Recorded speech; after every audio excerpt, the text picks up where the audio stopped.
Hey everybody, how's it going? Welcome to Caedo Live. We haven't been live for like a month or so.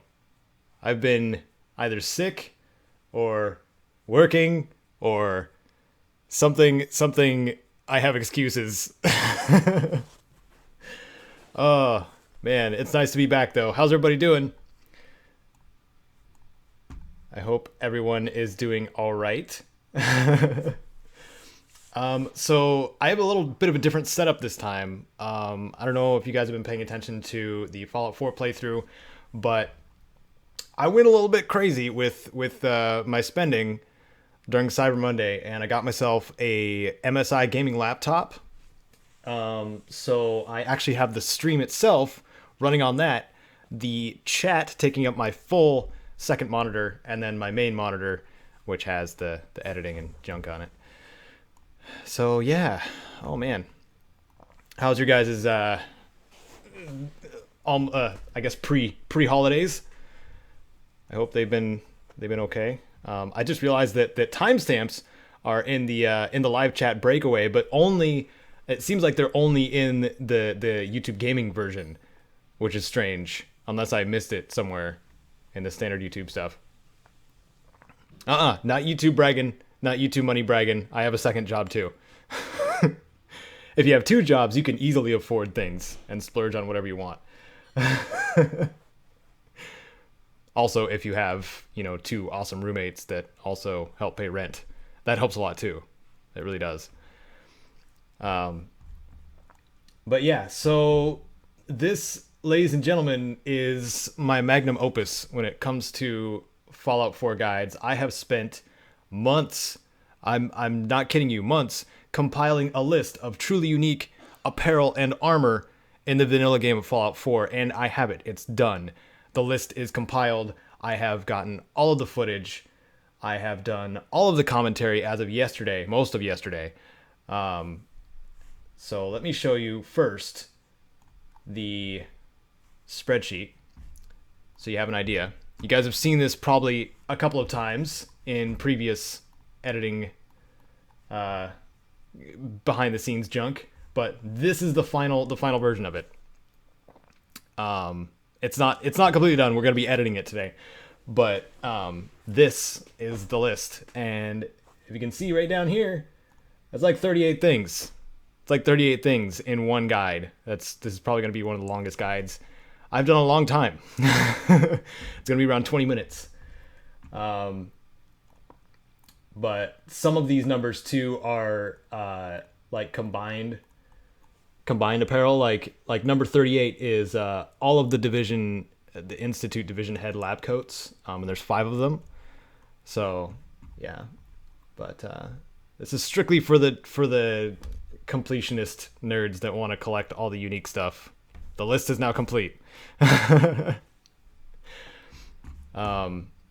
But I explain it way better in the intro, so I'm gonna play that for you really quick. The screen's gonna be black in the background because I realized I screwed up the companion unique apparel guide, so I threw that in here too. I missed Paladin Dan's Brotherhood of Steel hood, because that's unique too. I didn't know that until very recently. But okay, I need headphones so you guys don't hear echoes.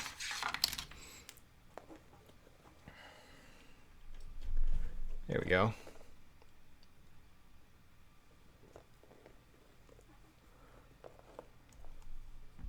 That's what I was saying, Bridger. Also, welcome. All of you, there's a lot of regulars I'm seeing in here. Necromancer Raft. Welcome Orlando Lopez, Chapman Desiree, Bridger, Golden Gaint. Let's see. Is that everybody? Dorian? Hello, Dorian. XX Slayer Pro. And who else? Trumpet Boy. And Caedo Dabness, of course. Okay. And Lars, hello. So we're gonna play the intro here really quick.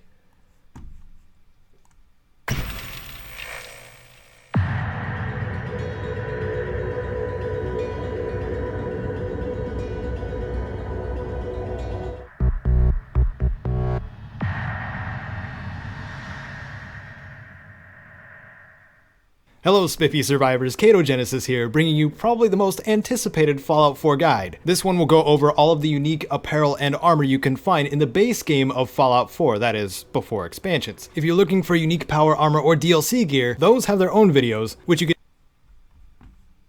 navigate to now from the card on the upper right or the link in the description. The criteria is very similar to other Uniques guides. I will only be covering things that are truly, traditionally unique, or that can only be found in one place. If the item in question is something you can find a copy of on a legendary enemy, those are just pre-placed legendaries and will not be included on this list. This guide will show the benefits of the equipment, quest requirements, and most importantly, where to find them. Speaking of quests, there are quest-related spoilers, and though I try my best to avoid them, it's simply not possible with this guide. You have been warned! Enough disclaimers, this is a pretty long list, let's get started. First, okay.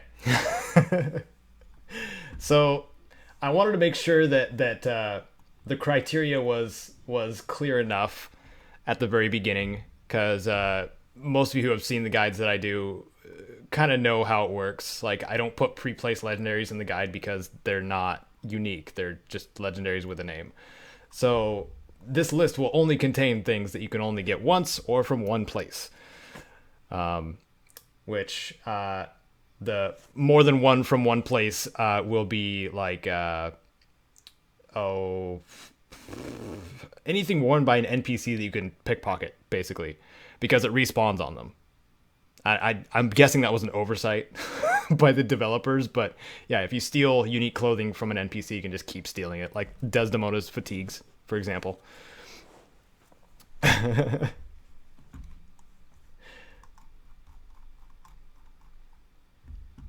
You have 2 questions. Well, shoot, I'm here. Yeah, if you guys have questions, please feel free to put them in the chat. I am currently the only one, unless Necromancer Raph wants to, I'm currently the only one moderating the chat. So pay attention to the rules. There's only 2. Don't be a dirtbag. And, you know, bring in some cool topics. Act like you deserve a high five. That's really about it. That was 3. I said 3 things, but that's, you know, it's not that much for rules.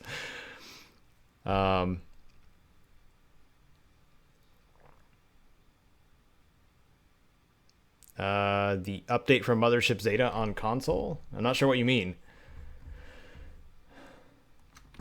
You mean the unofficial patch? No, that's PC only. Sorry.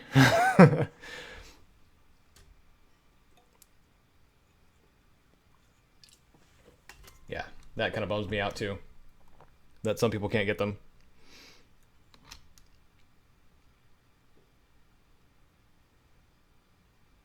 The OG Fallout game in New York City, Prodigy Gamer. I don't think I've heard about that one. I've heard of Fallout the Frontier, which takes place in Portland, Oregon, and then I've heard of what was the other one? Fallout Cascadia, which takes place in Seattle, Washington.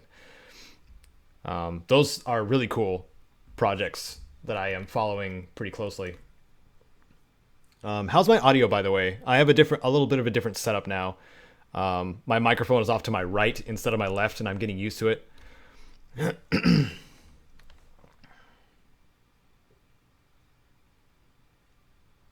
If I can use a new font, in what? In what? What? In my guides? I'm already all the way through. It'd be weird of me to change it now.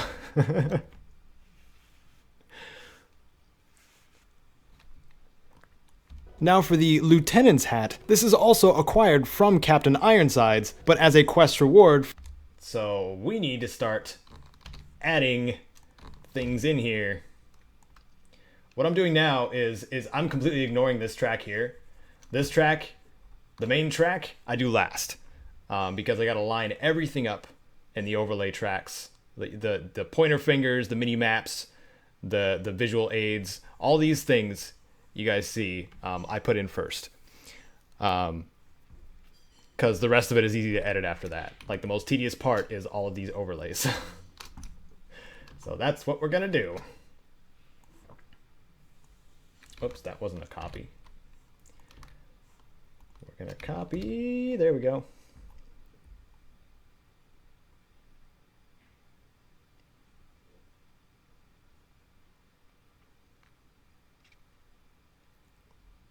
I'm not sure which font you're speaking of, Chapman Desiree. You're gonna have to be more specific. I use a few different fonts.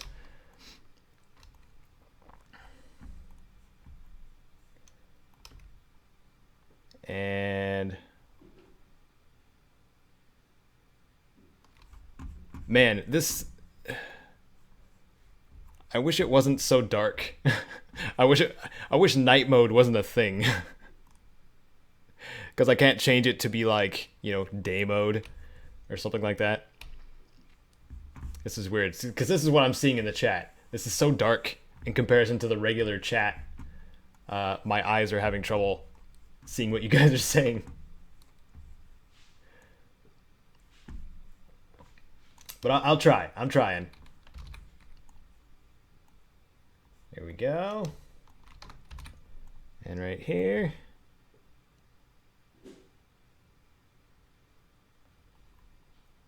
The story of my account name, Potato Power. Good question. Caedo or Caedo means destruction or slaughter. And it was initially one of the names of a character I played on a game called Cabal Online.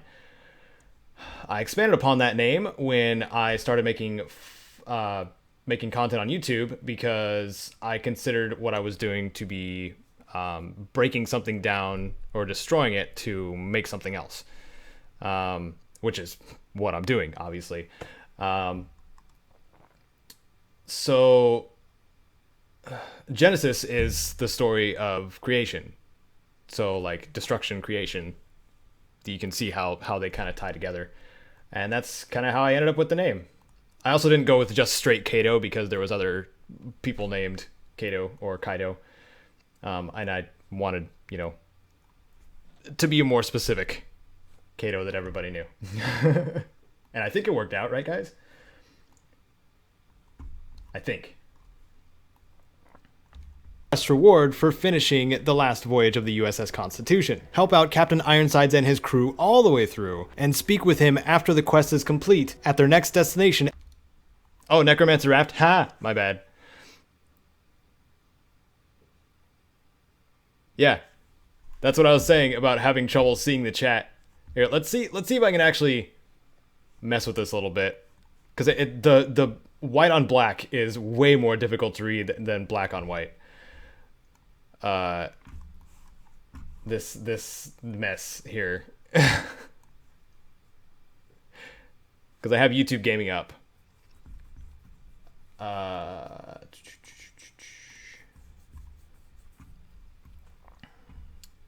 I just wish I was able to bring up the timestamps too. Live streaming.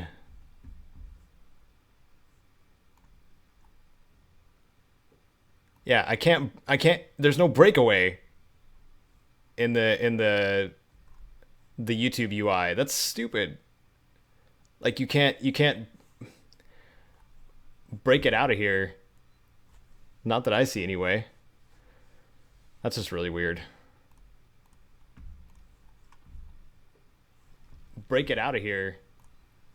Not that I see anyway. Whoops, now I'm hearing myself. Oh, wait. Oh, there we go. Okay. All right, we did it. Yay. I can actually see the chat. Awesome. Hooray. Okay. Now I can see it. Hello, randomness. We're having trouble. I can actually read the chat now. No, I'm blaming YouTube Gaming for that one, Chapman Desiree. Not YouTube Red.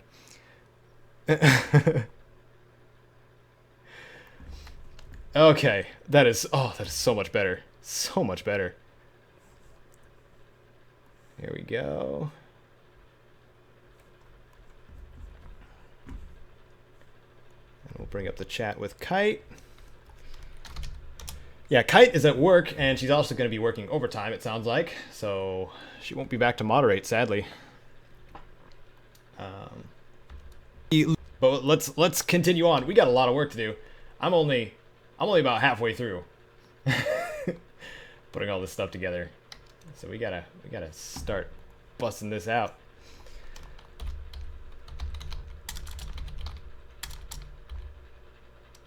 Lieutenant's hat. Here we go.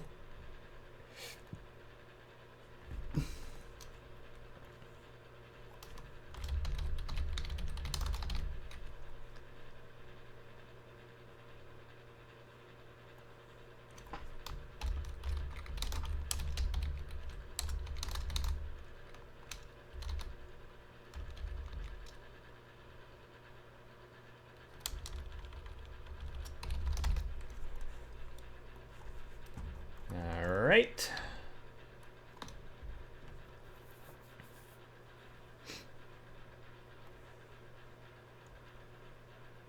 Yep. Kite and her husband are my amazing roommates. They do amazing things. We played Borderlands together, and it was awesome. I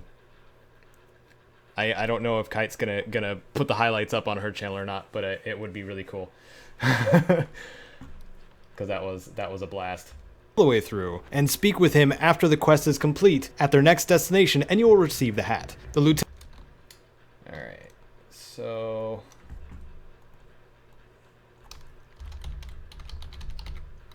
lieutenant's hat. Boom. We need to mark the. I think we already got it marked. Boom. And boom.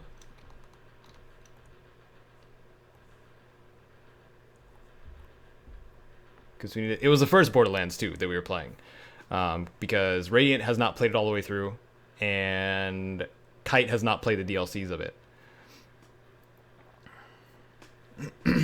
But it is very fun still. Yes, I am still currently burnt out on Borderlands 2, but it's nice to go back to Borderlands 1 for a little bit.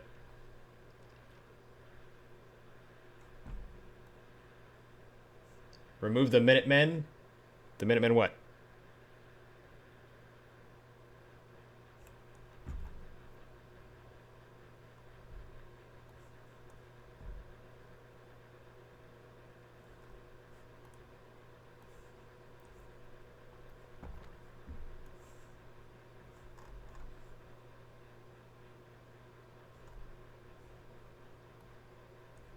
You guys notice that I have a much more quiet mouse? It's right underneath the microphone, and you guys probably can't hear it.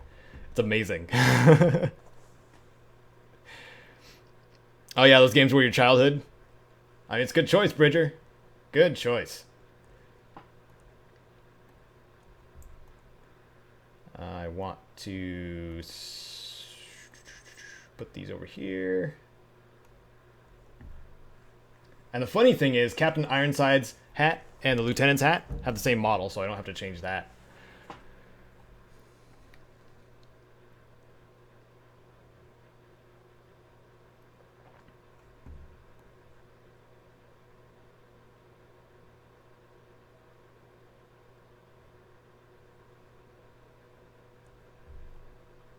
What, the brackets?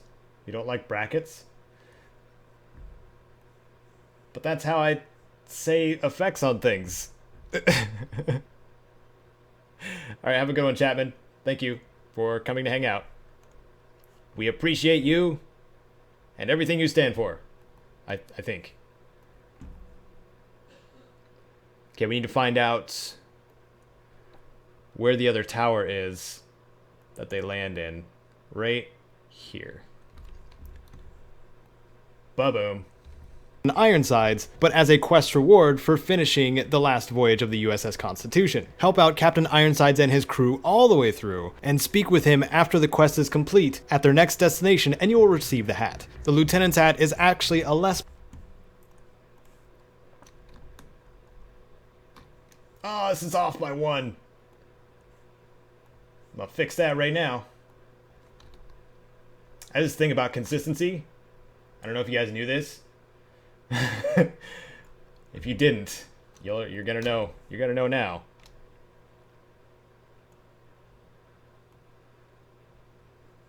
Oh yeah, that's right. The Last of Us 2 was announced. Part 2, right? 13 and 13. There we go.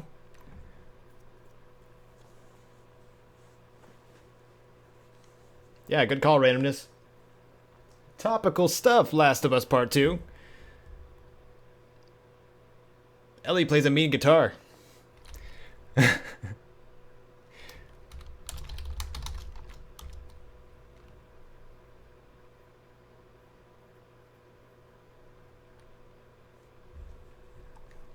You know, I hate to say it, but I have never gotten to play The Last of Us. But I might be getting it for my PS3 sometime soon. So I would say like I would stream it or something like that because I got my Elgato and I haven't gotten a chance to actually stream with it or use it much at all. But that would just add more to my plate that I already have. And I'm clearly, as you guys see this guide, I am clearly behind on things that I need to complete, even though it appears that everything is in order, because I have 2 Let's Plays going up on a regular basis, on schedule. But it's a mess. It's getting kind of difficult for me to manage by myself. But it's nice to be able to do this and hang out with you guys at the same time. Hopefully this doesn't become more complicated.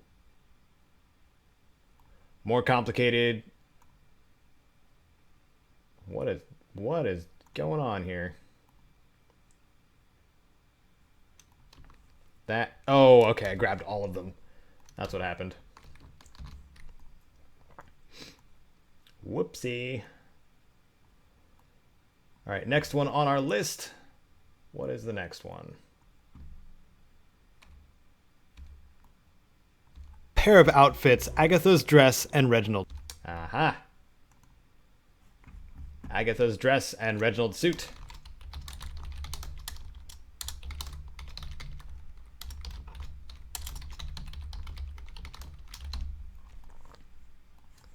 And we're gonna need to shrink that down a little bit so people can actually see on all devices what it says on screen.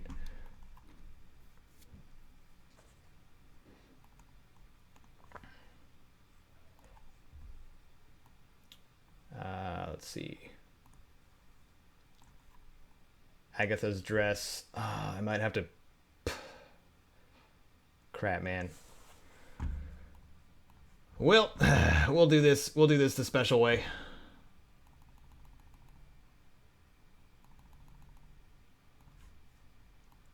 So there's Agatha's dress. Copy attributes. Paste attributes. All right. And now we got to copy that and put in Reginald's suit also. Reggie! Reggie, where are you? Where are you? PQR. There it is. I was just blind. It's fine. It's all good. Okay, now we gotta put these like right next to each other so that people know that they're 2 different things. Center right.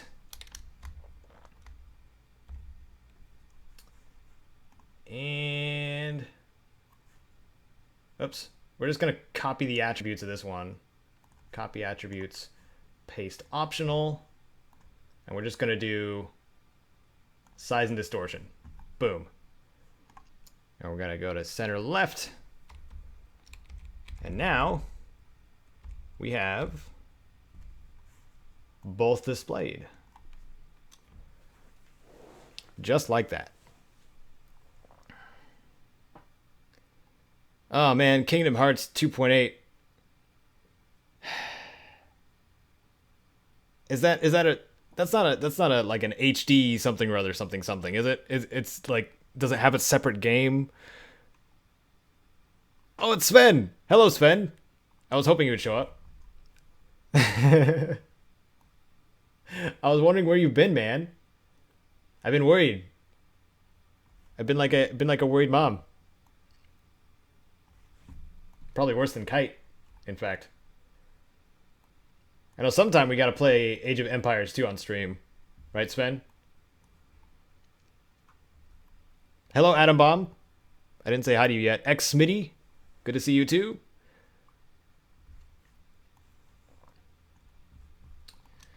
All right.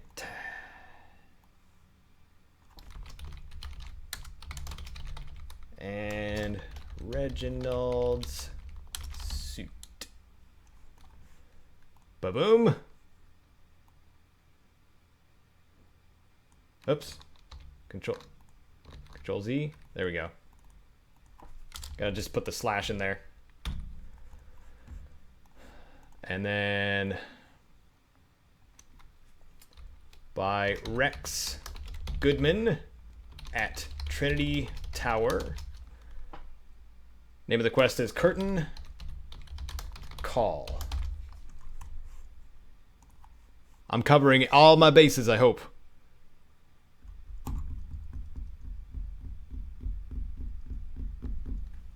I hope. Hello, Travis Damasio. Welcome to the stream. It's pretty low key today. All I'm doing right now, at this very moment, is editing the last... Oh, it feels good. I get chills when I think it. The last of the Fallout 4 guides on my channel. Don't worry, there's 40 of them. So I think it's about time to move on, don't you? Oh my goodness. Oof. Anyway, if we have time after this, we're going to be playing some Carmageddon max damage, which is one of my favorite car wreck-em type games. I just call it a racing game. Let's just call it a racing game. With a lot more... That's a lot more messy. Burnout with pedestrians. And very gnarly humor. The only difference is how they look. These do not have a damage...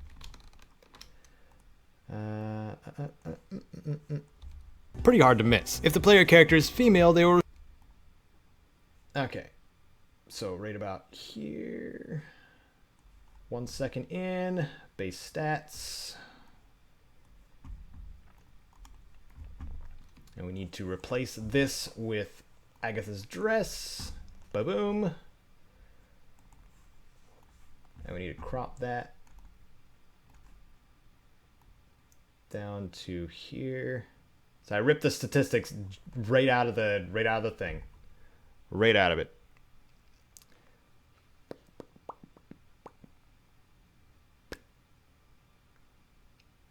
It makes you sad knowing it's the last. That means I can do other content, man. That means I can cover, like, the Deus Ex Mankind Divided stuff that I planned on doing when it was released. I still have an intro and outro that I never used. And most of the footage that I need for the breach software and triangle codes. And I'll actually be able to work on that. I don't know. If you guys worked on something for a year, you'd probably be excited to work on something else too. Or covered something for a year. You know what I mean?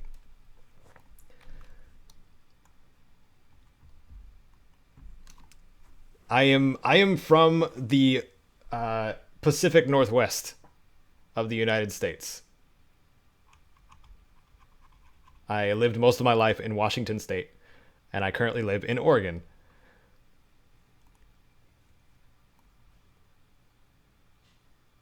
Thank you for the question. Who said that?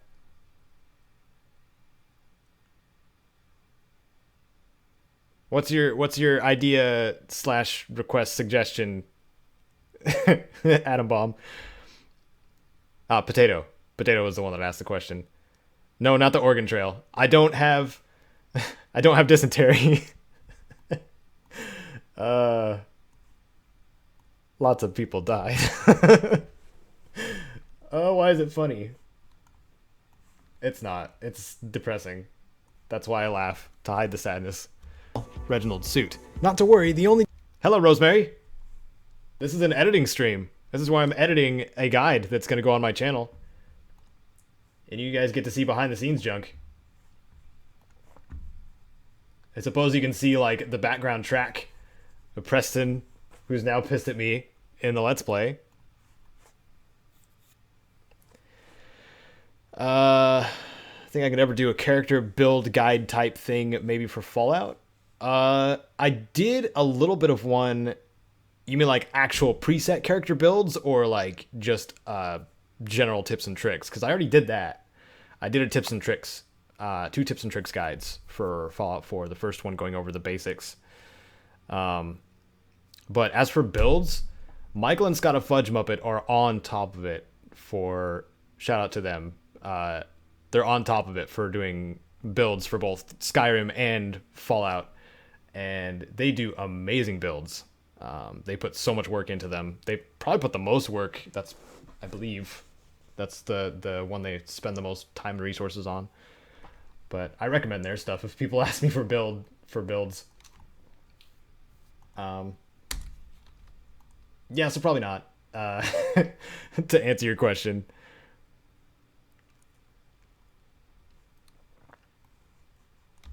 Goodman at Trinity Tower after the quest Curtain Call. This tower is southwest of the Boston Common and pretty hard to miss. If the player character is female, they will receive Agatha's dress, and if they're male... That's the thing, Prodigy. People are moving on from Fallout 4 because there's other stuff. I'm still going to be doing my Fallout 4 playthrough at least. And of course, after that, I'll probably be doing Fallout Brotherhood of Steel with Kite, which will be amazing. I'm really stoked for that.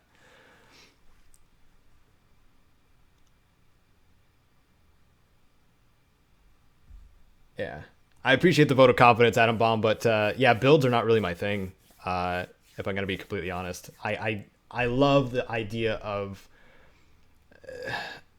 helping fellow wastrels out with information on things that they naturally want to find, I guess, if that makes sense. The reason I made a guides channel is because I couldn't find guides on the stuff that I wanted to get, and I'm sure other people wanted it too. Or I found guides that were not that great, so I started making them myself. That's a good motivator. I guess I can do this better. That's a pretty self-absorbed motive, actually. Agatha's dress and Reginald's suit. One of these are given to you by Rex Goodman at Trinity Tower after the quest Curtain Call. This tower is southwest of the Boston Common and pretty hard to miss. If the player character is female, they will receive Agatha's dress, and if they're male, Reginald's suit. Not to worry, the only difference is how they look. These do not have a damage resistance value, but have a large boost of 3 charisma. If you wanted a decent piece of apparel for those speech checks, and one that's ballistic weave compatible, this... It's not the lieutenant's hat.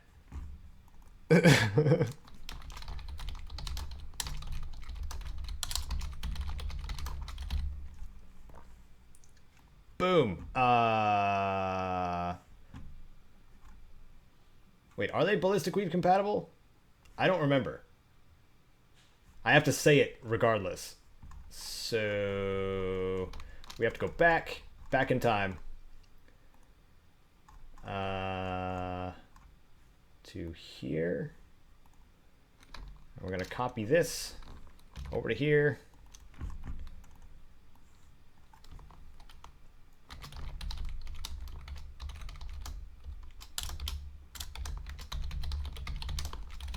There we go.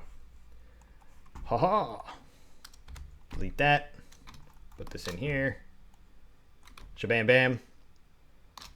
If you guys are not familiar with, I should have done the editor, the video editor tour. Okay, so these are my resources and effects up here, upper left. This is the preview window. Clearly, you can see what it would look like if it were finished, or if it were a final video. Okay, down here we got all of the tracks. We have the background track, which is what you see on screen most of the time. And then we have the overlay tracks, which are, you know, the map, the pointer finger, the text across the screen. Those are all overlays. And then you have the voiceover and then the music track. And if you see this little scrubber thing, this thing moving on its own, it's the other me talking. I think that pretty much covers it. Oh, and I upgraded to Corel Video Studio X9 Ultimate. Last time I streamed, I think I had X8 still. X9 is pretty great. It runs a lot more smoothly on my computer, and I like it. Editing a guide takes forever, Travis. I'm not gonna lie. Editing Let's Plays takes up to maybe an hour, if that. Let's Plays are really easy. Really, really easy to edit. If you even choose to edit them, which I can't not. But editing guides like this, a long time. In fact, the editing takes less time than the prep work. The voiceover, the recording footage, the compiling the list, the research involved. Like, that's what takes the most time. Especially if the wiki's incorrect. Gosh darn it. There's so many things inaccurate on the wiki. You know, I actually went into... Man, this is turning into a rant. You know, I actually went into the creation kit just to find out if Grognak's costume gave 20% or 25% extra melee damage. And guess what? It's 25%. I found out. It's 25%. The wiki says 20. There's a lot of stuff inaccurate on the wiki. The mascot head is also incorrectly listed. Just for a couple examples. Let's see. So this is all set. So we can move on. Oh wait, no. We need to mark Trinity Tower on here. So let's do that. Trinity Tower is right there. No, we need a different map. Replace clip with photo. We need a photo with Trinity Tower visually towards the middle. There we go. Boom, there it is. Trinity Tower, ba-bam. Yeah. All right. His dress, and if they're male, Reginald's suit. Not to worry, the only difference is how they look. Have I been to Canada? For like a day. Like when I don't even know if I was a teenager. My mom and I went up there for a little bit. I don't know. I don't even remember what we did. But we went up to, I think, Vancouver. And hung out there for a little bit. In Canada. I really I cannot recall like why we were there or what we were doing exactly. She just like wanted to go on a day trip or something like that. That was long ago. Since then, no, I haven't been to Canada.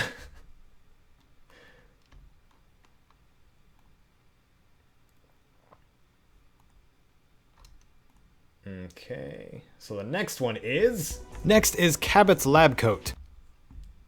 You guys catch that? It's Cabot's lab coat. Oh, buddy.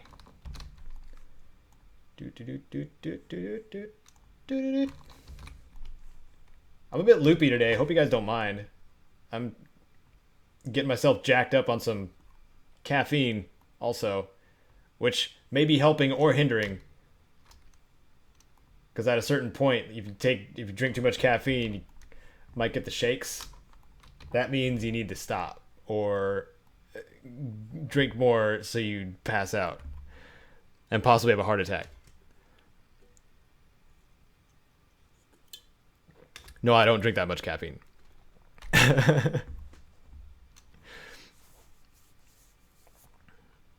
It did snow a little bit here. A lot of things shut down, and I'm sure Kite can share a fun story about how she was kind of stranded over at work, waiting to get back because public transportation got screwed up and cars were all over the road, and it was great. Not really. Let's see, Cabot's lab coat. I need to double check the spreadsheet. There we go. If Agatha's dress and Reginald's suit, yes, they can be ballistic weaved. So we need to make sure that that is correct. And it is not. Weave compatible.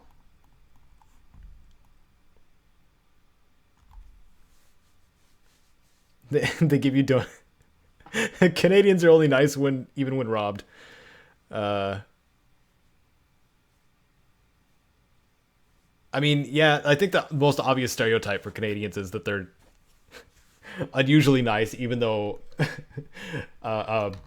most people would not be. But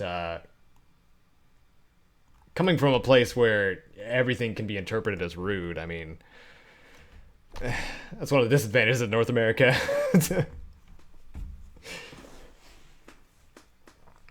You have not missed anything. Except for maybe we should play Age of Empires 2 on stream sometime, Sven. That's really about it. Cabot's lab coat and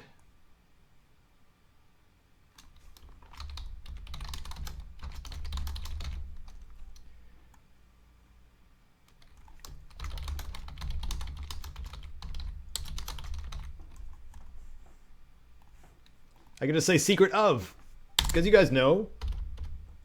You guys know. What did you guys think of that quest line? Who did you side with, Jack Cabot or Lorenzo? I learned that there was like a third halfway option too. Like you can half side with Lorenzo, be like, yeah, let's go kill your son, and then turn on him when you show up.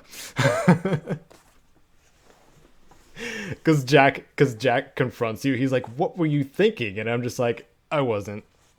Let's kill your dad.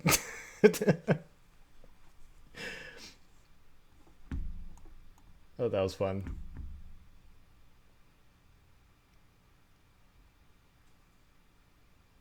All right. We need to switch that image too. I'm gonna turn my monitor a little bit. There we go. Oh yeah, yeah.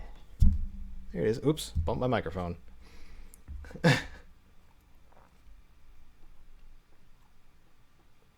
Replace clip with photo. Well, if you guys have the chance, yeah. Okay, sided with Jack Cabot, Smitty. Killed them both. Bridger. That's the safest option. Yes. Let's see. Seem to be a magnet for quest bugs. Yeah, quest bugs are a sad thing. Yeah, AoE 2 stream next week. Sven, that's getting really close to Christmas. Are you sure? How many people will actually be watching? Ignoring their family members if they're going to see their family during the holidays. Let's see. We need Cabot. Cabot. There it is. We need to fix that crop. Right there. There we go. Look at how pressed that looks. Don't you love how the inventory item, the apparel items come pre-folded?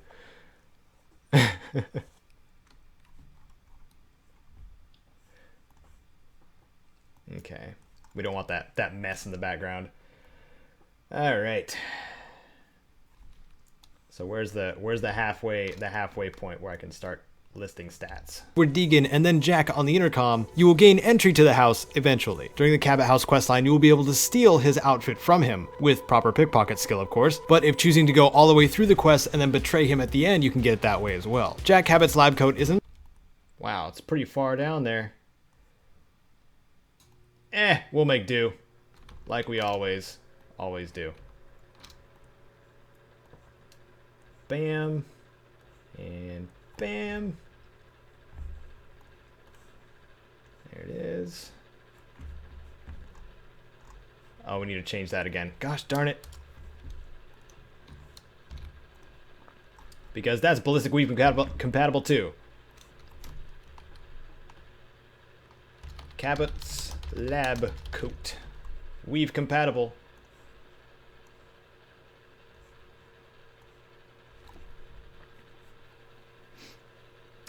Fine, we'll do it coming Monday. Oh, dude. You know I work Monday, right?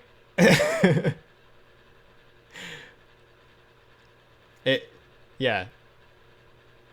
Saturday, Sunday, and Monday. Saturday, Sunday, Monday nights. Meaning I get back the following morning. I don't know if that'll work, Sven. Tuesday morning, possibly. I'll be super delirious and it might be more entertaining.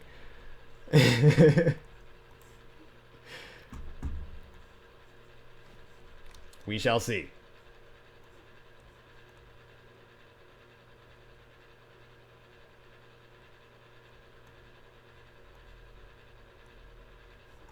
Wait, what? Oh. Okay, so good question, Travis. What I do for work is I wanted to be full-time YouTube, but with just YouTube revenue, it's simply not possible unless your channel is, 100,000 subscribers with, say, 50,000. I want to say 50,000 views-ish a day. If your channel's at that level, I'm getting close, but if your channel's at like 50,000 views a day, you'll probably be able to support yourself with YouTube revenue. Anyway, so I get some revenue from YouTube to help out with the bills, but I also work security on the weekends, graveyard shift. I am access control at the front lobby for Saturday and Sunday, and I am vehicle patrol / break relief on Monday. You don't need a drunk Caedo stream. You know what I sound like when I'm super drunk? Just watch one of my videos, but slow it down. Like go into the video options and slow it down to like 0.5. That's what I sound like when I'm drunk. Or plastered, I should say.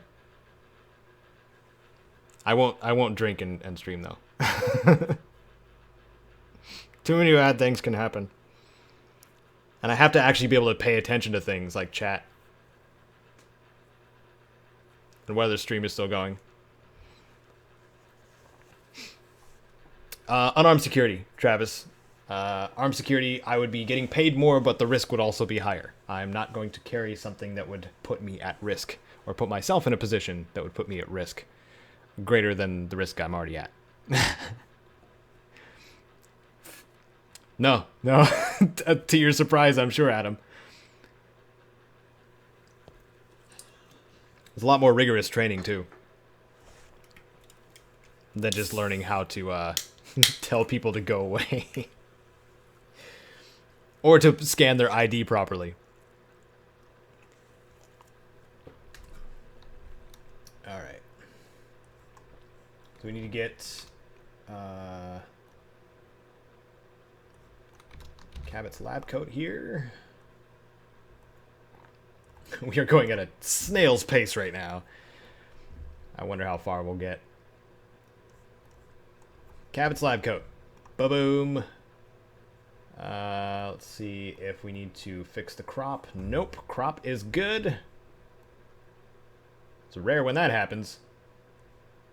And we need to mark Cabot House, which is right up here.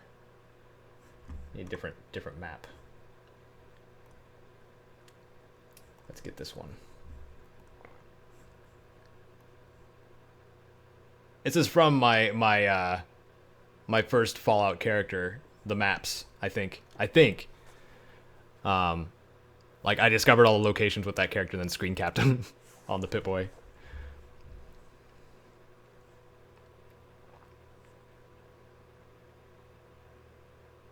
Yeah, you're right, Lafrance. People still do carry, like, but it's more taboo to be like open carry, because you can open carry too, but again, like it makes people nervous. Unless you're in the eastern side of these states of Oregon and Washington, then people are more, they get that government off my land. Brr, brr. We can defend our guns with our guns. Kind of crap. My parents live in eastern Washington, so.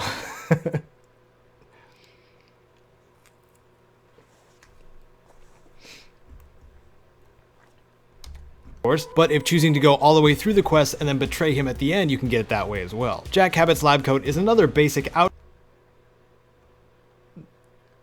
Oh, those are some amazing American stereotypes, potato. That's right, I drive a tank to work.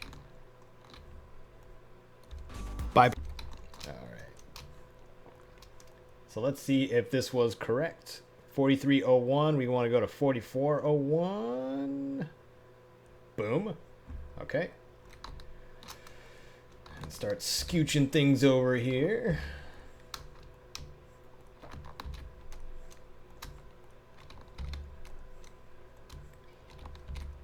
I should have done some more of this before we started streaming, because this in itself is not terribly entertaining. And look how much we have to do still. All this, you can see the voice track, how far it goes, and how much we have to add. Quite a ways. We got quite a ways to go, but a little bit at a time.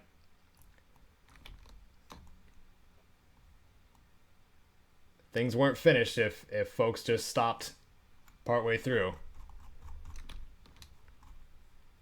or if people didn't follow through. Yeah, whatever. Wisdom.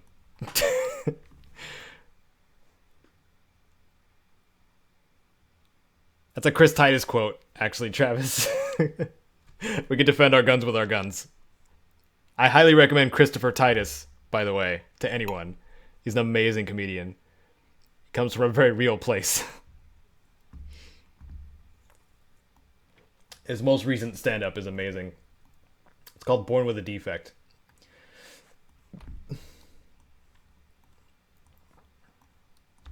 Options in this side quest of what to do with him, but like Jack, his outfit can be pickpocketed too if he's still alive, or taken off his corpse. But you can end up with it either way. Okay, we'll start it about right here. Right,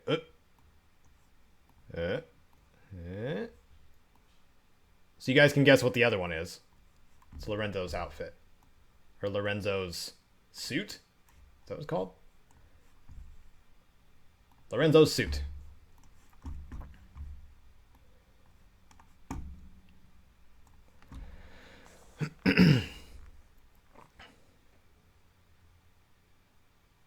Really getting to know the follow movement feature. Oh, like motion tracking?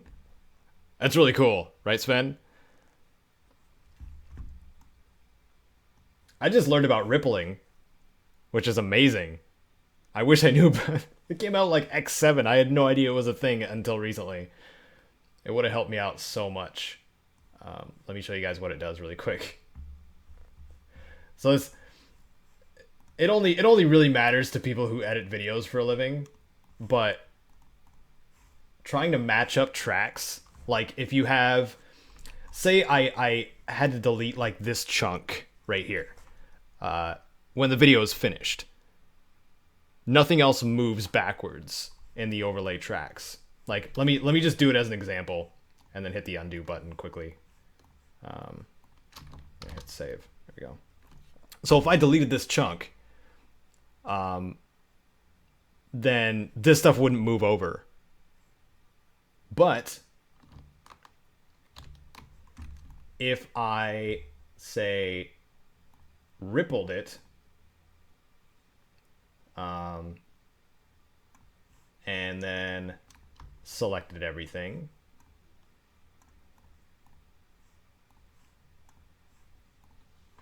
I think it's only tied to the main track, so it may not even work.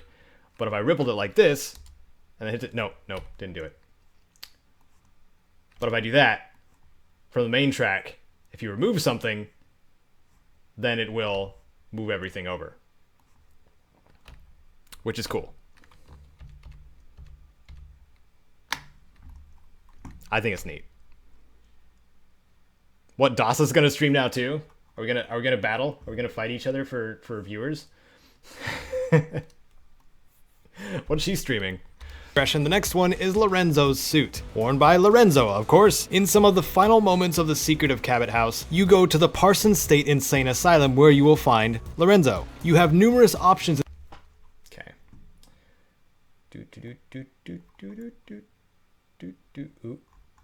Ooh. Messed up.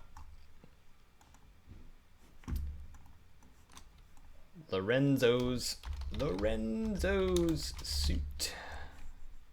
Very much Lorenzo.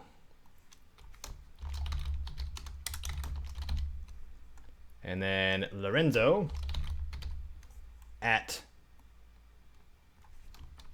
Parsons State Asylum or Cabot House, but I think that'll be implied.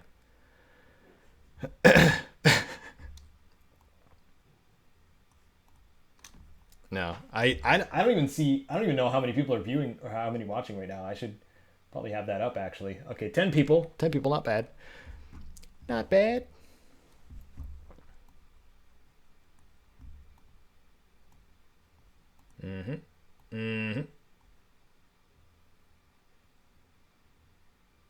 So we gotta load up a map that has Parsons State Insane Asylum on it.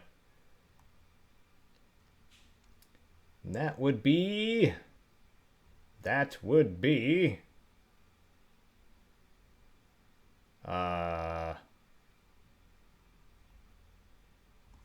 one.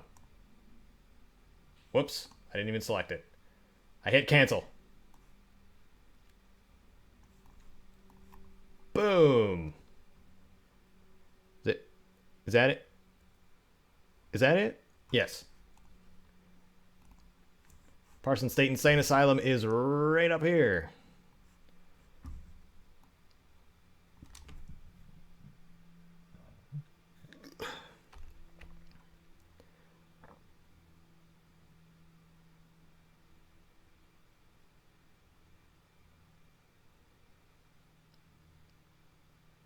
Hello, Fallout NB Spartan. Good to see you, man.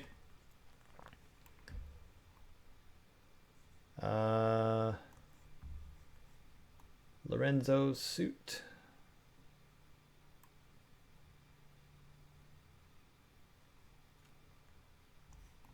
There it is.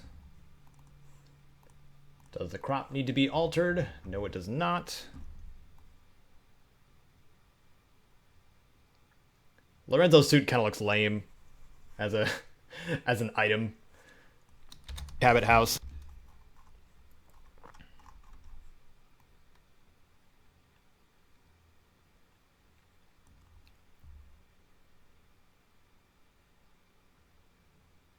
So I know you guys asked me like what kind of jobs things I do. But what are you guys like studying and or jobbing right now? Like what are your jobs / learnings? Lorenzo, you have numerous options in this side quest of what to do with him, but like Jack, his outfit can be picked.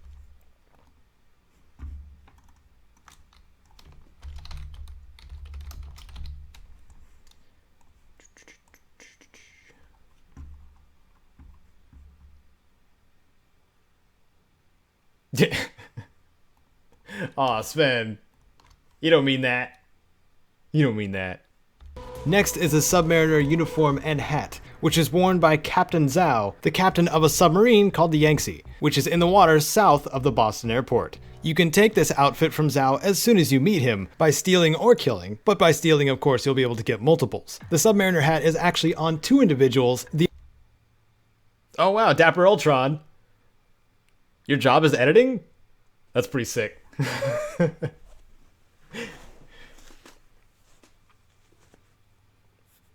Yep, I knew you were programmers, Sven. And are you still in the learning process or are you good there? Like you're just doing like on the job training now?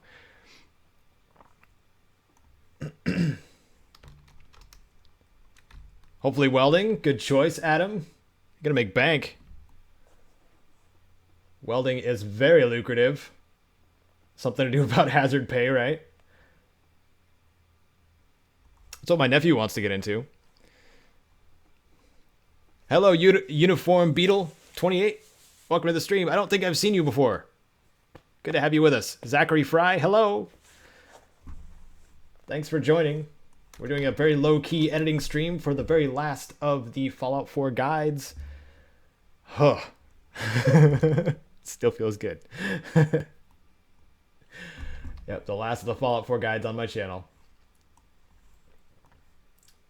It's about time to move on after a year.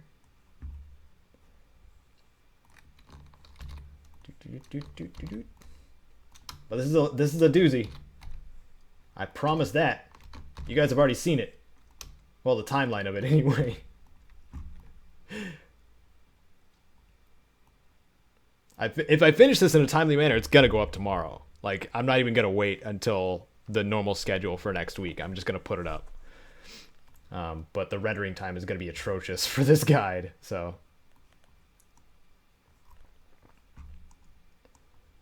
All right. So, Submariner uniform.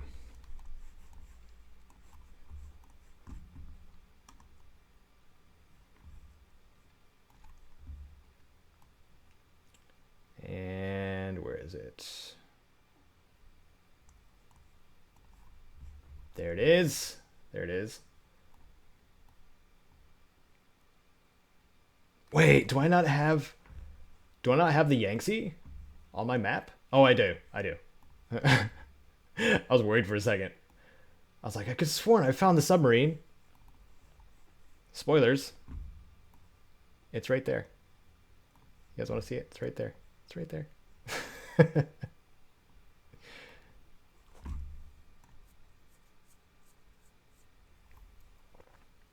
Wow, so many people.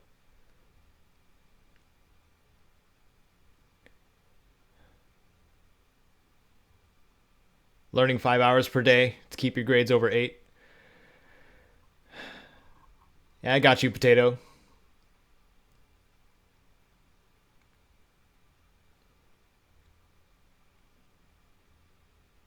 I'm not covering DLC, Zachary. Don't worry. This is the last vanilla guide for Fallout 4. This is the last one I had to work on for the entirety of Fallout 4. It just happens to be a guide without DLC. So this is probably stuff you've seen before, just in a nice list. There might be stuff in here that you didn't even know about though. I sure as heck discovered things that I didn't know existed. Or killing, but by stealing, of course, you'll be able to get multiples. The Submariner hat is actually on 2 individuals, the other being his first mate, who is a glowing one, whom you find further into the submarine. The Submariner hat...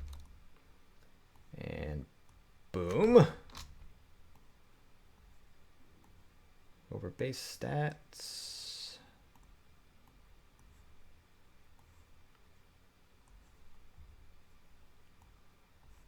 And being we're covering the hat and the outfit, we need to get the text from a hat and outfit combo way back here. Put it over here.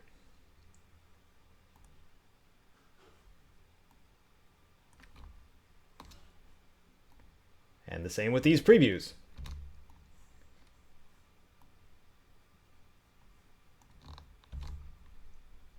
Piper's outfit description was stupid long.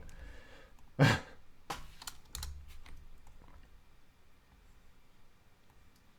right, so the hat and the uniform.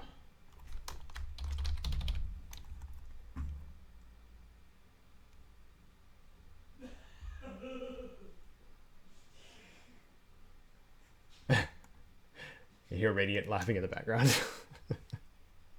He's having a good time.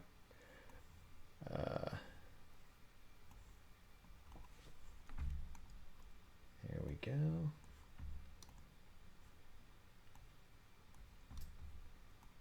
Okay. So the submarine is pointed to... That's correct. This is not.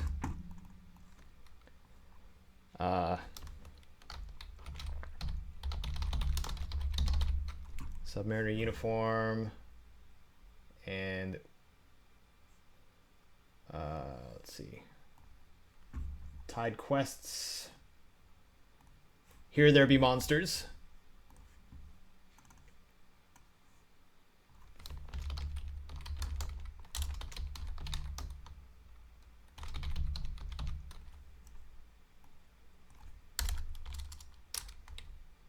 Oops. No insert. There we go.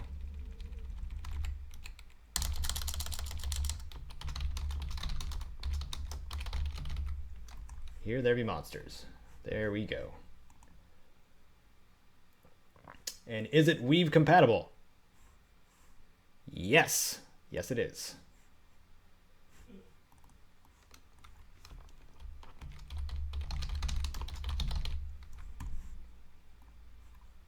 Cool, cool.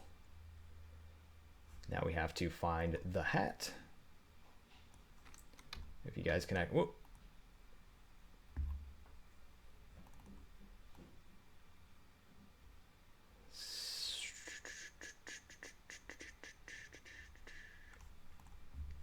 Submariner hat.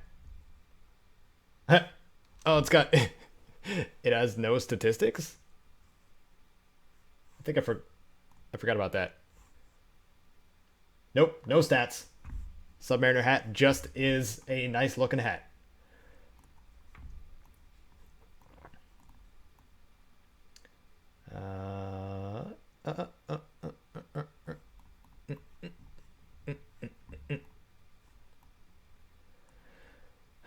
And I think that is accurate too.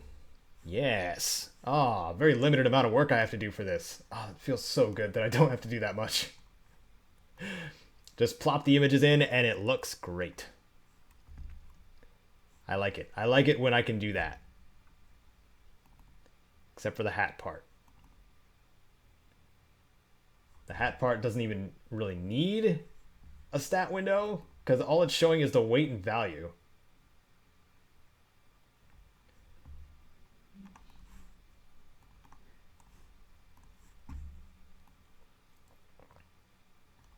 There we go.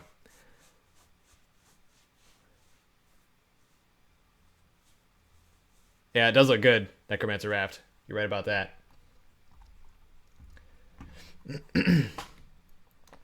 But there's a ton of things that are Ballistic Weave compatible that are like just good. Let's see. Let's bring it up again really quick. Like the feathered dress. McCready's duster is weave compatible. And that's got an agility bonus. Hancock's outfit, the red frock coat. Perception and charisma, also ballistic weave compatible. This is why I'm listing these in the guide, because I don't know offhand. Red leather trench coat, Piper's outfit. That's weave compatible. Geneva's ensemble, her gear kind of lame. Looks like grandpa or grandma outfit. Agatha's dress and Reginald's suit, we went over that. Cabot's outfit as well as Lorenzo's outfit. Lorenzo's suit would be a good one too. It's a nice looking suit. Yep, Submariner uniform. And Desdemona's fatigues. And Maxon's battle coat. That'll give the highest defense value. Because it starts with, was it 50? 50 ballistic damage resistance. So you add the level 5 ballistic weave on top of that, and you're at like 170 or something like that. Something stupid. Then Father's lab coat. I think that's it. Took me a long time to make this. All right, later, Potato. Have a good one. It is currently 11:09 a.m. Adam, where I am currently. Pacific Standard Time. This is earlier than I normally stream. I normally stream around 1:30 p.m. But I didn't have anything else going today. And I was like, well, I would be normally editing this anyway. Why don't I edit it with my friends and fellow Wastelanders? So I'm being productive, and I'm also hopefully being entertaining and hanging out with the people I like. I think that's a win-win-win, if I can count. But later today, I also have to record the Skyrim co-play because the save is in my court now. Next, only worn by the coolest cats of the Commonwealth, is Zeke's jacket and jeans, a unique version of the Atom Cats outfit. You can find Zeke and the rest of the Atom Cats at the Yeah, Necromancer Raft, you're in Germany. That's about right. It's a lot of hours difference. Hey, Bobo, thank you, and welcome to the stream. Adam Cat's Garage, which is northeast of Quincy. Find Zeke and get the introduction quest to join up. Complete the short tasks that the Adam Cats give you, and you will receive this outfit. We're going to Zeke's jacket and jeans. Yes. There we go. All right. Zeke's jacket and jeans is a one-piece outfit, so I can just do this, and then do this, and then do this. If I didn't copy all these over, you guys have any idea how long this would take? Rather than copying like a template over, that'd be such a pain. It'd be so painful.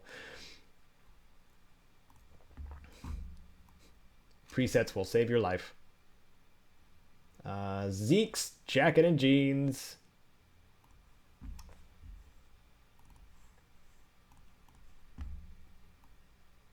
You guys want to know the weird thing about his gear? He doesn't wear it. He just gives it to you from a quest. Zeke does not wear Zeke's jacket and jeans. He wears the Adam Cat's outfit.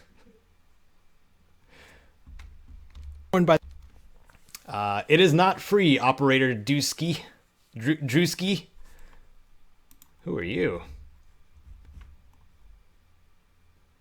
Oh, wow. We got another YouTuber joining in to hang out. Hey, welcome.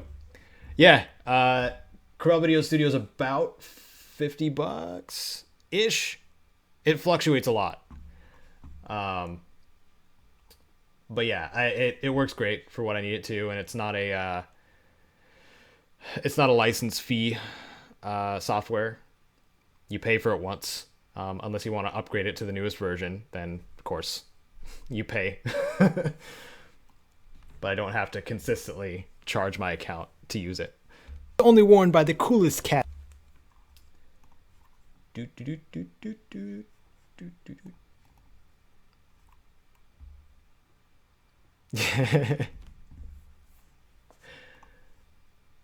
Well, nice to have you finally in the chat, Operator. Unless you were in the chat before and I just didn't see you. We need to... What? Oh, right. We need to change this to Zeke's jacket and jeans.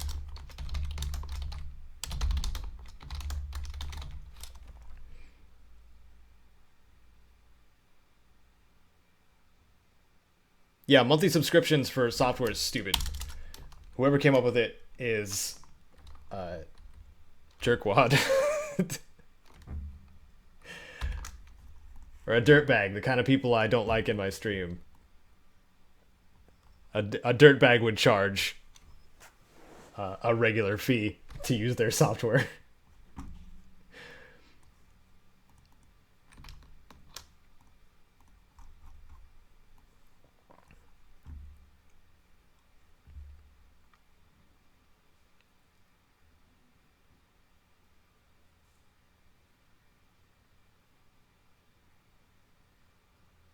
You're missing a 1 or a 0 if you're trying to spell something binary. Is what? How much time? No offense taken. Editing takes a long time and it's tedious, and I'm also talking to you guys in chat, which ultimately, yes, is distracting, but a nice distraction. But it does make it take longer too.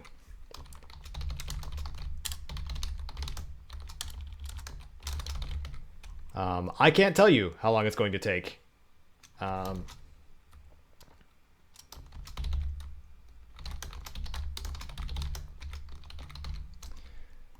But we've been streaming for an hour and a half or so. I usually stream for about 4 hours. So, I'm still getting stuff done. I still feel that accomplishment. But I am going to be playing Carmageddon if there is time. I got it all set up to be streamed as well. So if there is time, We will play some Carmageddon as well. Pretty excited.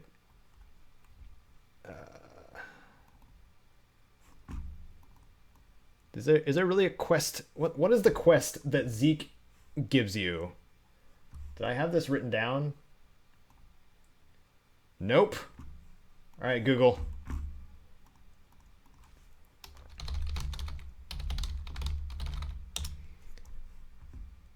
What's the Adam Cat's quest?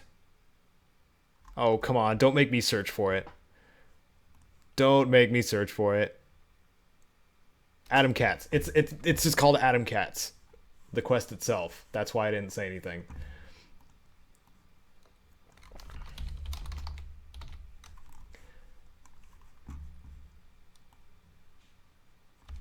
Uniform. This only takes up the torso and arm slots. So okay. So we're going to be about right here. Right here-ish.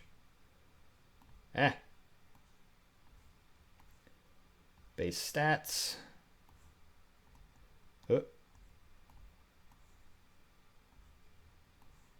Right here. This one is not ballistic weave compatible. And why am I looking at my stream when I can look at the chat? Favorite gun. Yeah, the quest is just called Adam Cat's. Favorite gun. Like in all the Fallout games or in general, I don't know. In all the Fallout games, I like Mercy, if that counts. It's the grenade machine gun. The unique one. So good.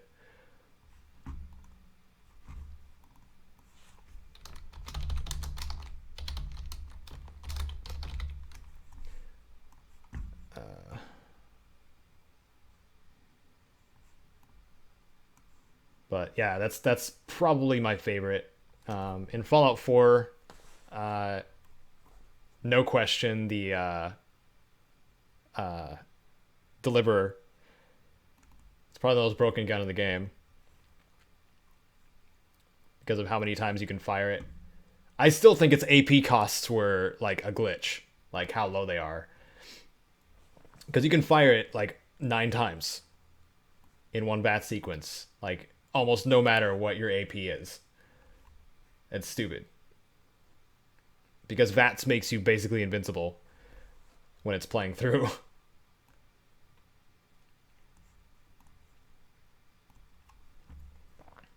Okay, Zeke's jacket and jeans are weird. I need to get a different view of that because they act more like armor. This one? We'll go with this one. Copy attributes. Paste attributes. There it is. That's what I'm looking for. Gives a bonus to unarmed damage. Pretty interesting, right?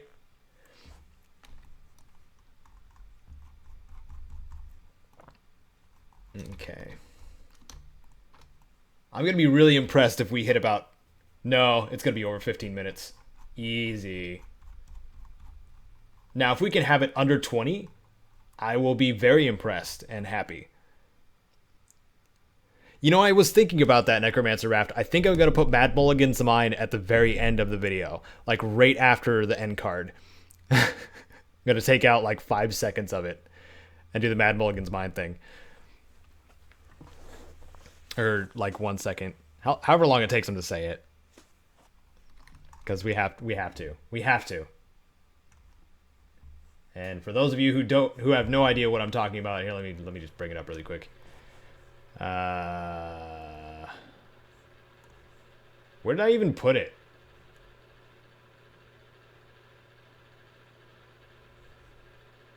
I can't remember where I put it.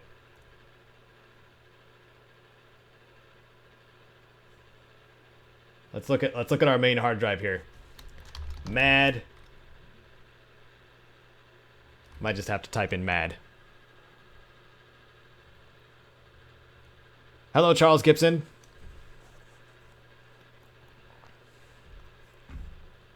Looks like you got some pesky varmints here in the gulch that need straightening out. I don't know about varmints, but we got us some no good outlaws holed up in Mulligan's mine. We door to Mulligan's mine is locked up. You'll need to talk to my three amigos, Doc, One-Eyed Mulligan, and the Giddy-Up Mine. Oh, Gage wants to talk too. I don't want that target on me, but if I can be the guy just behind the guy in charge, well, that suits me just fine. If I got his ear, I can steer things in a direction that benefits me, and usually everyone else. Gage, if you think I'm gonna let you get behind me and steer me anywhere... Oh. Come on, boss. I'm being serious here for once. You ain't like Coulter. That's what I'm getting at. You ain't like the other raiders I've run with. So far, you make a pretty damn good overboss. And it's been fun running with you. Sorry, Zachary. Don't worry, it's not a spoiler. It's not a spoiler. It's just funny. It's just funny dialogue from a Protectron. I'll put that at the end of the video.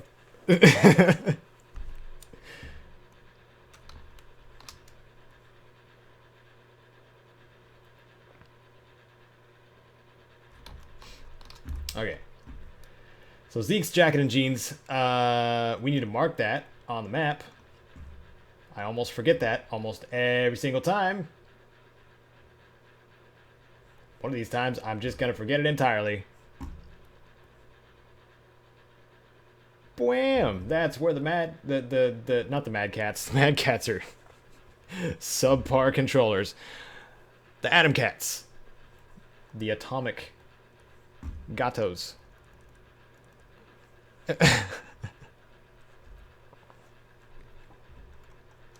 No, you know what? I try to make it as spoiler free as possible, Zachary. You know it.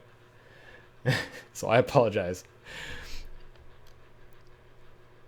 When we want to see your face, I know you guys want to see my face, but there's no reason to yet. Not yet. Sorry. I might do a pinky reveal. Might do a toe reveal. Might be a pinky toe reveal, but not face. There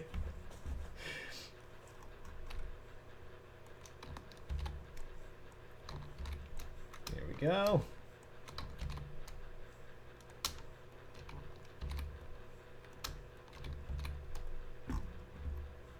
A beard reveal. I shaved it off for my stupid security job.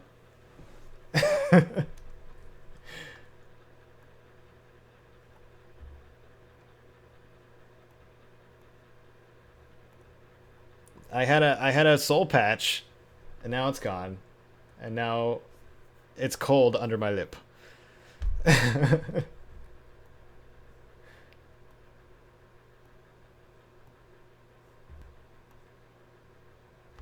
Next up is the Brotherhood of Steel officer uniform. Yep, BOS officer uniform. There it is.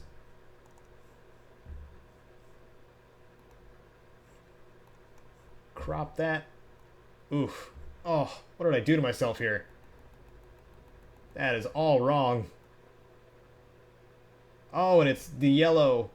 Oh, that's all wrong. It is so wrong. One of these things is not like the other.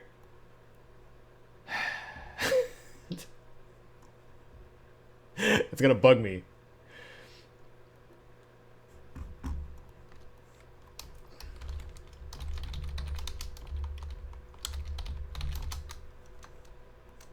BOS. Let's just go officer.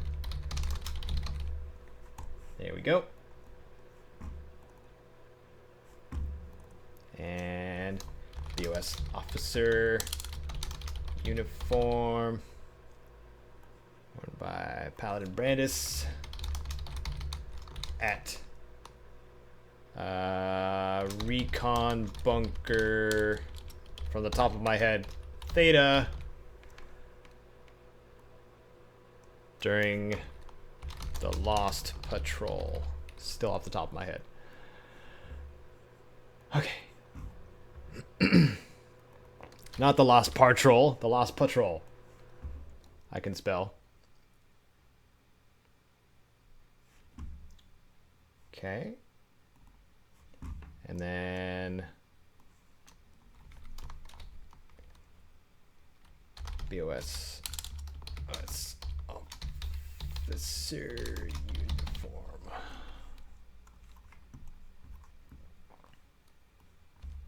Tower 0MC810, not far from Milton General Hospital. Anyway, Paladin Brandis is the only Brotherhood member that wears this outfit, and only when he is out in the...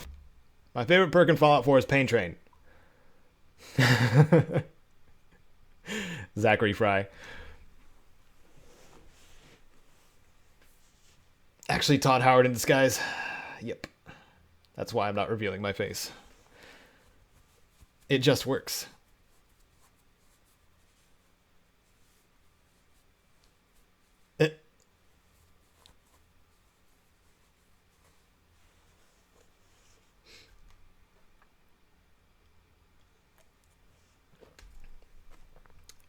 Q&A. I mean, I do Q&As like throughout my Let's Plays Fallout NB Spartan. I don't know if there's like an actual reason to do another Q&A because you guys kind of ask questions during the streams too. So yes, I kind of do already.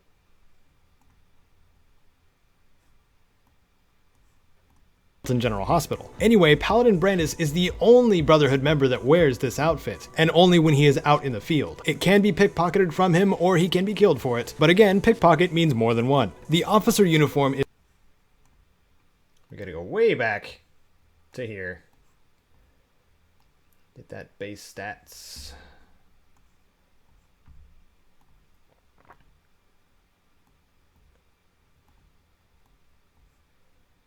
There we go. And there. And there. We're going to have a lot of pointer fingers in this one. Ah, crap. We don't have enough tracks. I don't want to add more tracks though either. We'll do a switch. We'll do a swap with the pointer fingers. Because there's a bunch of locations that I'm going to be listing here. Oh boy. Officer uniform, which is worn by Paladin Brandis. Actually, no. Here's what I'm gonna do. I'm gonna go back to Recon Bunker Theta. Oh, please tell me I have one with the bunker in it. Should be up here.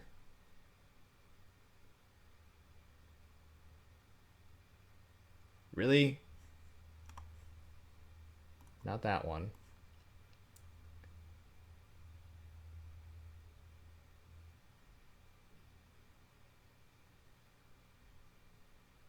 Gosh darn it. This is the best one I have. Crap.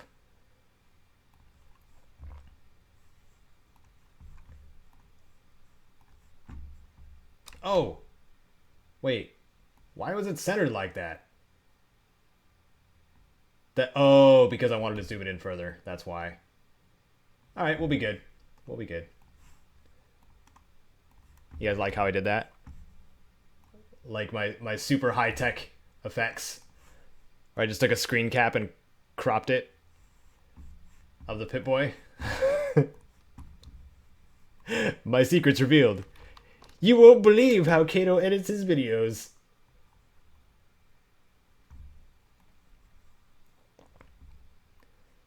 Okay, so Recon Bunker Theta. Boom. Gonna actually turn this like that, so it's not poking out of the image. And that's right, Caedo's driving skills. Okay, what's the oh, what's the name of the place? You must begin the quest The Lost Patrol, either from Captain Kells if the Brotherhood has already arrived, or by finding the battle site north of Relay Tower 0MC810. Or finding the Relay Tower, which is where I'm going to reveal...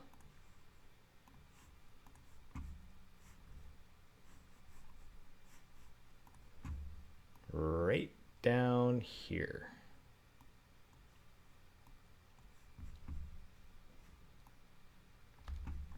Not far from Milton General Hospital. Right here.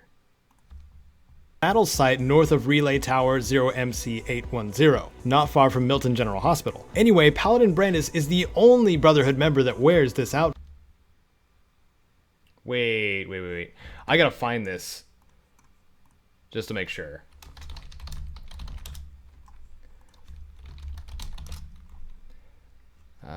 The Lost Patrol.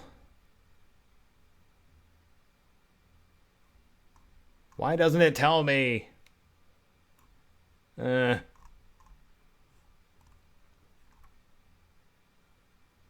pointing at the correct relay tower. I'm hoping that the battle site, unless somebody is in game right now, they can tell me.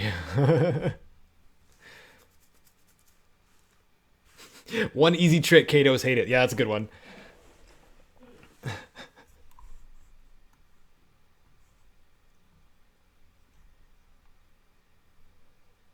Top 5 dark secrets of Caedo Genesis. Relay Tower 0MC. I know how to make clickbait.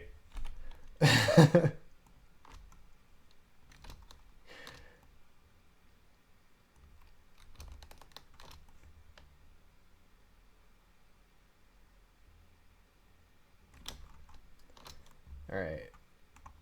We need to replace Zeke's jacket and jeans.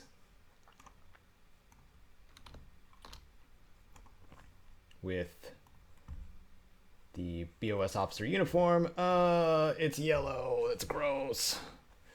We're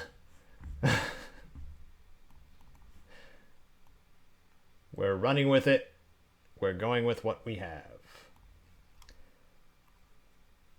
Because I've already spent an ungodly amount of time. It's going to look strange. It actually kind of looks better. And more clear. Oh well.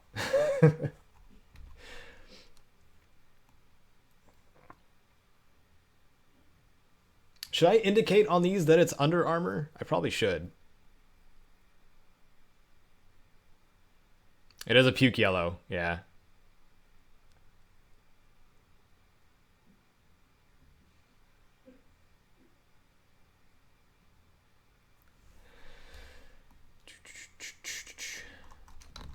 How far have we gotten here? We've gotten pretty far, right? Where are we? Where are we? We don't need Steam open. Oh, I don't have the thing open anymore. You guys know exactly what I'm talking about. That would be this thing. I closed it by accident. Okay, we are right here at number 22. We have about 15 to go. About 15. I'm going to need to take a break here pretty soon, though. Eyes are getting a little buggy. All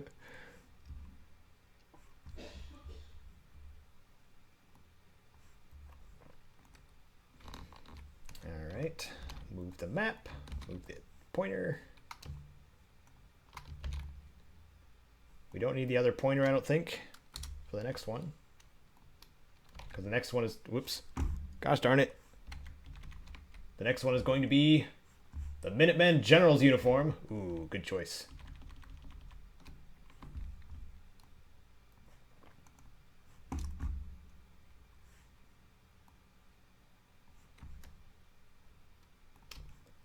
And here we go.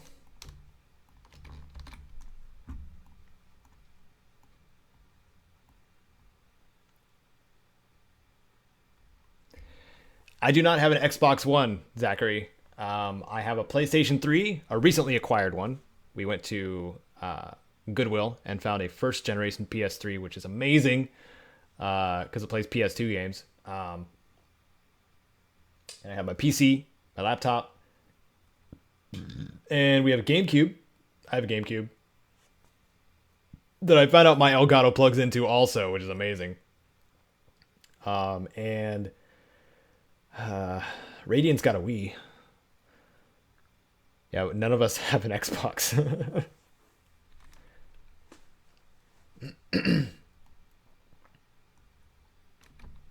We were just talking about Whiplash, remember, Raft?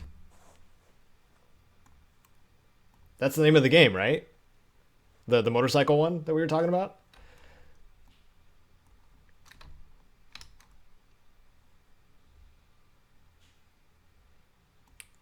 You're right, Dapper Ultron. It does kind of look like Captain America.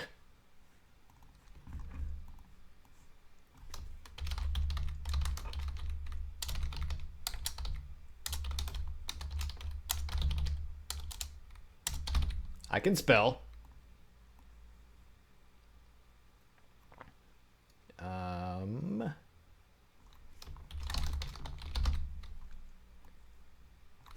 Old guns. Boom. From memory. Even though the resource is right, you know, a screen away.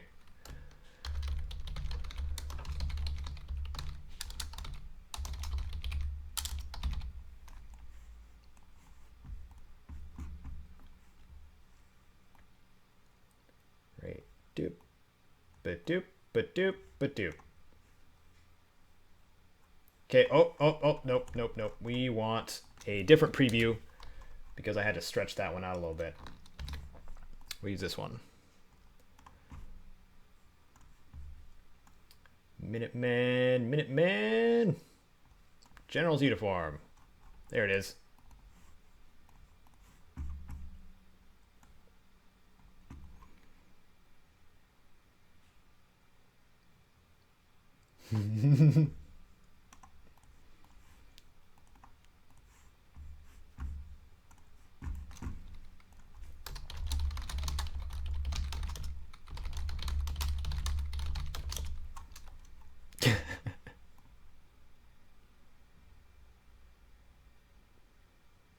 What do you mean, why am I editing the project in 720p?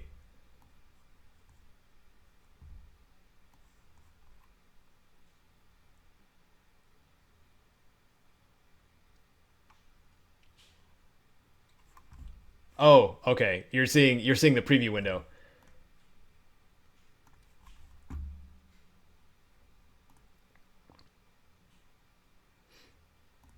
I never really mess with these settings.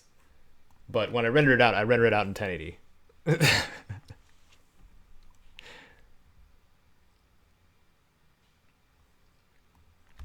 Only Brotherhood member that wears this outfit, and only when he is out in the field. It can be pickpocketed from him, or he can be killed for it. But again, pickpocket means more than one.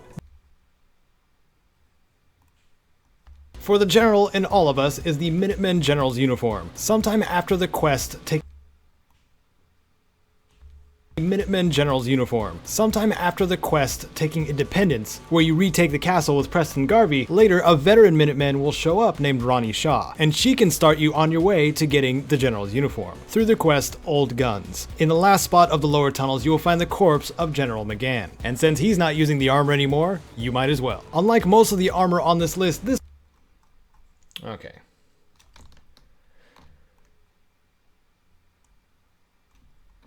There we go. There we go. Looking good.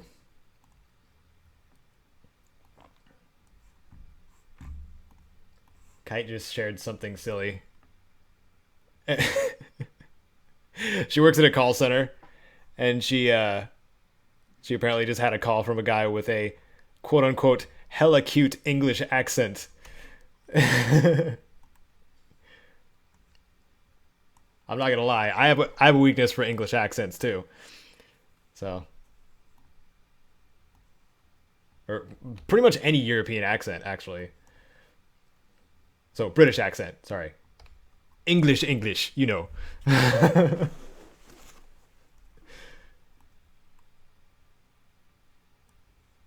Okay. And the Minuteman. Ooh, nice. Fits right in there. Oh, what's up, Raining Fire? How's it going? Welcome to the stream. Certain British accents.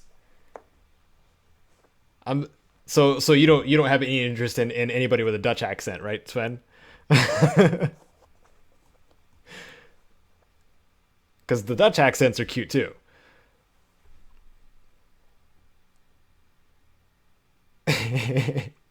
She was saying it sounded like Dave from Boy in a Band, the guy who did the Don't Stay in School rap. He's got a delicious accent. He's been doing some really cool content lately with his sister. They did a reaction to their like super old family video where they were like kids during Christmas time and stuff like that. It's pretty great.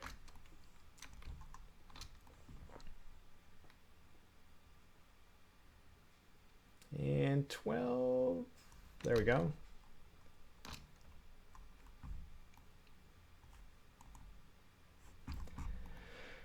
Doot, doot, doot, doot.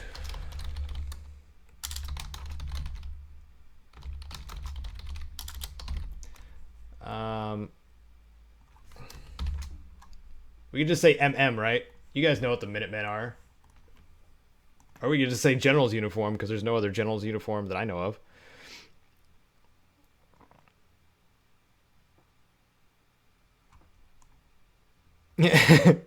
I mate want a cup of tea with your biscuits. Man. That's funny. Yeah, Raft likes the southern accents, doesn't he? All of us is the Minutemen General's uniform. Sometime after the quest. Okay. Move this right here. I'm sorry it's not that exciting, guys. I'm looking at it like in the stream itself too, and I'm just like, this would be boring. I mean, because all we're doing is we're interacting, and I'm editing boring crap. All you guys are seeing are data. Like, there's no background track, so there's nothing to keep you entertained. But I'm glad you're still hanging out. This is the nature of editing. Let's see, let's get a screen cap of the castle. There it is. Right there. Is that all of it? Okay, old guns, the castle, and not weave compatible. Good. Good to go. In the last spot of the lower tunnels, you will find the corpse of General McGann. And since he's not using the armor anymore, you might as well. Unlike most of the armor on this list, this one is actually battle ready, having resistances of 40 ballistic and 80 to energy. Both the uniform and the hat will raise your charisma by 1 each. While it would be awfully convenient, no ballistic weave here sadly, quite useful still. Next, worn by the first enemy you make, Kellogg's outfit. Oh no, spoilers! Do I have your permission, Zachary? I don't know if he's still here. Is Kellogg a spoiler?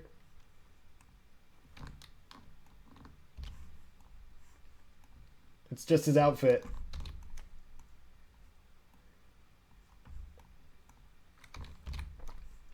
There we go. Do, do, do, do, do.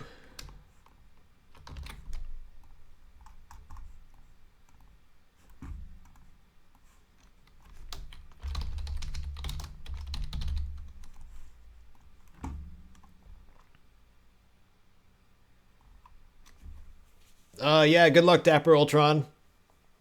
Make sure you get that Konarik, which requires all of them. I think that's the right one. The one with the tusks. It's a cool looking mask.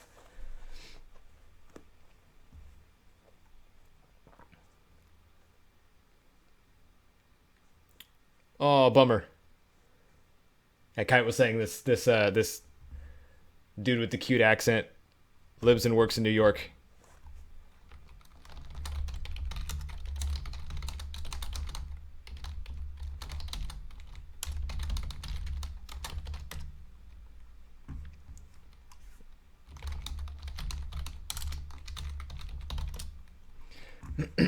I'm telling Kite that she started us on a conversation about which accents are attractive, or we find attractive. That's a great topic, I think. I think it's a great topic. So I have a I think when I played a private server on World of Warcraft, also way back, we had some Portuguese ladies and also a couple from Romania, and Romanian accents. Oh, oh man.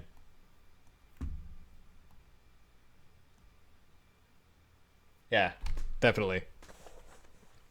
If I could get myself a nice Romanian lady who potentially a YouTuber, I would be set. Taking place in Fort Hagen, Kellogg's outfit has ballistic and energy resistances at 30, with no attribute bonus.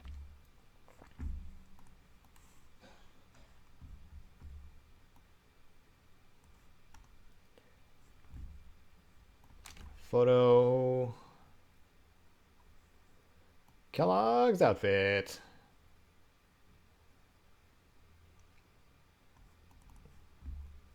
Okay. Crop that down to here. I'm contemplating cropping out the value altogether because the values are fluctuating. Value can fluctuate based on, I think, charisma and the related perks that give you discounts. And some of them can be like magazine perks too. So, I mean, I don't really have the time or the inclination to fact check that, but I'm pretty sure it fluctuates based on a lot of things. And we're not here to learn the value of things. We're here to learn the base stats.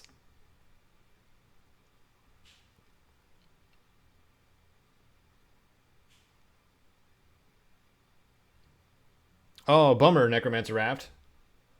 Yeah, I heard there was issues with the staff of Magnus. That's lame. Okay, now we need to go to the west side of the map. And Fort Hagen.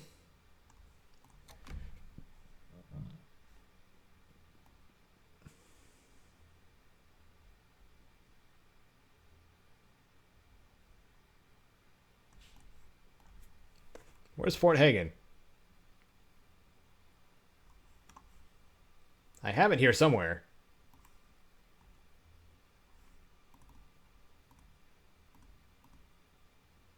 There it is. Found it.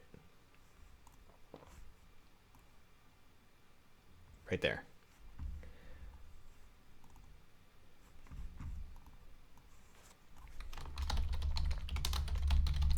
Kellogg's outfit. Kellogg, obviously, in at Fort Hagen during reunions.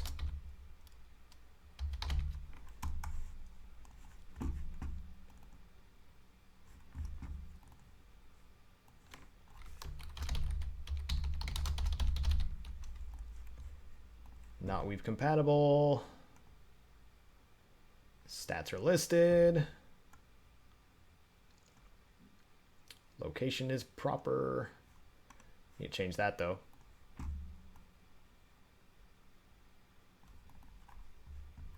Oh, cool. No editing required. All right. Whew. Next one. 21, so 21. These are all 1 second pauses in between these different things. Normally it's 2 second pauses, but this is a long freaking guide.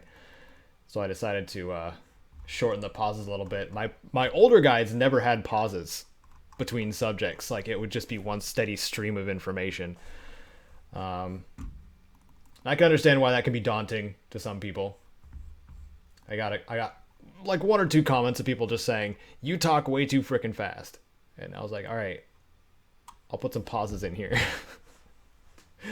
Because Lord knows I edit out all my breathing.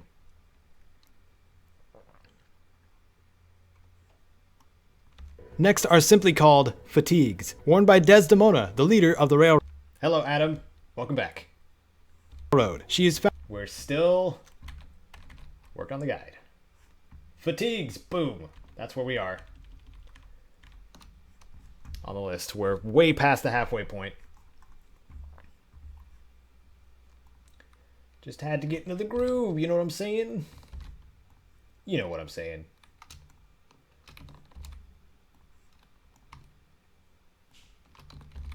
Wow, we already hit the 2-hour mark. A few more minutes here. Need to take a break. Fatigues. Fatigues. Replace clip. Photo.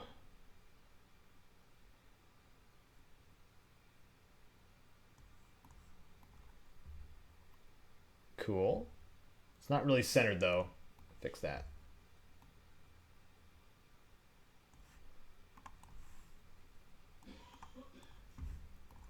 Those are really basic statistically.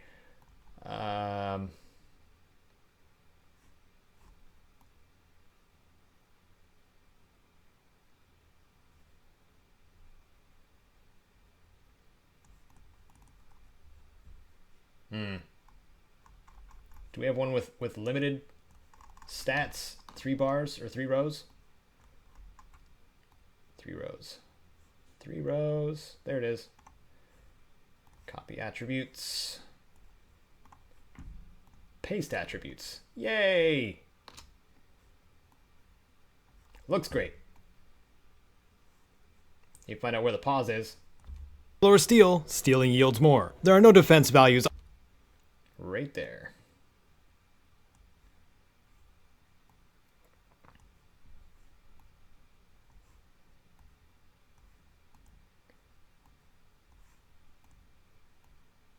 All right. There it is.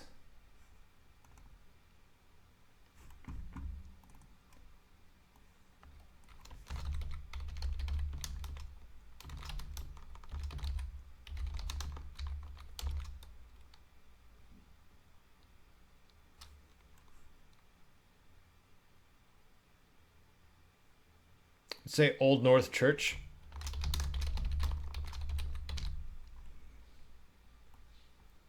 No quest.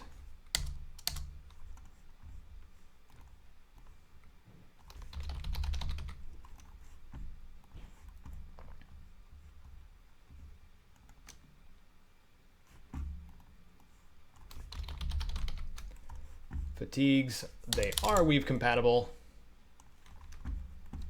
For those who would like to know.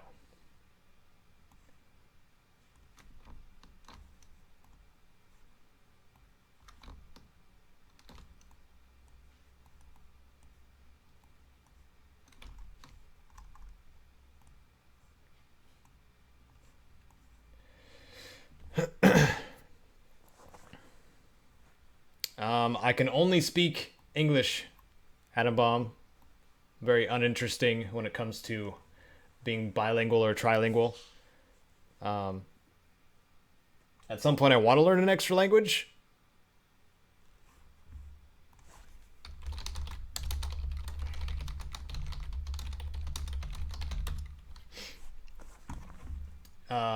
Which would probably be Spanish, just because of where I live. A lot of Hispanic individuals in the area, and I would like to speak fluent Spanish to them as well. Would be nice. Just being bilingual would be nice, honestly. You know how many more jobs you can get when you're bilingual? under Old North Church. Kill or steal, stealing yields more. There are no defense. Ew. Glad I got that. That was a weird transition. Stealing yields more. There are no defense values on the fatigues, but since this is the place where you learn Ballistic Weave, yes, Ballistic Weave can be applied. The fatigues also come with a bonus of 1 to agility.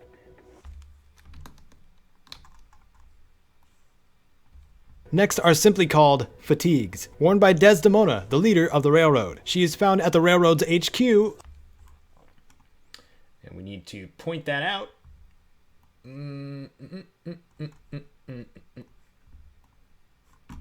Right here.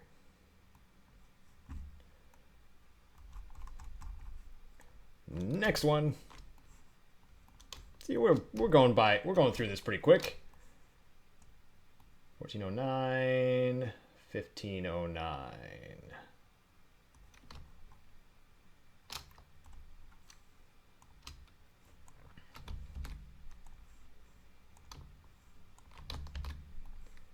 There we go.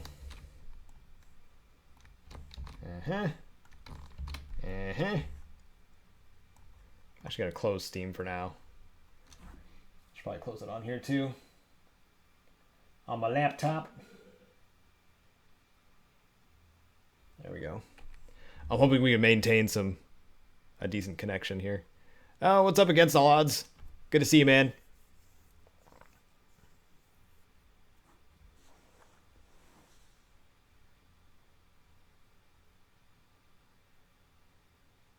Care to try something? Like what, Atom Bomb? So you are bilingual. That's cool. That is really cool. Admirable. But also a lot of people that are in the chat are bilingual with English and whatever their native language is. I am less fortunate in the sense that I grew up in North America and getting a second language isn't really, I guess, required or the usual, I guess. What do you say? Because it's like standardized in schooling for those of you that are like in European countries and stuff like that, right? like English is like an actual class. Because we have Spanish and French in like high school and stuff like that, but not nearly of the caliber, I don't think.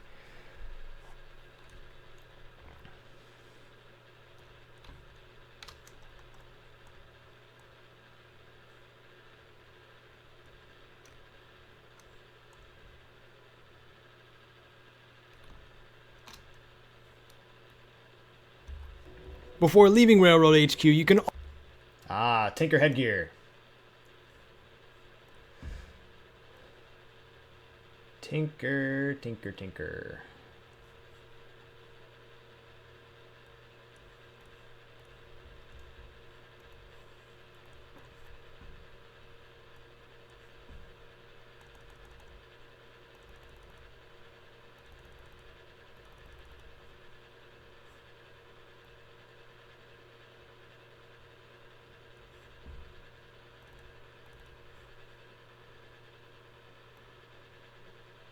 There we go.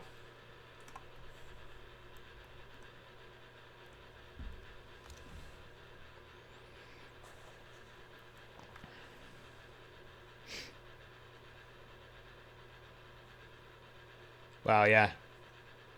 You speak English and sarcasm against all odds. Great combination.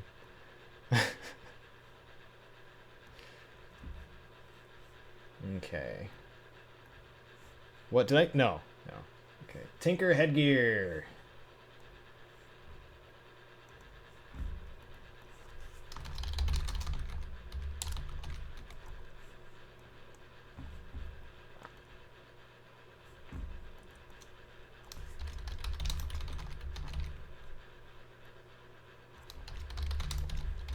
I'm gonna see if this is Tinker or Tinkers.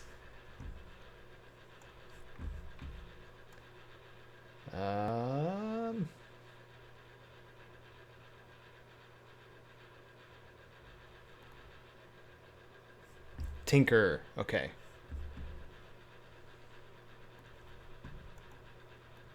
Tinker Tom at Old North Church.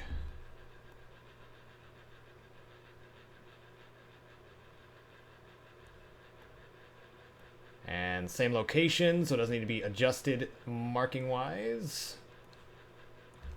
Tom, another piece that will respawn when stolen. The Tinker headgear. And right here is where the preview begins.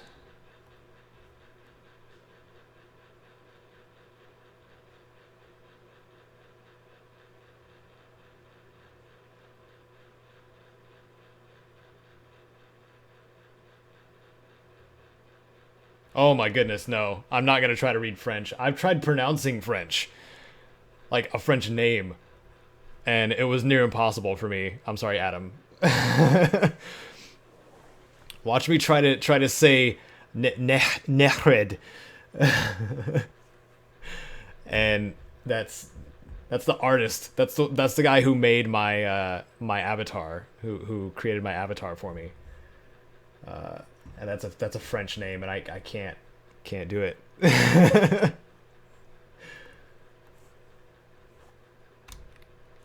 It's if your tongue's not trained for a specific language, I've learned that it's not even worth trying.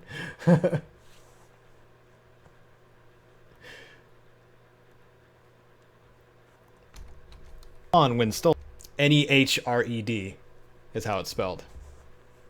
I'll put it in chat. Piece that will respawn when stolen. The Tinker headgear is one of the few pieces of headwear that will give a bonus to your damage resistance, this one by 5. And it will also raise the wearer's intelligence by 1. But with a French accent, it sounds crazy. Another piece that will respawn. Don't have to put weave compatible there because it is a headpiece.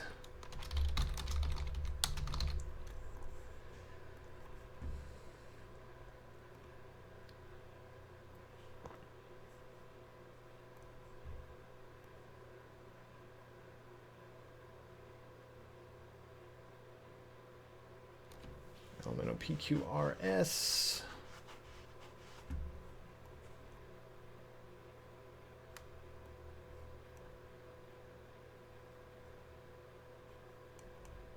Is that... It has... Oh, it has a damage resistance too. So that's 5. What did I link that has 5? That's 5. Okay. Copy attributes. Paste attributes. Oh, like a glove. Oh. Wait. Did I state this properly? Hold on. Before leaving Railroad HQ, you can also find the Tinker headgear, located on the head of Tinker Tom, another piece that will respawn when stolen. The Tinker headgear is one of the few pieces of headwear that will give a bonus to your damage resistance, this one by 5. And it will also raise the wearer's in... I said damage resistance. You guys think I could get away with that? Just straight up damage resistance, because it's energy and ballistic by 5. I mean, I'm gonna know, and now you guys are gonna know that I messed that up.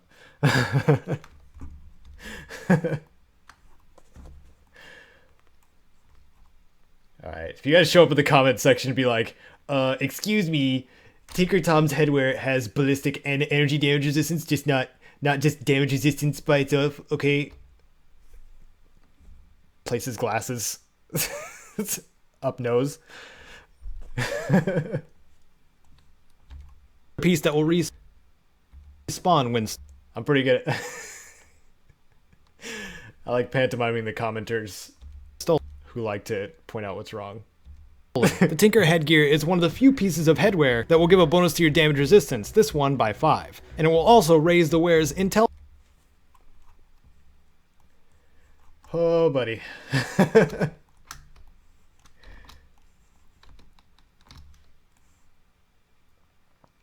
3017, 3117. There we go.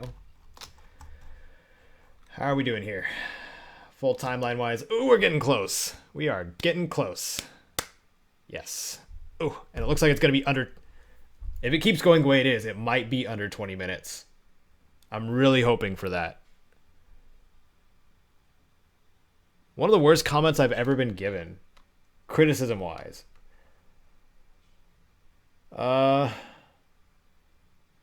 generally my comments are really, really tame. Atom Bomb, you'd be surprised going through my comment sections. Like, people bash each other more than they bash me. Guess that's not saying much, really. uh, but because I'm all about like giving information to people, I think there's less motivation because I don't use opinions as one of my basis for anything. So, man, I'm trying to think of one, but I can't really.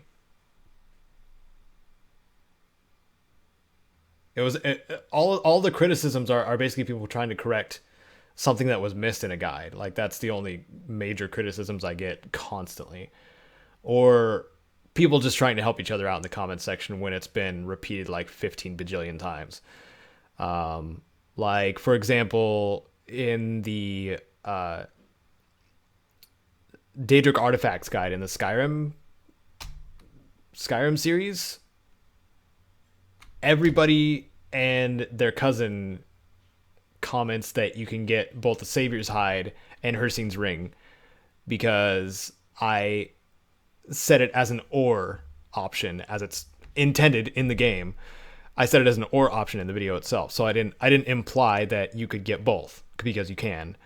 But then in the comment section now, people are like, you can get both Hircine's Ring and the Savior's Hide, or you forgot that blah blah blah. So it's all over the comment section in there, even though I made a pinned comment that says it's been established that yes, you can get both.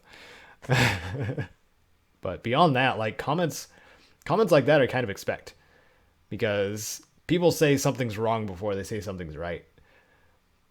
That's something you have to get used to on YouTube as well. People are bound and determined to point out something that's wrong and be heard before they go out of their way to point out something that's right or good. So,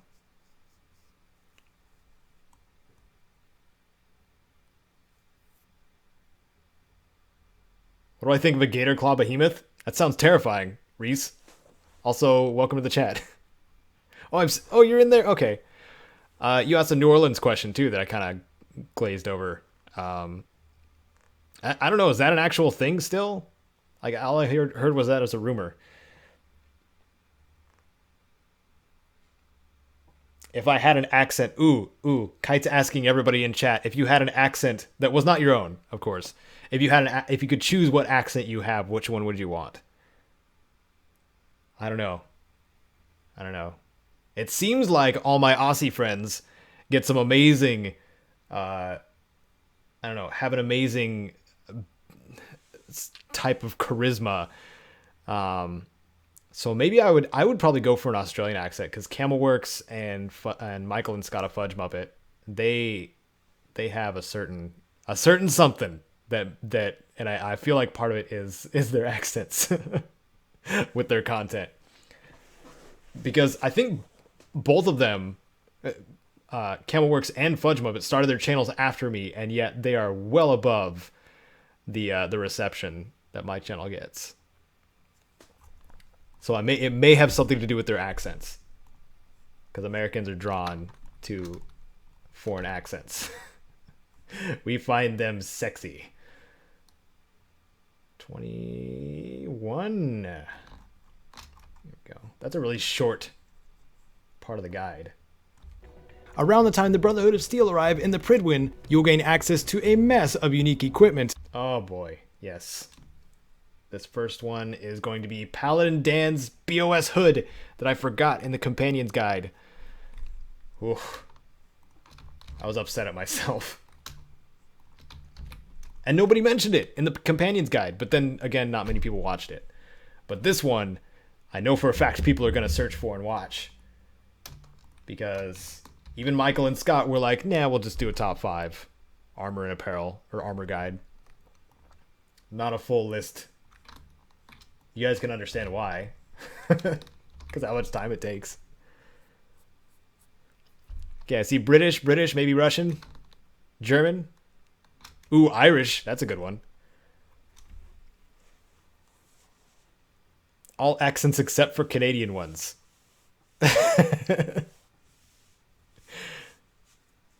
Canadians have more of a French accent, right? It's like French and something else. I can't think of any. I don't know. What? I've been asked this in my Let's Play. What games are you guys looking forward to in the next year? In 2017, I'm hoping for Hellblade from Ninja Theory and Pyre from Supergiant Games. What about you?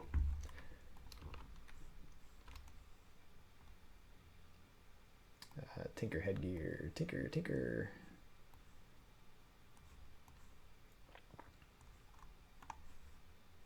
Place clip photo, BOS hood.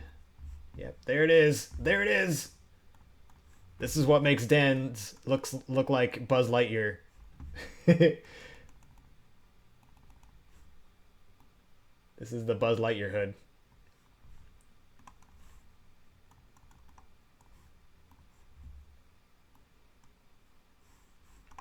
Center, there we go.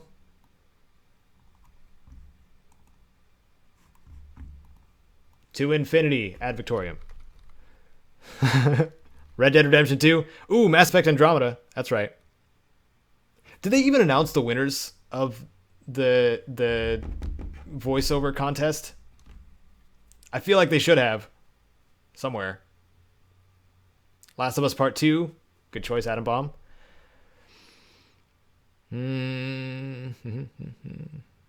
Yeah, Paladin Dan's has a unique hood. Against all odds. Yeah, I forgot about it too. That's why I'm adding it in this guide. And I'm going to actually unlist my my companions guide because all the companion gear's in this one too. I had the voiceover already done, so it's just like dragging stuff over if I have the project files still. BOS hood.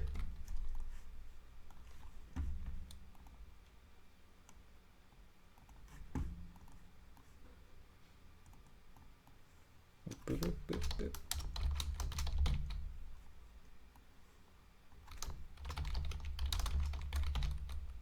Paladins at Pridwin.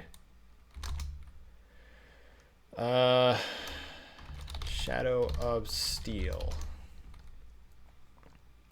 It should be Tour of Duty. But I probably worded that wrong. Around the time the Brotherhood of Steel arrive in the Pridwin, you'll gain access to... Why am I hungry? Gosh darn it. A mess of unique equipment, one of the first being the Brotherhood of Steel hood worn by Paladin Dans. Ooh, co-op campaign would be fun, Sven. The hood can be acquired after you are able to trade with him like other companions after the Shadow of Steel quest. Even though its name implies that other Brotherhood members should be wearing it, they're not. The Brotherhood of Steel hood has a basic energy resistance of 2, and is a great insulator for power armor helmets. You could hear the disappointment in my voice.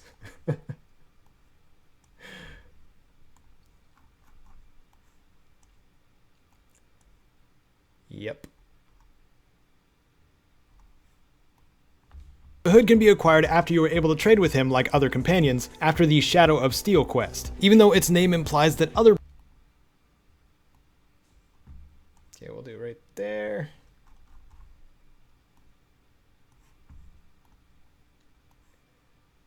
And right there, and right there, and right there.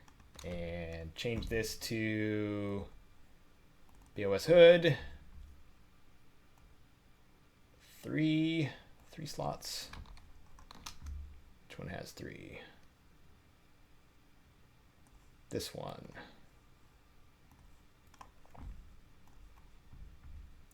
Here we go.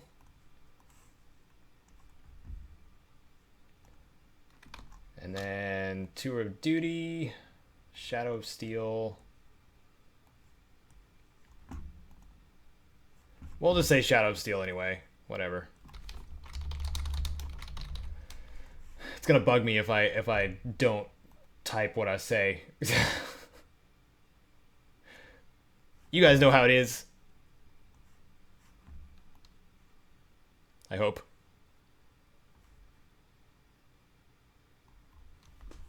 The Krogan are the giant dinosaur-looking ones, yeah. Adam.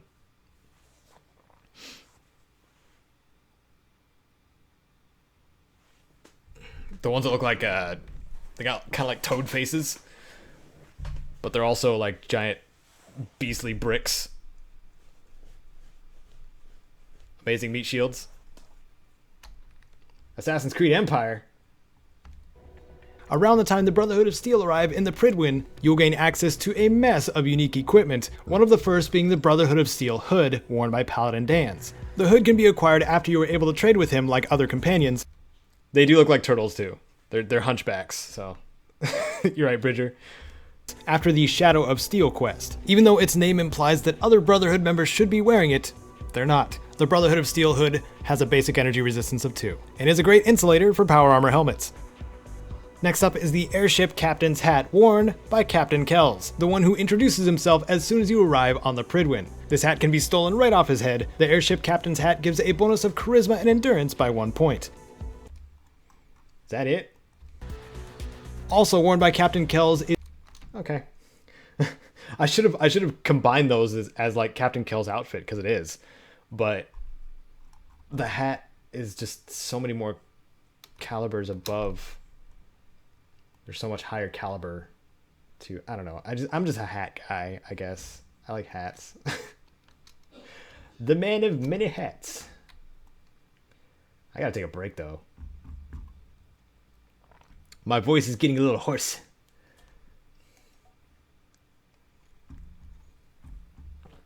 Oh my goodness.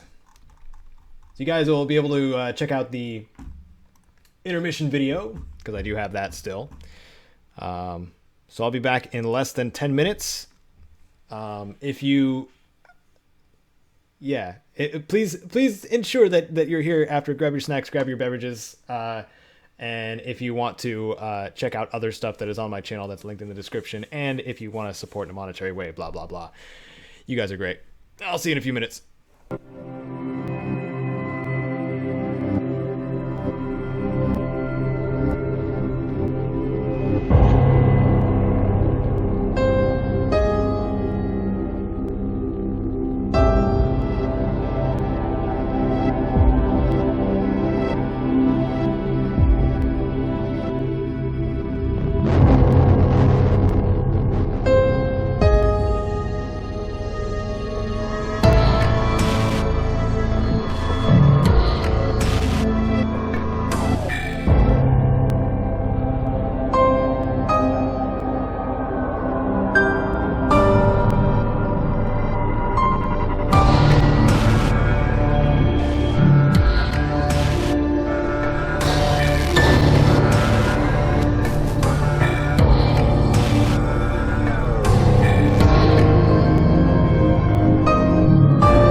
Bye.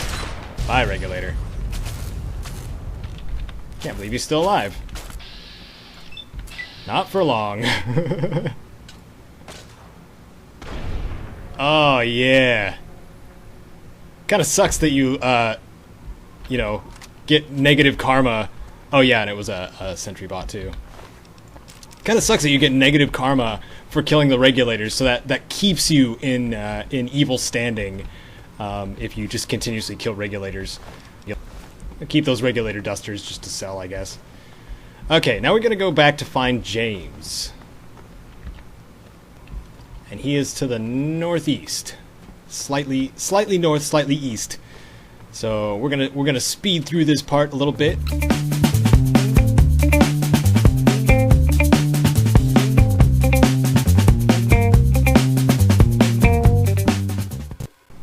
All right, we've now caught back up with James. Little trek there, but now so where's James running now? Past the was it the Rob? Once you have a handle on the game already, it's a good idea to begin with a 4-man squad. Later, however, you may want to replace one of these 4 with someone who's more experienced. Also, you have the option of using the default squad if you'd like to skip the character creation process altogether. It is completely understandable if you want to just start playing, but making characters in your own way might better reflect your personal style of solving problems. With that out of the way, on to creating a squad.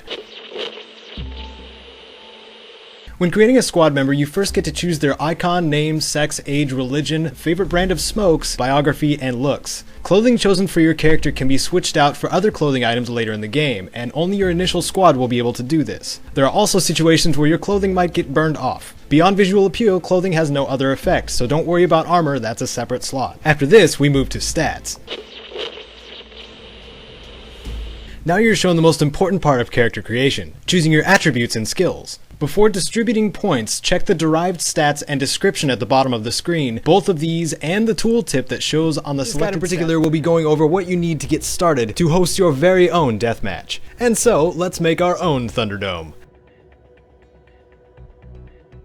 To begin a simple deathmatch, it doesn't even require an arena to be built. You will need 2 ill-tempered settlers, 15 or so bottles of alcohol, a few chems if you want it extra colorful, 2 combat knives, 3 microfusion cells, and I'm just kidding. All you really need is 2 settlers and 2 contestant platforms found in the cages section of your building menu, 1 red, 1 blue. These require just wood and steel to build. Once they are constructed, you need to only select the settlers and assign 1 to the red platform and 1 to the blue one. Once a second contestant has been assigned, shortly thereafter, as soon as they see each other, they will be at each other's throats. These quote-unquote contestants will fight to the death, unless one or both of them are essential. If the essential character does go down first, the battle will end as if someone were killed. Multiple platforms of the same color can also be placed, if you wish to have multiple settlers or companions gang up on a wasteland beast, or even it up on the other side for some team battles. He's fine.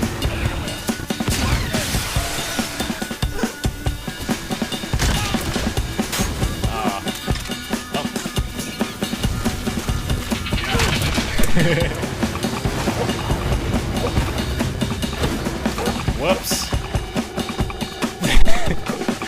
Well.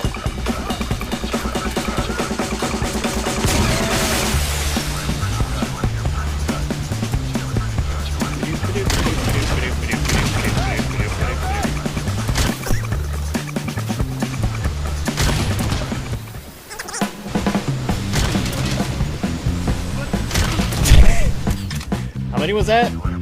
6? Yeah! Get some. No, you're not gonna survive.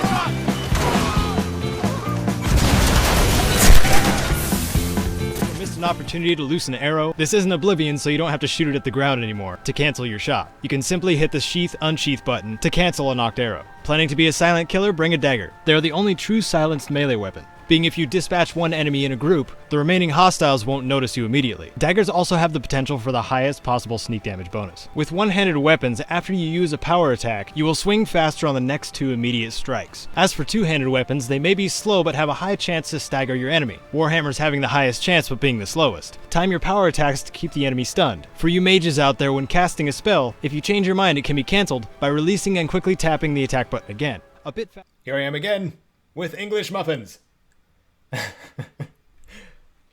So I'm gonna be mowing on these for a little bit.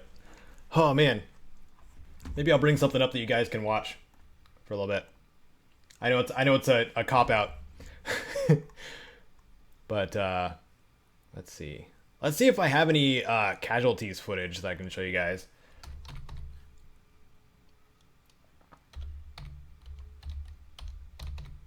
Lots. I have lots of casualties footage. Let's see. No, these are English muffins with just butter. They're really good though. Still.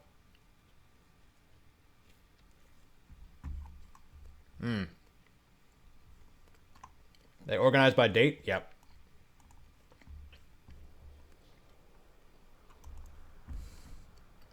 I was me playing with console commands.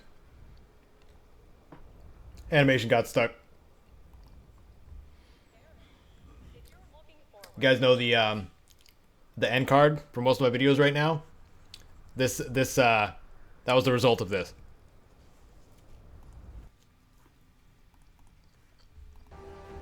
Spin the crab.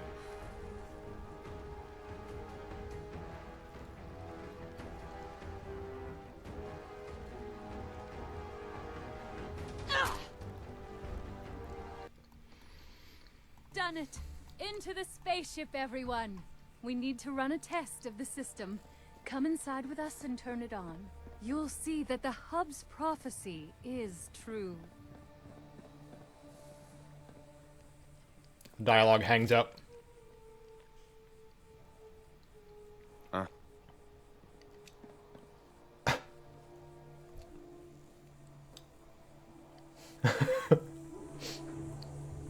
For a very long time. Wildman Rags.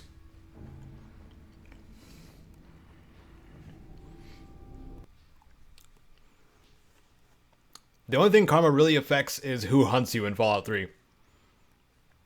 Oh, and getting certain companions.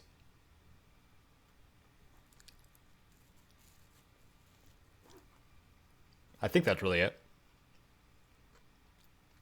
If your karma's too high, you get hunted by the talent company. If your karma's really low. Did I say charisma or karma? If your karma's low. I think it's just your choices that affect the ending, not your karma. Yeah, if you blow a megaton, it's going to be a negative to your ending. But you can still have good karma after that. Just donate a bunch of water.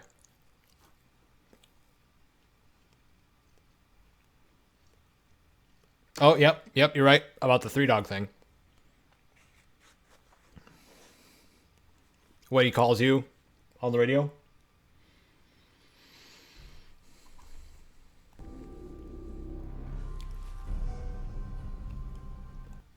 So I went to steal his Wildman Rags and I got 308 rounds.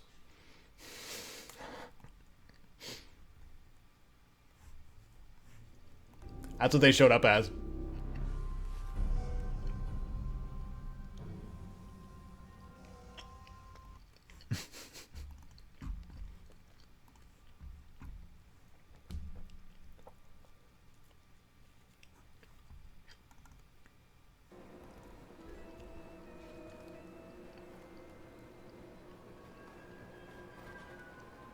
Hey. What's up, Bob?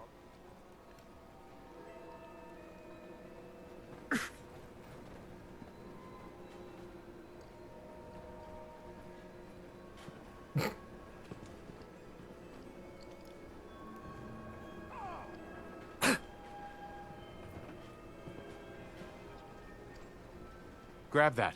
You're the overboss.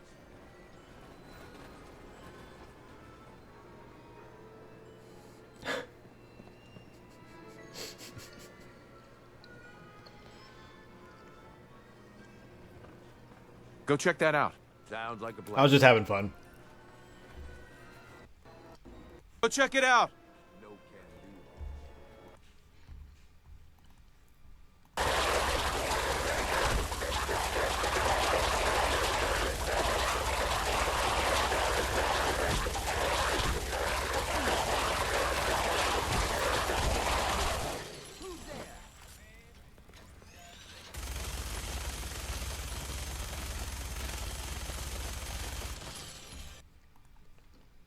do. Fox versus 10 ghost people. Fox. You're right. You're right. Yeah. Let's say more like 30 ghost people, then he might have a problem. But Fox has a stupid amount of health.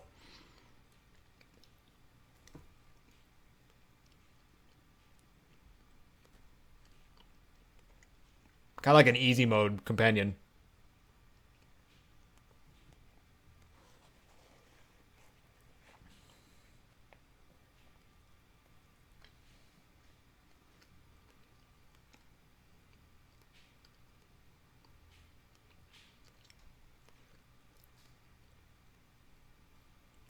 Even if he doesn't know if he has to destroy the limbs, though, like, his favorite weapon is a Gatling laser, so he'll turn him to ash.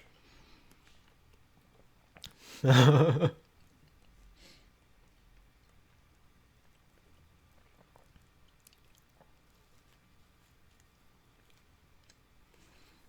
give Fox a little more credit.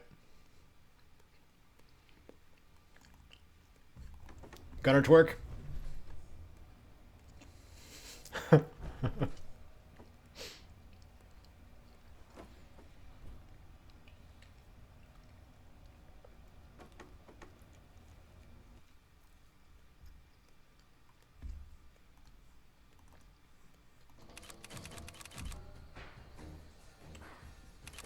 Farrago has no head.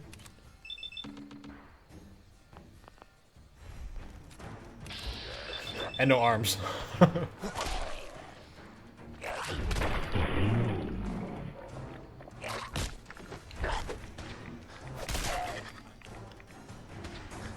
Hello, Rob Cook. Welcome to the stream.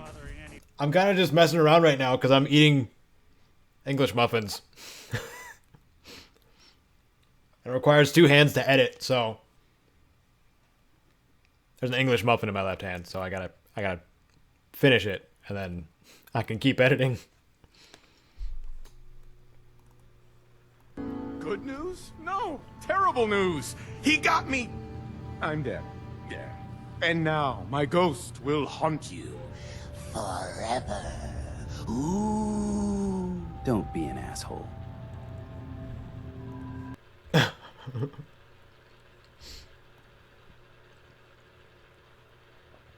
What else we got?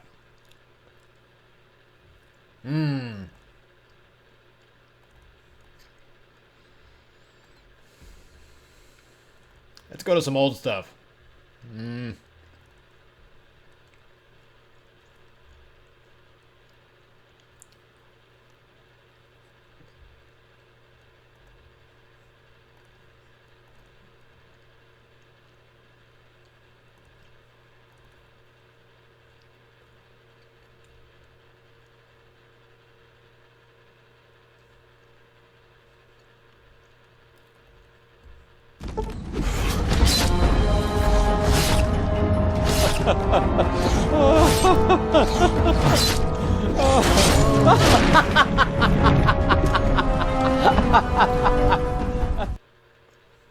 Just fun stuff to edit. And we got... There's one.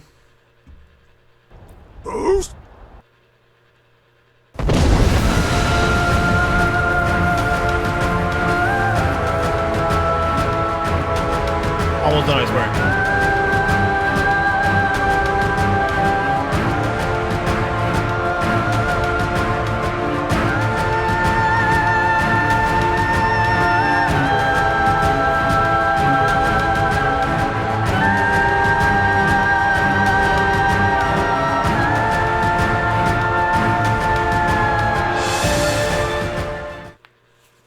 Some of them actually survived because they landed in the river.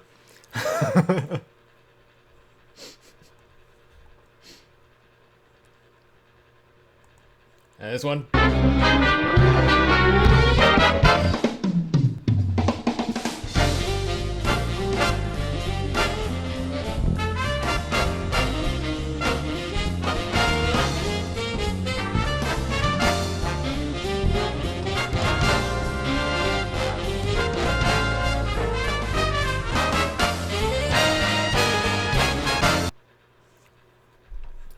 Alright.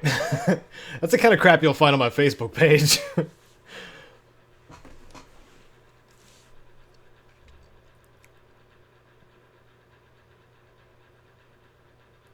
Right against all odds.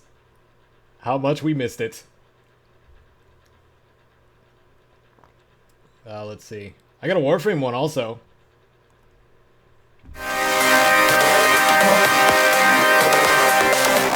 The only Warframe content I have, by the way.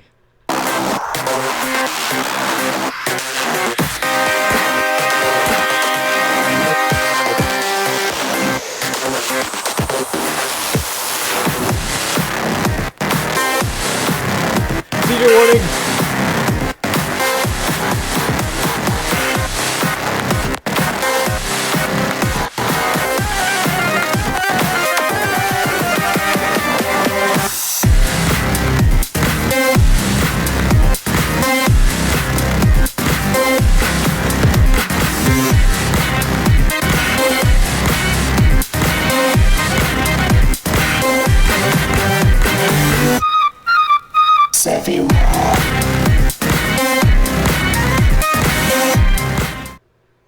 Okay. I'm done with my English muffins now. We can get back to work. Hello, Iron Wolf. Welcome to the stream. I was just kind of dicking around while I was eating the English muffins. But we're good now. I've been fed. I've been watered. And I'm good to go.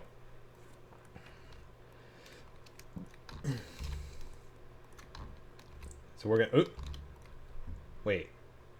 Yes. There's gonna be very short examples here. So what we're working on, for those of you just joining us, the whole 9-ish of you, we're working on the final Fallout 4 guide, the vanilla unique apparel guide for Fallout 4. That has taken me a long time to compile the information for. Through some extra bouts of getting burnt out. If you saw the information I had to deal with, you understand, I hope, how easy it is to get burnt out. Especially if you've been working with something for a year.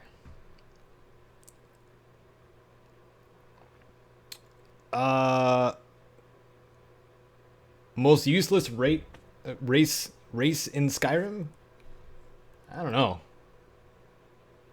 Reese. I haven't played all of them, so I don't know what's the most useless.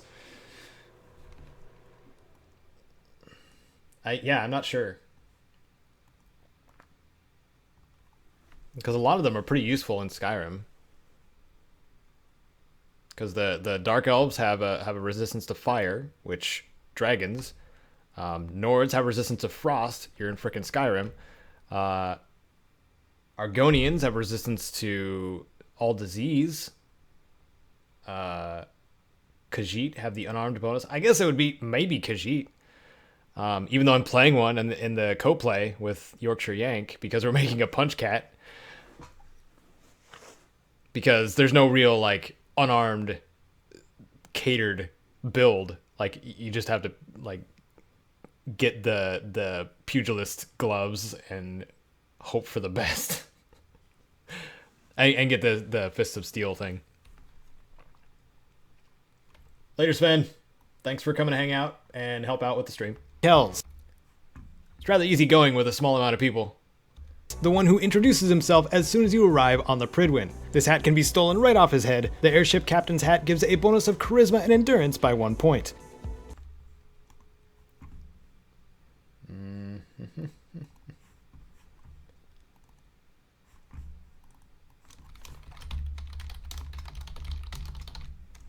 Airship captain's hat.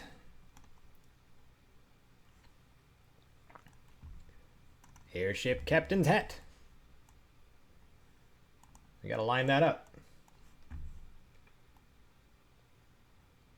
There we go. Isn't that hat cool looking? It's one of my favorite designs. I like it a lot.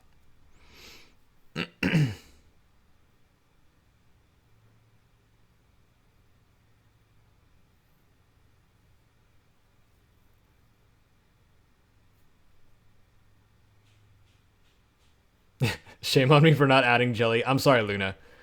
I don't even think we have any jelly here. I know. Blasphemy.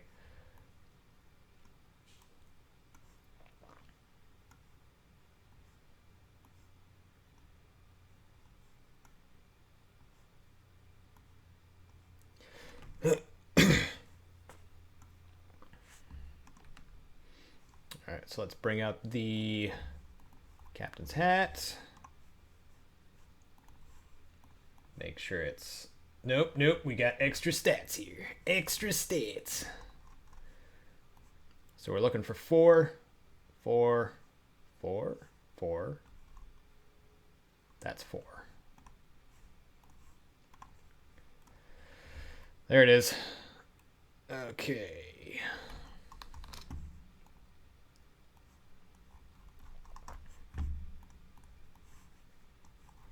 You guys see me going like 20 miles an hour, jumping all over the page, or all over the editor.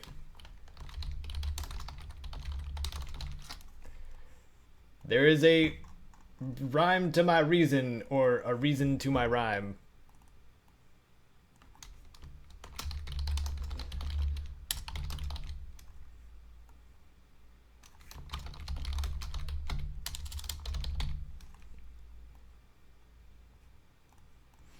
Shadow of Steel must be complete. I'm gonna leave it there. I'm gonna keep it as Shadow of Steel must be complete.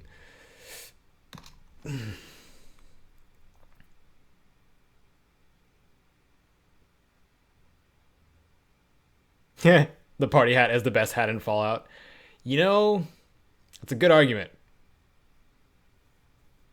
I'm glad you guys are liking the co-play. I mean, I'm glad you are liking the co-play against all odds. It's a really interesting way to do it, and that's what a lot of other content creators have told me too. I was on the Sugar Bombed podcast last weekend. I don't know if you guys watch it at all.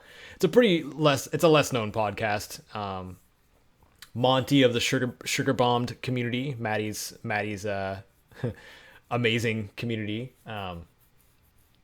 Yeah, Sugar Bombed has their own podcast now, so I went on that, and Captain. They said what I was doing was pretty cool, or the co-play that York and I were doing was pretty cool too. Hat gives a bonus of charisma and endurance.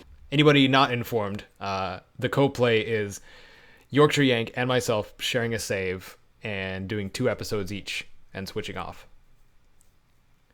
All right, have a good one, Reese. Thanks for coming to hang out. It's all good, man. It's all good. I feel like this will go up in the... I might make this one public, actually, because this is a milestone. This is a freaking milestone, you guys. And I'm loopy. Are we still marking the Pridwin? Yeah. So we don't really need to add anything else, really.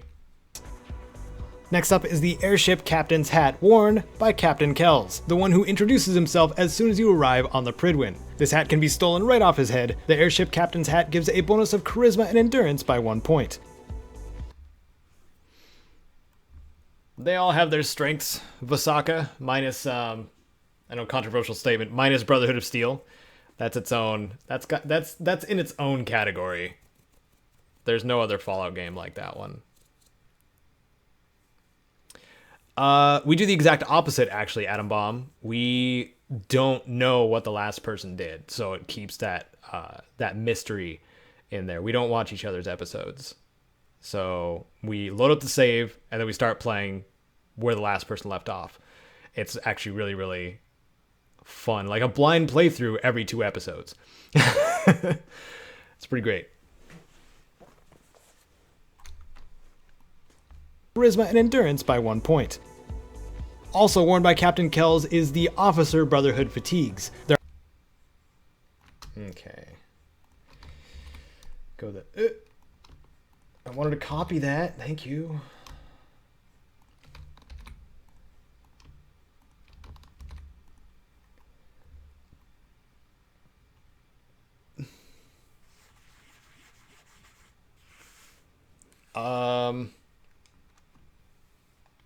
Iron Wolf, you should play both. Should set time aside. Play like Skyrim Monday, Wednesday, Friday, and New Vegas Tuesday, Thursday, Saturday. There. And then you can take a break on Sunday. That's a YouTuber response.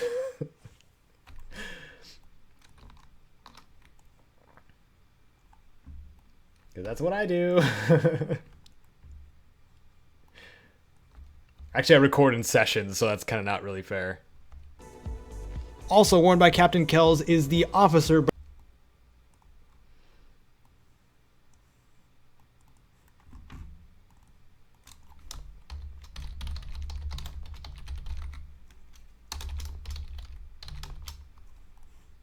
Please say that fits. Oh, no.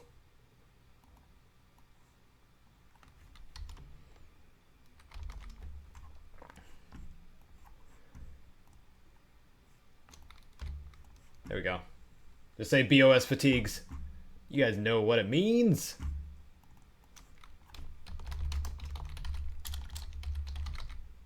Fatigues. Fatigues. Okay. We gotta open that up. Open it up. Brotherhood. Oh, we had the other officer uniform. Oh, gosh darn it. Okay. All right, the officer uniform. Check this out, guys. Check this out. We had a green UI version. I knew myself before I knew myself. Or I knew I would freak out over it.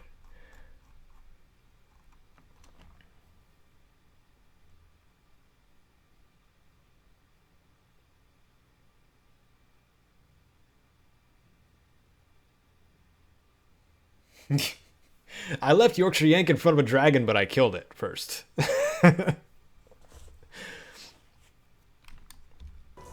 But he did leave me in the oh, what was that spot with the hag raven? Anyway, he left me in a hag's camp, and like as soon as it loaded up, like the hag raven started throwing fireballs at me. So we can be jerks to each other too. Like we already established that we're gonna be jerks to each other once in a while, just not consistently, because that would, you know, get messy.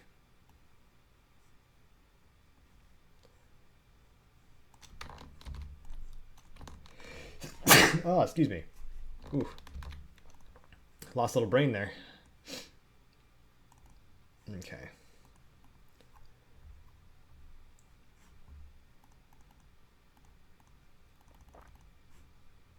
Is that about good? That's about good. You guys can see that those are fatigues, and they have the officer stripes up here, or the rank displayed.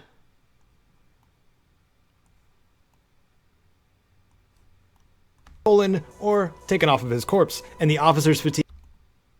There they are. Okay. Brotherhood officers' fatigues.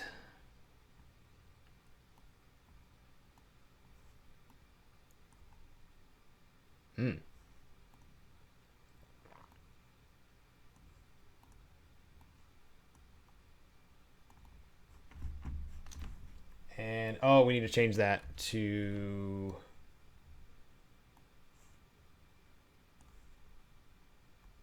whoops, that's not Tinker headgear.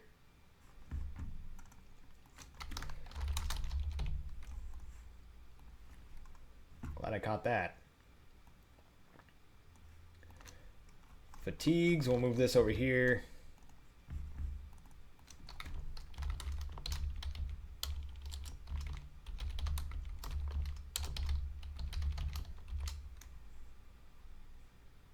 And it is not weave compatible.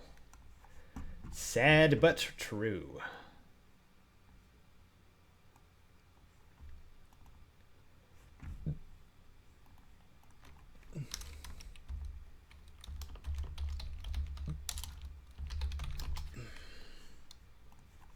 Because there's medic fatigues. That's why I'm specifying. If anybody's curious.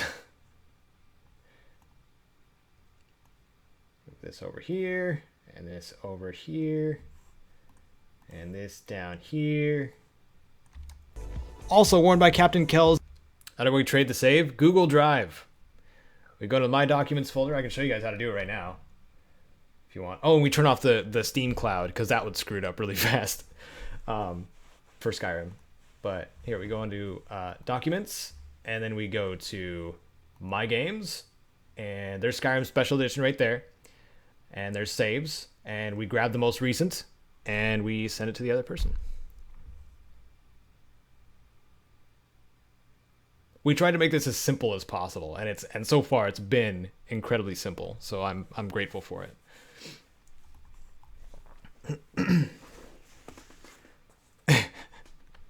Hello, a sheep. It's very nice of you to play New Vegas and listen to me in the background.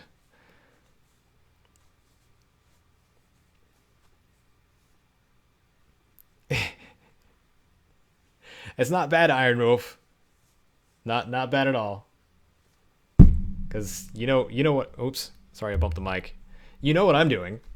I'm creating said guides. Captain Kell. If it's bad to watch them, it's just as bad to make them.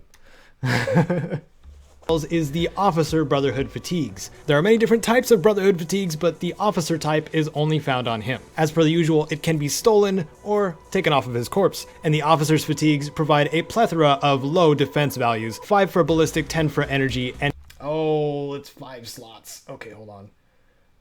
Oh, ooh, there it is.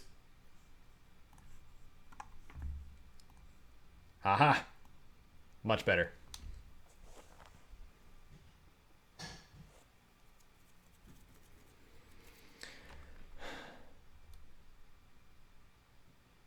Oh, the memorizing part? No, that's not bad. Memorize things you like. There's nothing wrong with that.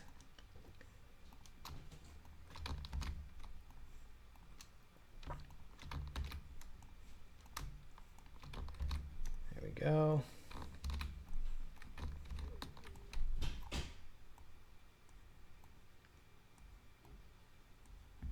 Oops. Nope, don't want to go that far. Fatigues. Knight Captain Caedo is found in the med bay of the Pridwin. These are statistically identical. Pretty easy, easy.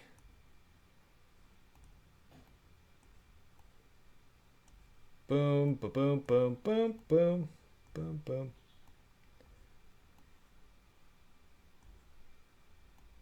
All I'm doing is shuffling things around. And changing them as necessary. Okay, now we have the medic fatigues. That one. These ones are white. White on brown, or brown on white. And these are BOS fatigues. Medic.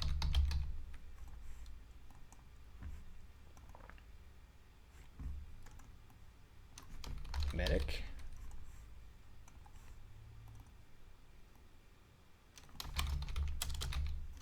Captain Caedo. And medic. Oops, that one.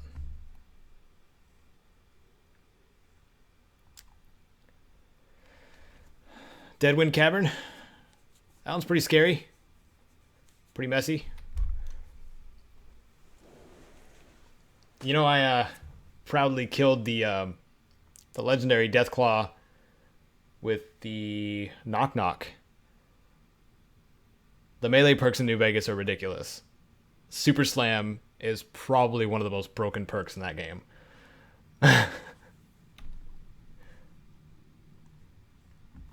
Fatigues. Knight Captain Caedo is found in the med bay of the Pridwin. These are statistically identical to the Officer fatigues, again giving 5 ballistic damage resistance, 10 energy, and 10 radiation. Also coming with the stylish medical patch on the sleeve. Oh no. Oh crap. I didn't space this out by a second. Crap.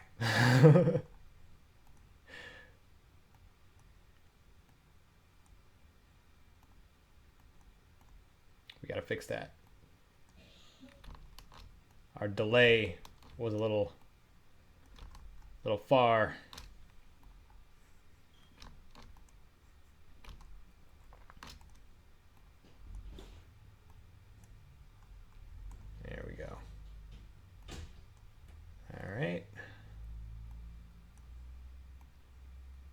Special set of Brotherhood fatigues are worn by Captain Caedo, nicknamed the Medic Fatigues. Knight Captain C4 works really well too, you're right, Sheep.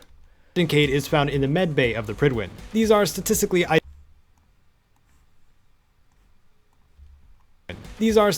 identical to the Officer Fatigues, again giving 5 ballistic damage resistance, 10 energy, and 10 radiation. Also coming with the stylish medical patch on the sleeve. Okay. 4712.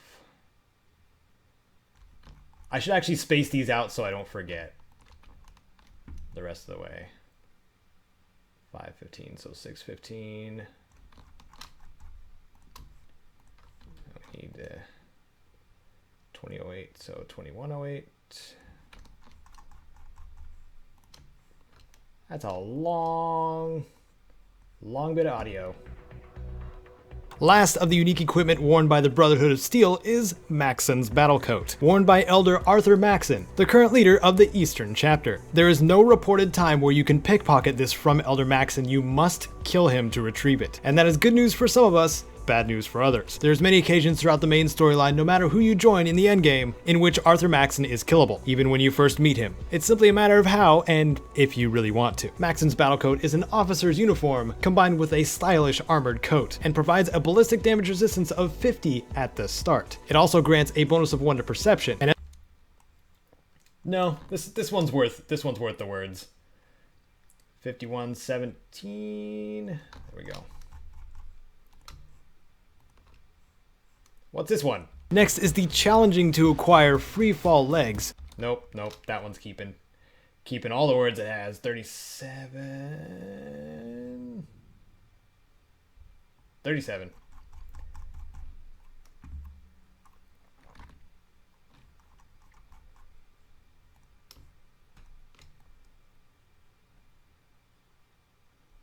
$35, 26.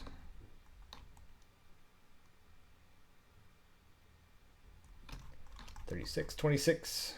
Oh, we just surpassed 20 minutes. Gosh darn it. 1629.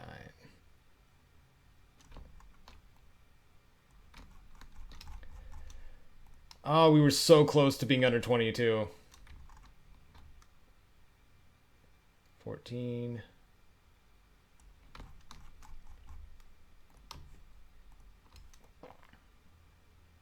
Well, it's still shorter than it was initially. 22, 23. Yeah, initially it was going to be closer to 25 minutes. So I actually shaved it down quite a bit more, which is good. Oh, man. Look at how little we have left. Look at how little we have left. Look at how much we've done. Wow. And after the overlays are in, like, the main track is, like, the easiest part. I guarantee you. If you guys stick around for that part, like, it's the easiest. Like, I'm just going to be plopping things into the timeline. It's going to be great.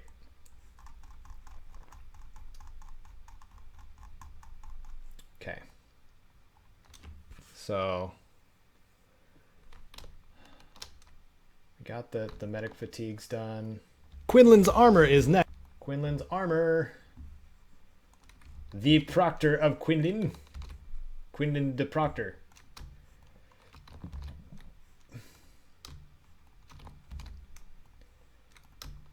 What kind of title is Proctor? What does that mean?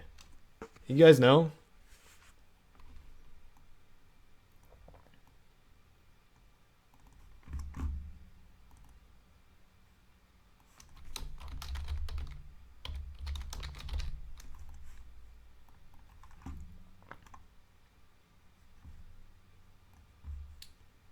Quinlan. Quinlan.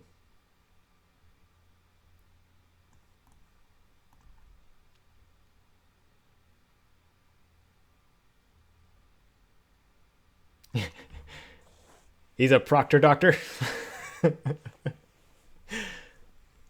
A proctologist? No. There's multiple proctors on the Pridwin. That doesn't make sense.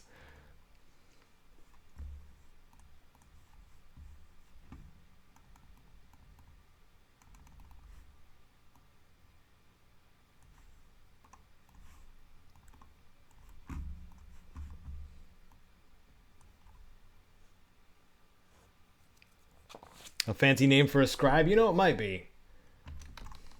Maybe just a head scribe title.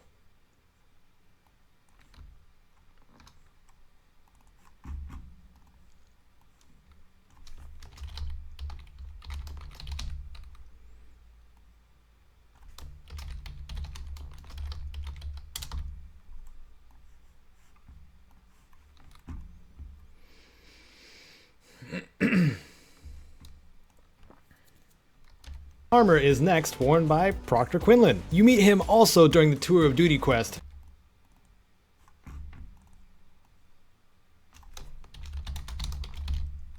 Tour of Duty. I'm gonna change it to Tour of Duty for these.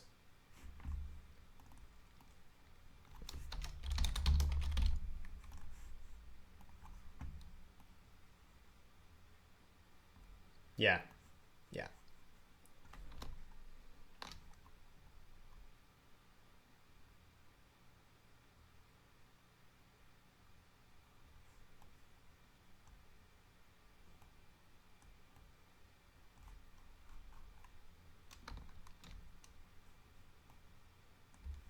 Quinlan's armor is next, worn by Proctor Quinlan. You meet him also during the Tour of Duty. His back, and you may continue retrieving technical documents for him that are so important. I was a little sassy. Because Quinlan is a little sassy.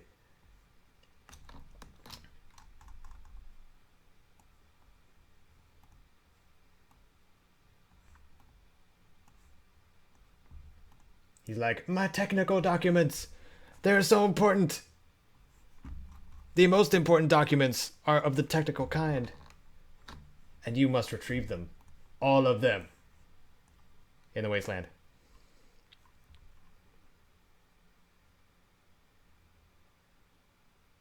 Oh my goodness.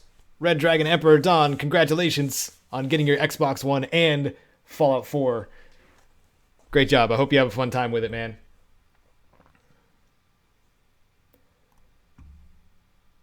It ought to be a blast.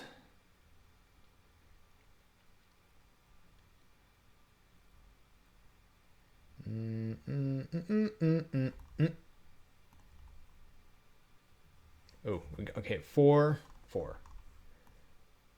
5, 5, 4. Hooray!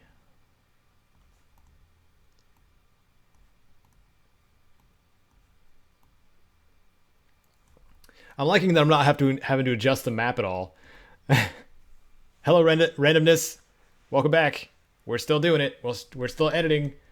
Still making this guide pretty. I guess.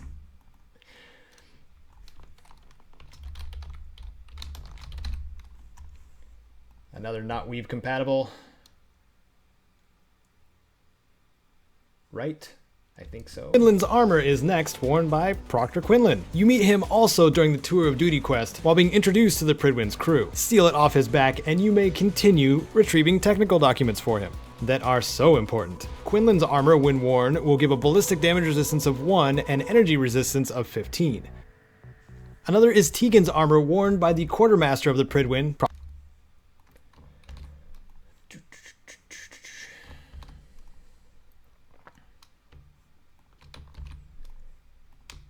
The Brotherhood of Steel has a lot of uniques.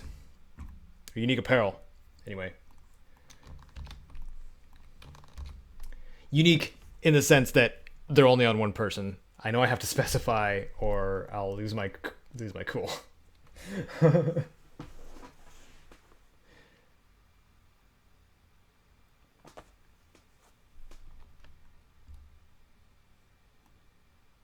Okay.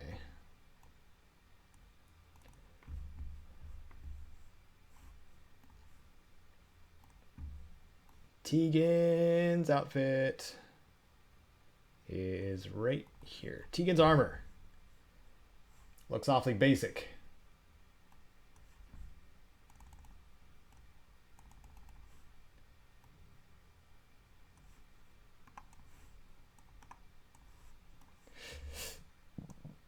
I'm surprised work hasn't called me yet. They called me like 3 times yesterday.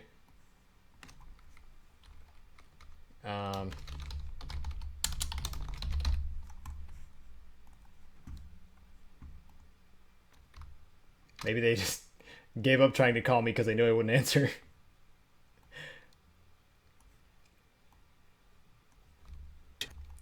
The thing about my work is they're obligated to call everybody who is not working if a spot needs to be filled.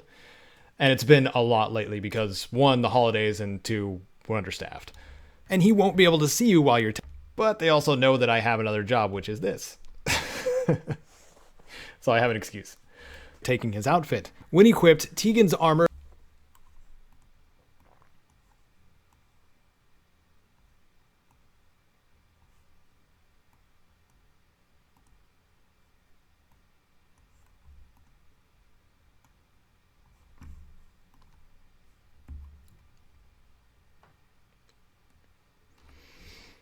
You made a BOS ornament? Nice randomness. What'd you make it out of? And is there a way you can share it? If you go to my Facebook fan page and send it to me through a private message or something, I could make it a post. Be like, this guy made a BOS ornament and it's BA. Where did I study? What do you mean by study for what? Like, I went to trade school in Idaho, Job Corps, and high school in Western Washington. For video editing stuff, I am self-taught. Nope, no college.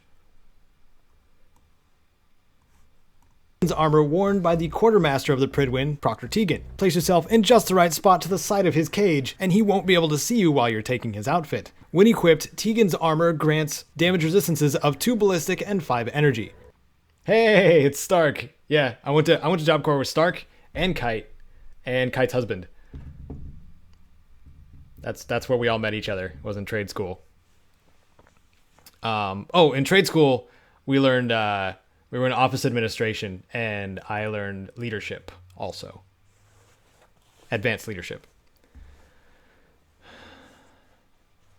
Trade school is like a halfway point, and Job Corps is federally funded. So education, thankfully, we didn't have to pay for. So I took that as an opportunity to get free education rather than try to go to college and be so far in debt that a YouTube channel wouldn't save me.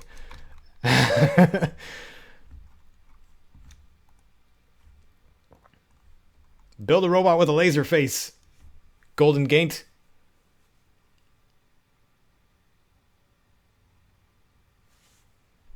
Or build a Securitron. Another is Tegan's armor worn by the quartermaster of the Pridwin, Proctor Tegan. Place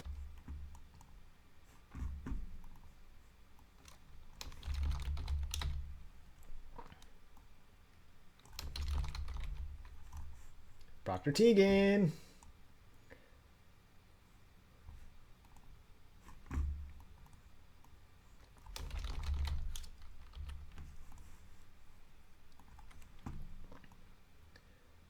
And we need the stats. We need the stats. Stat.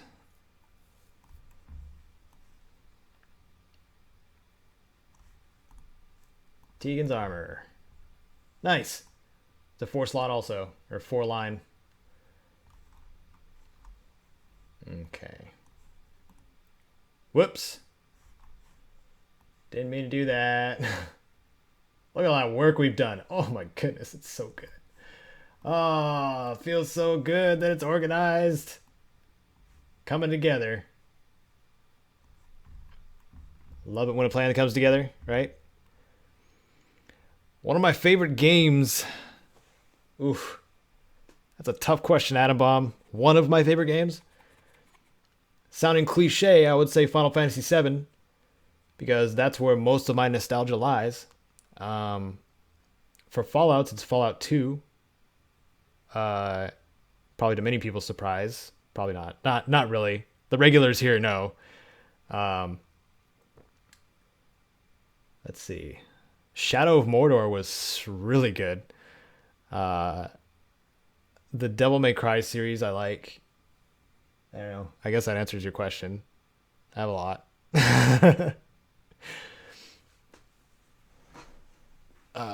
Deus Ex. All of them. Well, all the main ones. Hello, Tony Enfield. How's it going, man? Hey, you were in my squad recently. I played XCOM 2 again, and a lot of you guys were in the character pool. It's awesome. I can actually bring you guys along whenever I feel like it now. It feels like you're with me in spirit. Damage resistances of 2 ballistic and 5 energy. Tegan has another piece of useful gear called the Commando Helmet, which is in his shop inventory. Alright, Commando Helmet. My answer to that also is usually Fallout 2, Atom Bomb. Because the best Fallout game in your opinion question is one that is rife with hard opinions. just go to the subreddit, you'll know.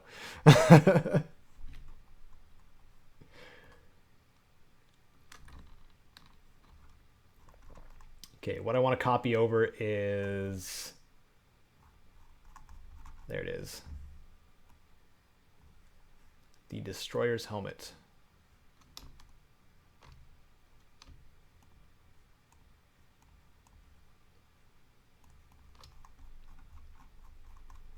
So it's going to copy really weird when I move it over here. Beep. Oh. What? Yeah, that did copy weird. All right, nope. We'll just copy stuff over and run with it.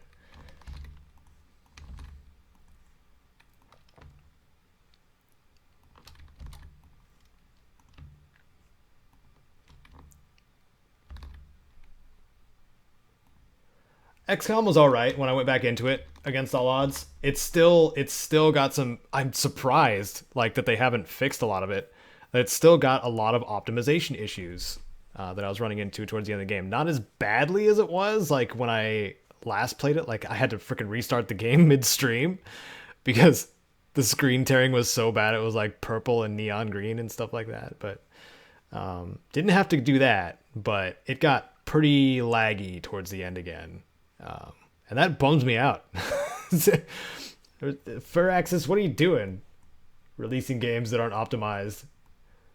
And still not optimized, like almost a year after. My favorite Skyrim DLC is probably Dragonborn. Lewis.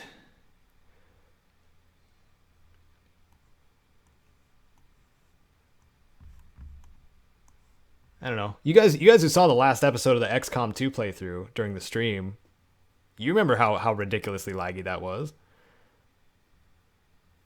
The walls. The particle effects were a lot, or the debris was a lot better handled. Thankfully. No, Dawnguard's all right, but Dragonborn, I enjoyed Dragonborn a lot more.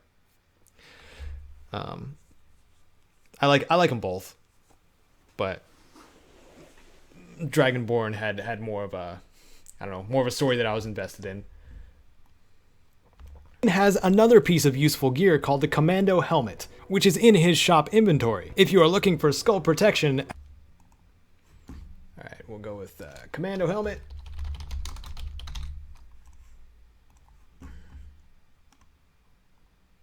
We gotta change the visuals. Commando. Up here.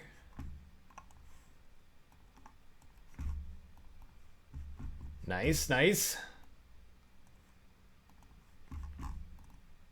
Yeah.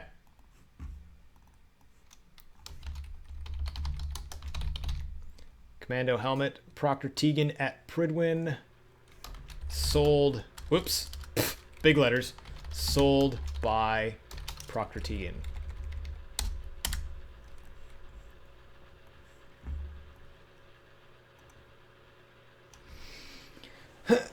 Okay.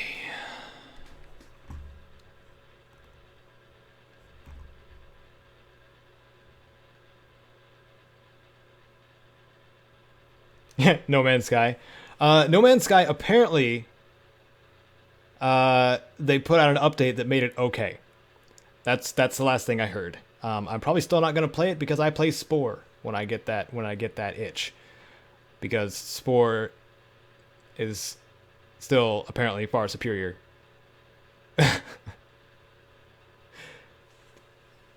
And was also far more ambitious and delivered on a lot of the stuff that it said it would. So, if you guys played Spore Galactic Adventures, like, I was surprised that that was not like as well known, because Spore Galactic Adventures made you like, you could do like planet side missions. It was really fun. I feel bad that people didn't, that Spore was kind of dead by the time that arrived. The general public, anyway. No Man's Lie. That's right.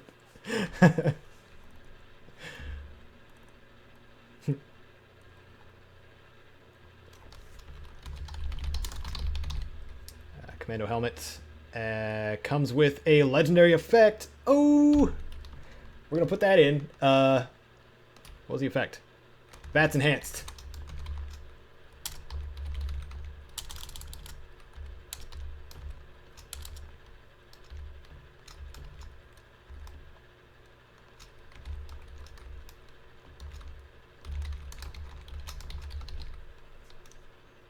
Yes.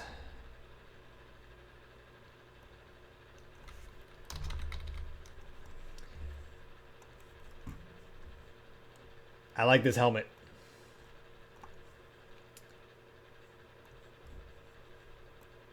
That's enhanced. Ooh, nice. I don't have to do anything with that. Oh. Comes with the polymer mod upgrade, putting its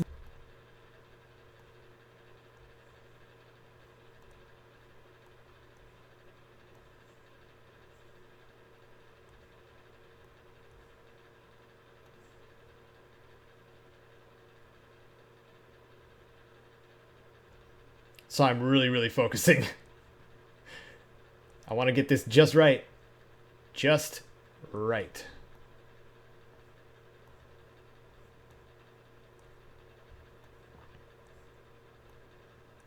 Has another piece of useful gear called the Commando Helmet, which is in his shop inventory. If you are looking for skull protection outside of power armor, this is a premium choice if you can shell out the caps. The Commando Helmet supposedly comes with the polymer mod upgrade, putting its damage resistances at 16 ballistic and 16 energy. It also comes with the VATS enhanced legendary effect. That was a little rough, don't you think? Energy. It also... Ooh, that was rough. We're gonna fix that right now. Resistances at 16 ballistic and 16 energy. It also comes with the... Nice. Much better. And make sure that is a crossfade. How many do we have left? Not that many. Like 4? 5? Guys, we're getting close. Tegan has another piece of useful gear called the Commando Helmet, which is in his shop inventory. If you are looking for skull protection outside of power armor, this is a premium choice if you can shell out the caps. The Commando Helmet supposedly comes with the polymer mod upgrade, putting its damage resistances at 16 ballistic and 16 energy. It also comes with the VATS enhanced legendary effect, reducing all VATS costs by 10%. And even if you don't find the VATS effect useful, just the fact that it has a legendary effect boosts its defense values by 2.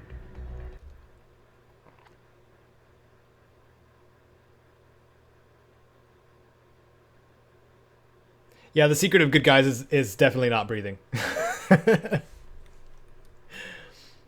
thing is, you don't realize until you actually record yourself how much breathing actually takes time-wise.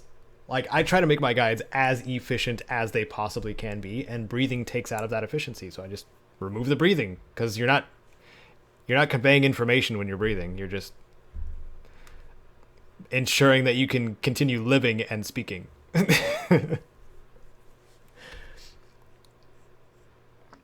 Another. It's also just the beauty of editing. I like that.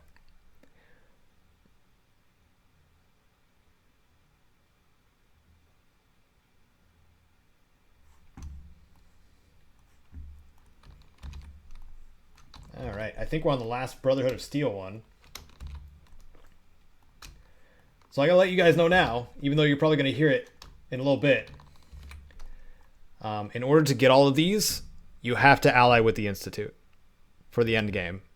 You have to ally with the Institute to get all of these on this list. And it's very disappointing for the one that determines that. The one item that determines that. Or two items that determine that, sorry. Liam's glasses and the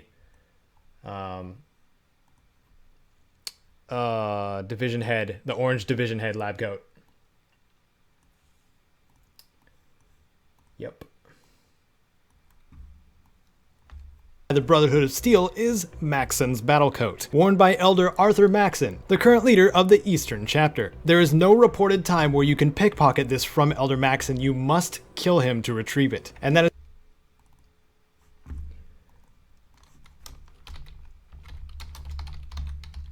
Maxon's battle coat. So how many of you have Maxon's battle coat? And how many of you have put ballistic weave on it? Because it's amazing.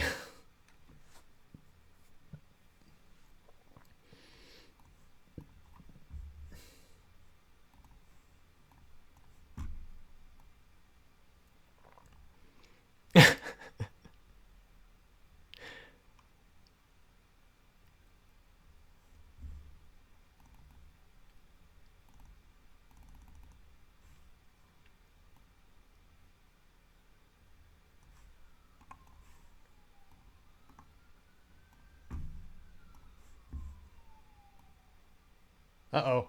Sirens. Been hearing that a lot lately. People in ditches and stuff.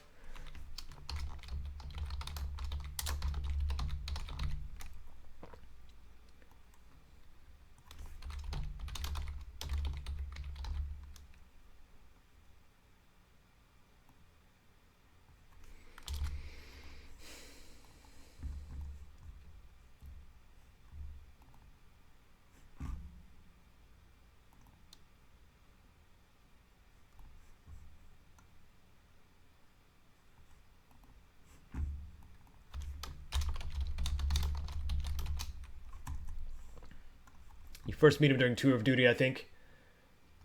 I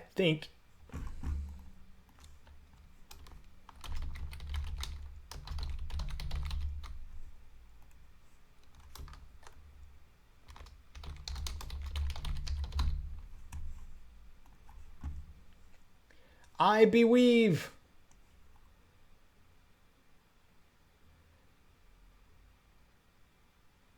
Later, Aaron Riddle. I didn't see you much in the chat, but hey, thanks for stopping by. Oops. Bumped the mic again. Not used to it on the right side.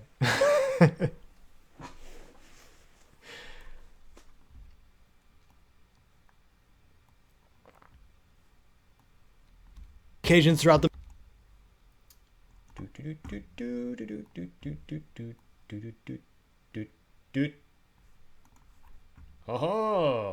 Oh. Do I not need to adjust it? Yay! That's so satisfying when I don't need to do anything besides just change the image.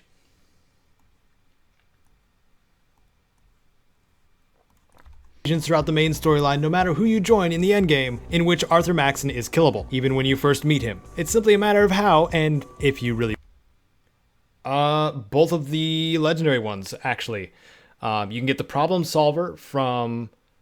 this is to answer Red Dragon Emperor Dawn. You can get the problem solver from Mason if you bury your teeth at him, which is basically threaten him. And there's one you can purchase from the merchants there too that also has the Furious effect. I forgot the name of that one. But yeah, they both have the Furious effect. so you can get either one. It's an amazing rifle, as you see in the gameplay. It's probably what makes the very hard mode so much easier, because enemies have a stupid amount of resistance and are bullet spongy. The kneecapper combat rifle helps too, though. Like a lot. Beat him. Splatter cannon. Thank you. Thank you against all odds. Simply a matter of how and if you really want to. Maxon's battle coat is an officer's uniform combined with a stylish armored coat. And I hardly do damage, but the furious effect, yeah, it's a cumulative one. So like I think it increases by 15% every shot. And my character doesn't have any damage perks. I don't know if you noticed that. So like if you have rifle perks, they will devastate at any difficulty. That's the only reason I go through so much ammo, is because I don't have anything that increases my damage except chems.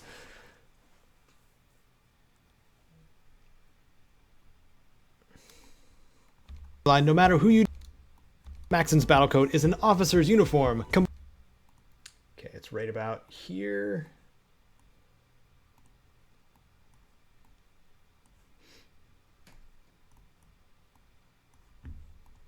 There we go. Guys, you're getting so close. When I got to Maxon's battle coat, I was just like, oh my goodness, I'm almost done. When I was doing the commentary yesterday. Because the commentary itself takes forever. It's my own fault. I didn't write a script. Last of the unique equipment worn by... Was that it? Last of the... There we go. Last of the unique equipment worn by the Brotherhood of Steel is Maxon's battle coat, worn by Elder Arthur Maxon, the current leader of the Eastern Chapter. There is no reported time where you can pickpocket this from Elder Maxon. You must kill him to retrieve it. And that is good news for some of us, bad news for others. There's many occasions throughout the main storyline, no matter who you join in the endgame, in which Arthur Maxon is killable, even when you first meet him. It's simply a matter of how and if you really want to. Maxon's battle coat is an officer's uniform combined with a stylish armored coat, and provides a ballistic damage resistance of 50 at the start. It also grants a bonus of 1 to perception, and as you might have guessed, yes, it is ballistic weave compatible. And at the top rank of these upgrades, Maxon's battle coat will be one of the most well-protected outfits you can find. But at what cost? Next is the challenging to acquire free fall legs. Oh man, I don't know how I'm gonna do this one, the free fall legs. In the main track, in the overlay, it's gonna be easy, but man, that's gonna be different. So, how many of you got the free fall legs as legitimately as you could? Because the way to get them is borderline exploitastic. I don't know why the developers put them up there. It's stupid. You need a jetpack and lots of chems. Or a garbage can and just scale the wall because of a glitch. I'm sure there's other ways too. Just type in TCL and the turn off clipping.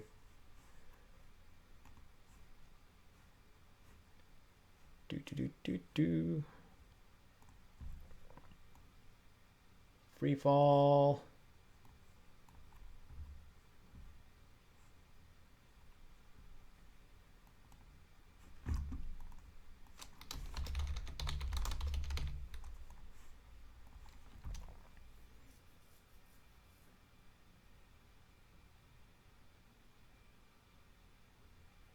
Yes, VATS enhanced gear can stack. I had, I think, like, VATS enhanced, like, arm and chest, and, like, a VATS enhanced weapon, too. It was ridiculous. Yeah, so it's 10% each, but, of course, it can improve further with each piece. I don't think there's a cap. Because even at maximum, you would be getting Let's see. 10, 20, 30, 40, 50, 60. Max of 60% from your armor if all the pieces gave VATS enhanced.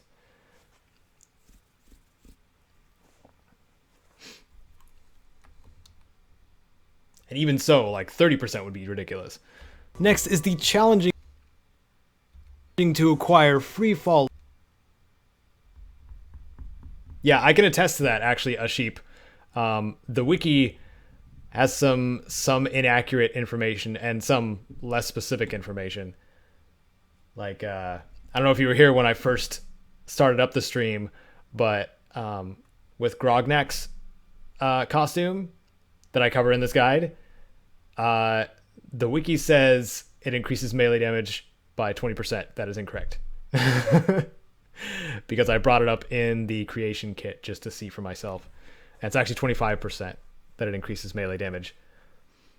And also, the Wildman outfit doesn't have its own it's basically an enchantment. It doesn't have its own legendary effect. It uses the Grognak effect also.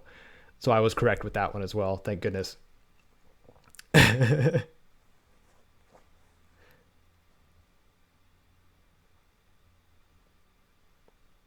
Yeah, the deliver is already stupid. Red Dragon Emperor Dawn. But I think the maximum amount of VATS attacks you can have in one motion is 9. But yeah, I mean, why would you want VATS enhanced stuff with the deliver already? Because it's stupid. It's a stupid amount of VATS attacks that gun.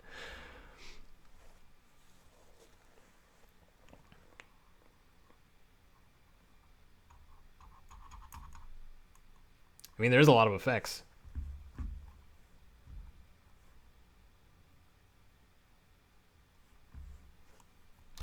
Possibly can. Once you get to the upper floors, separated by a giant. Anywho, free fall legs.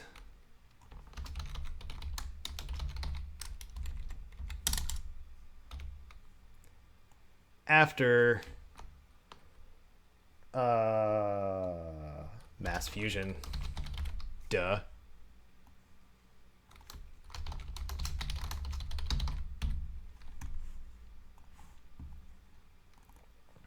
And this is what's his face's office? We are all the way down here. Look at that, guys. Look at that. Look at how close we are to the end. Jack Rockford's office at Mass Fusion Building. Whoops, large text.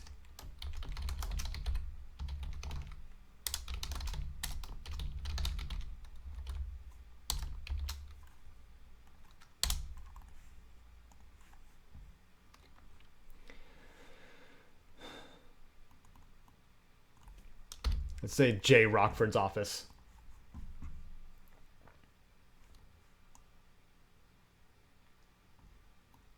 Wow, a different location. Replace clip, photo. Go down to right here. No, we'll need a different one. Down to...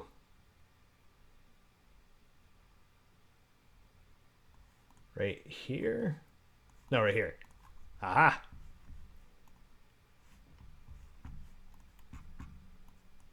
Alright, where's the Mass Fusion Building? There's a lot of them. A lot of buildings here. I'm going to guess this one. No. No. This. No. This. No.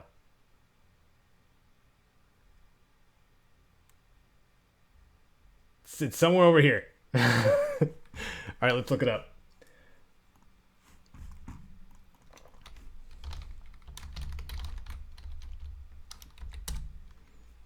Mass Fusion Building, Fallout Wiki. This is what I use the wiki for. I'm not saying it's a horrible resource. Yep, that's about right. Not far from Good Neighbor. Right there.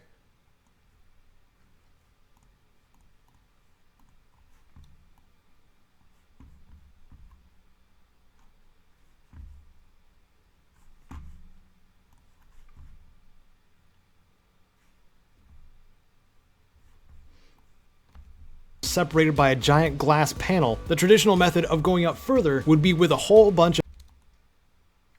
Okay.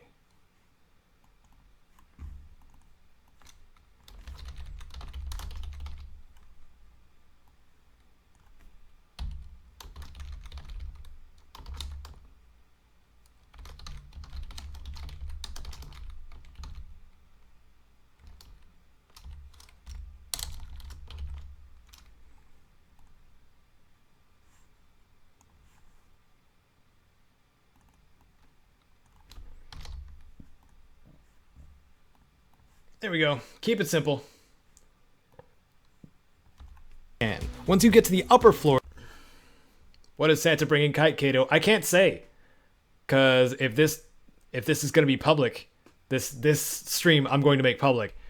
Even though most of these editing streams are for patrons only, I have a grand total of 2 right now. So, but I can't say.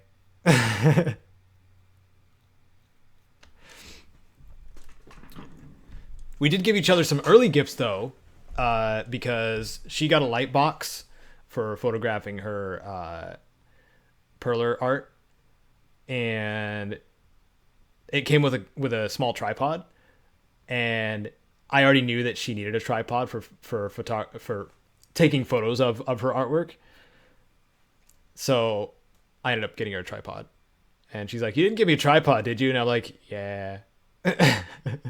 So I ended up giving her that early, and she gave me a wool blanket early because I needed a wool blanket. Oh, I wanted a wool blanket. It's more comfy having 2 blankets instead of 1 this time of year.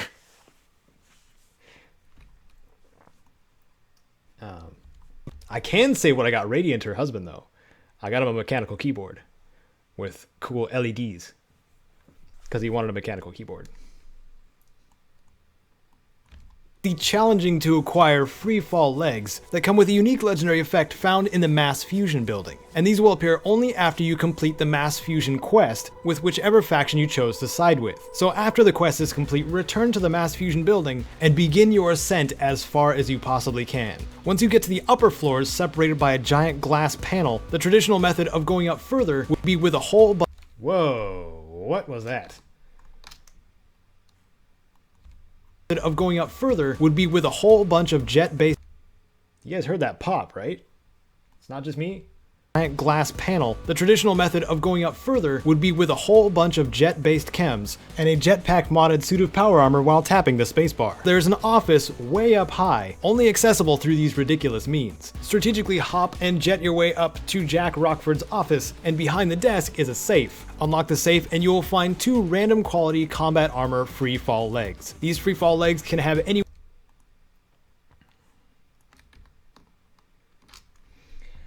Okay. Ooh.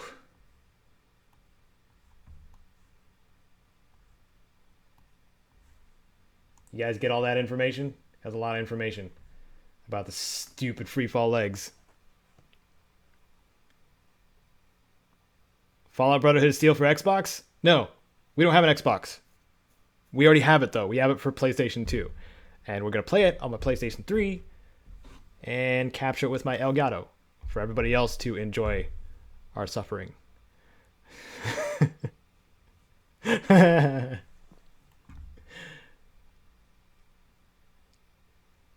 that out of here, sheep.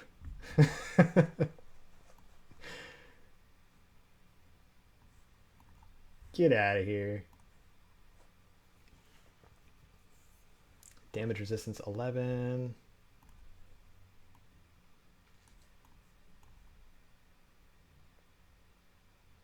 Yeah, we'll go with that. We'll go with that one.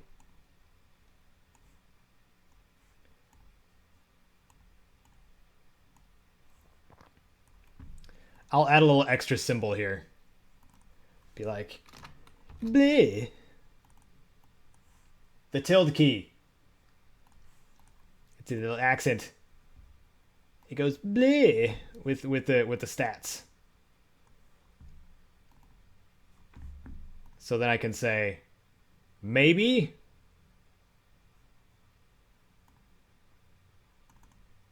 And then Also maybe. Just like that. Does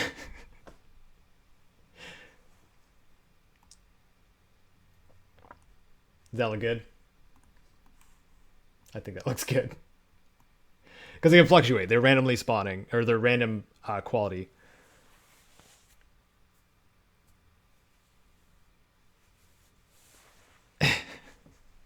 No, Fallout BOS 2 would be more like Fallout Shelter. Oh, shots fired. Because of how much it stands out from the other Fallout games. Or is separate from the Fallout games.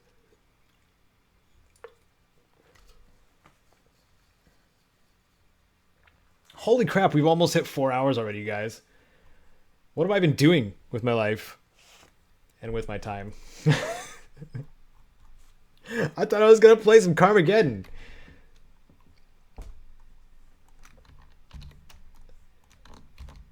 Oh my goodness, we got to get this done.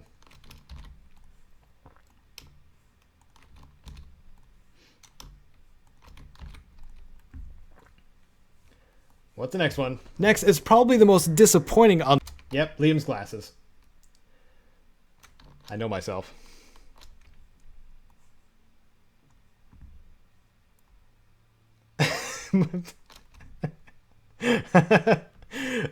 Good choice, Stark. Good choice.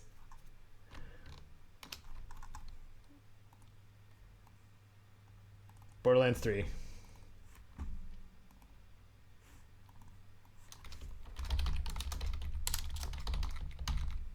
You know what the... You know what probably one of the biggest disappointments of Fallout 4 was? No lucky shades. There's no lucky shades in Fallout 4.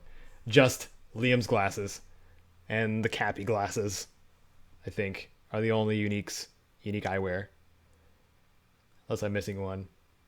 Is there any in Far Harbor? Anyway, very disappointing. I'm upset about it. Because Liam's glasses are not great.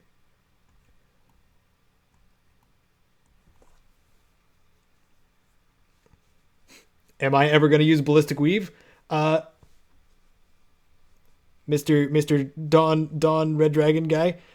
On my playthrough? Is that what you're talking about?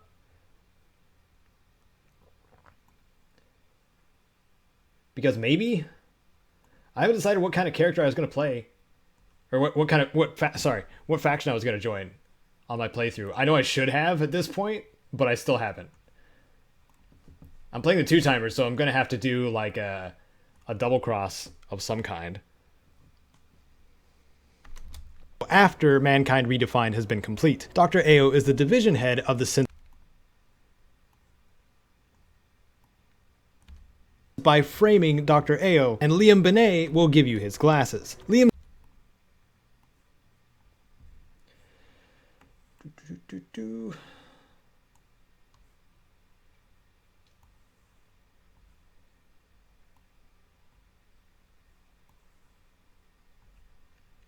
There we go.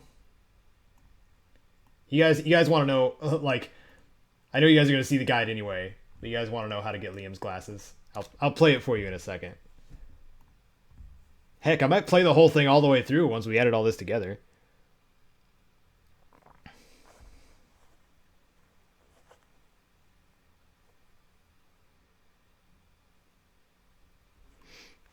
I don't know.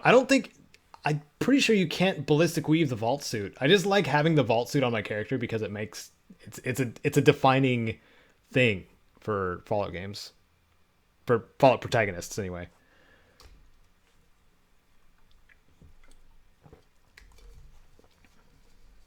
But it's also under armor. So, or underneath the armor. So you can have armor layered on top of it, which keeps my character just as protected as anything else would protect him. It's also on very hard mode, so enemies are doing, extra damage to me. Like 2 times double damage, yeah. And I'm doing half. What was I doing? Oh, Liam's glasses. The disappointment.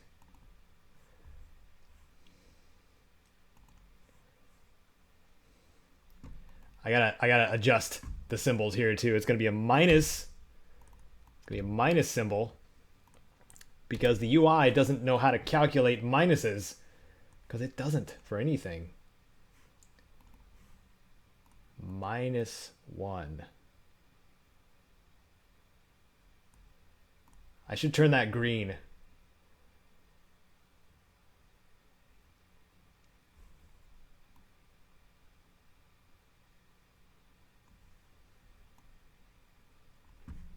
And the free fall effect's no longer there.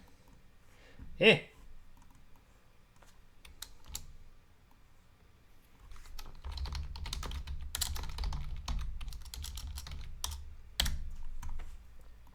Liam's glasses.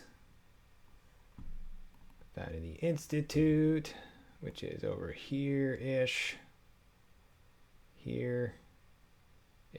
Where's... It's right there, right?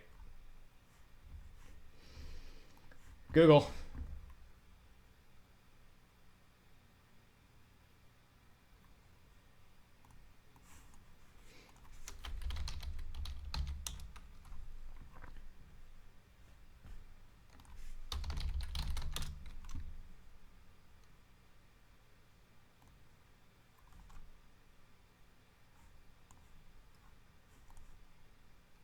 Yep. Okay.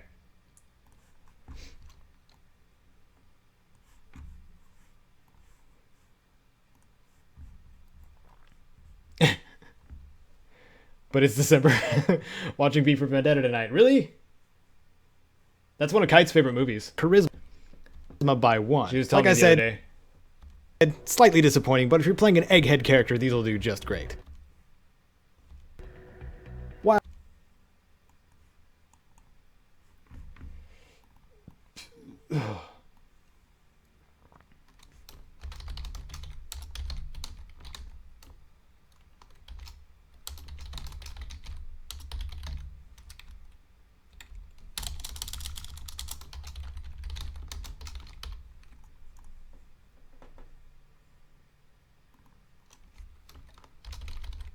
Eh.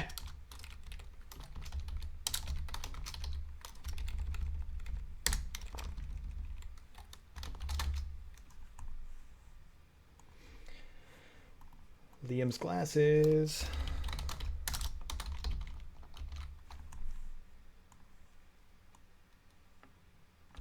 Next is probably the most disappointing on this list, the only set of unique eyewear in the vanilla game, Liam's glasses. These glasses have a steep requirement of joining the Institute and not even touching any of the railroad quests. But if you decided to go with the Institute anyway, here's how you get them. From the... Ooh, that was a little too fast. Here's how you get them. From the quest called... Ooh, yeah. It's from the quest called... Oh, that's why I did that. Here's how you get them. Here's how you get them. Anyway, here's how you get them. From the quest called Plugging a Leak. You started by speaking with Dr. Justin Ayo after Mankind Redefined has been complete. Dr. Ayo is the division head of the Synth Retention Bureau. After getting through the quest, make sure it ends by framing Dr. Ayo and... Okay, I'm gonna play through this really quick just so you guys know how to get the Liam's glasses, because you basically have to start a new game if all of you have like helped the railroad at all. So they're on the list. Next is probably the... Oops. One sec. You change the how it looks.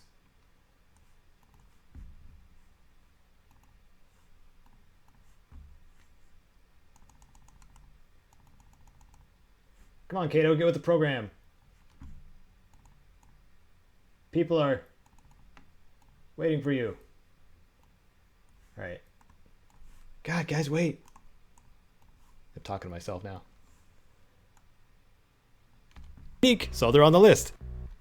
Next is probably the most disappointing on this list, the only set of unique eyewear in the vanilla game, Liam's glasses. These glasses have a steep requirement of joining the Institute and not even touching any of the railroad quests. But if you decided to go with the Institute anyway, here's how you get them. From the quest called Plugging a Leak. You started by speaking with Dr. Justin Ao after Mankind Redefined has been complete. Dr. Ao is the division head of the Synth Retention Bureau. After getting through the quest, make sure it ends by framing Dr. Ao, and Liam Benet will give you his glasses. Liam's glasses are eyewear, so they don't give a damage resistance bonus, but they do raise intelligence by 2 and lower charisma by 1. Like I said, slightly disappointing, but if you're playing an egghead character, these will do just great.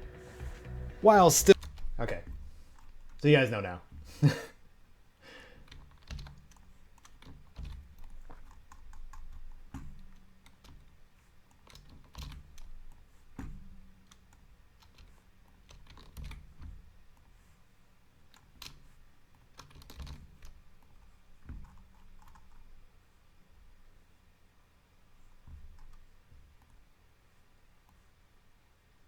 While still puttering around in the Institute, there is also Father's lab coat, which...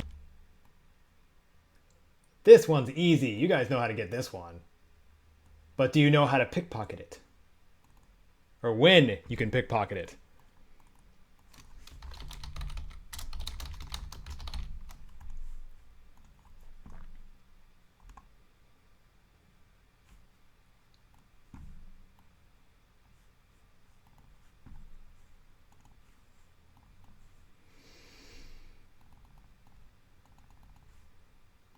Gonna need another break here soon. It's gonna be a long stream today, guys. Hope you're up for it. I wasn't, but I guess I am now. I just want to get this done.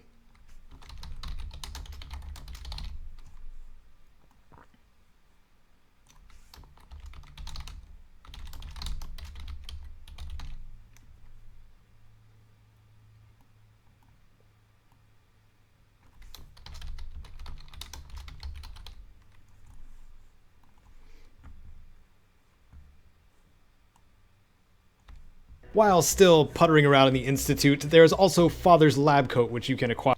Hello, Smike. How's it going, man? In more ways than one, thankfully. Randomness, I kind of go either way for Stormcloak and Imperial. Like, the outcome is not really any different. Just different people in the leadership position. Like, the quests don't really change. So, like, there's no real incentive on one or the other. Which sucks. Except unless you're in a lore standpoint. Fully. Obviously, being an enemy of the Institute, you can take it from his corpse, or specifically after the quest Nuclear Family, when you find him in his room speaking to the doctor. Understandably, Father's lab coat will raise intelligence of the wearer by 2, not providing any damage resistance boosts. Okay. Oh, crap.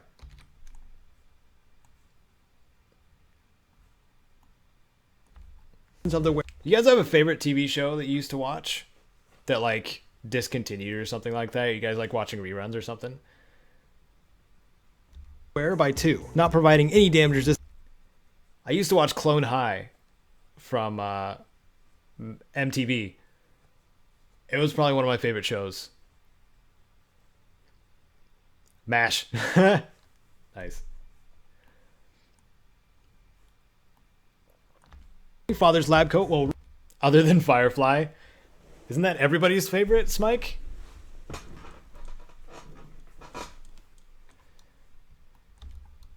Understandably, Father's lab coat will raise.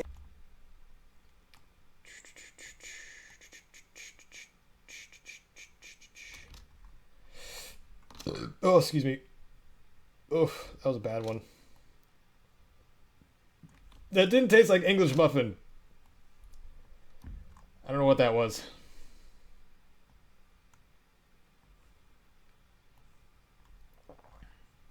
Home Improvement. Good choice. Against all odds. Samurai Jack. Oh, randomness. Exo Squad. What's that about?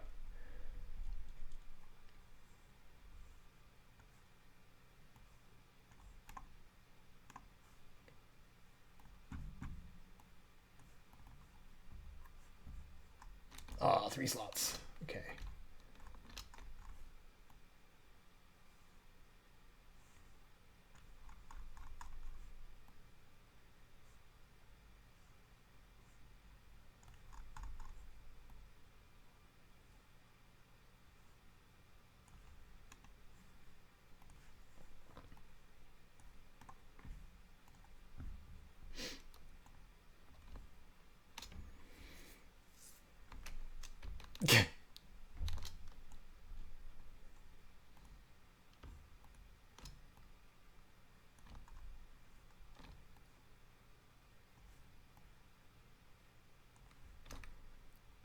Avatar: The Last Airbender. Yeah, I hear good things about that show all the time. Not the movie, though. The movie that everybody has disowned.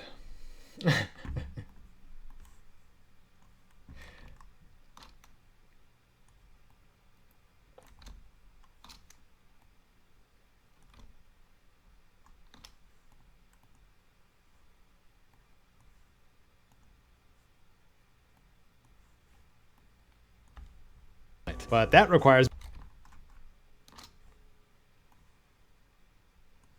puttering around in the Institute. There is also Father's lab coat, which you can acquire in more ways than one, thankfully. Obviously, being an enemy of the Institute, you can take it from his corpse, or specifically after the quest. Is that Ballistic Weave?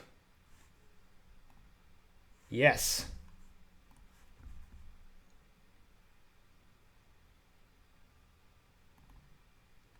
Oh, crap, I forgot to start putting Pickpocket in there. Oh, crap.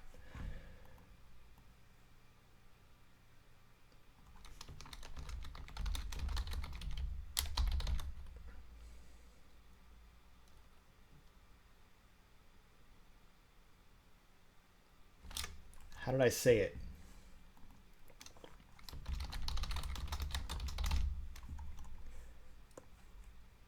Can be stolen.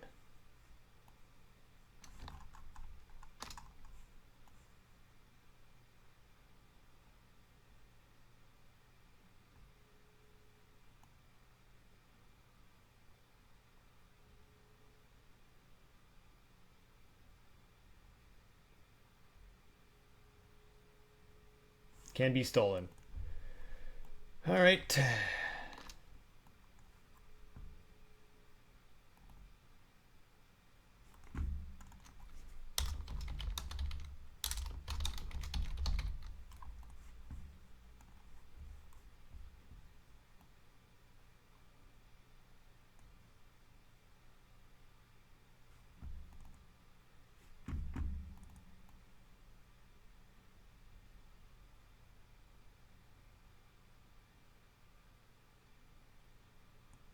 I wish there was a shorter... Is there a shorter word for pickpocket? Besides steal?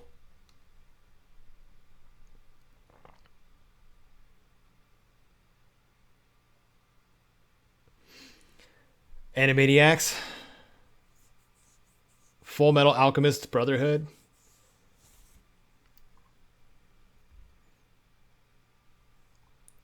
Yeah, I don't know how to escape dead money with all the gold, Iron Wolf. I know it's an exploit. And that's as far as I looked into it, because it's an exploit. And part of the narrative of that DLC is, you know, implying that you're not supposed to take everything. Lest greed consume you, kind of thing.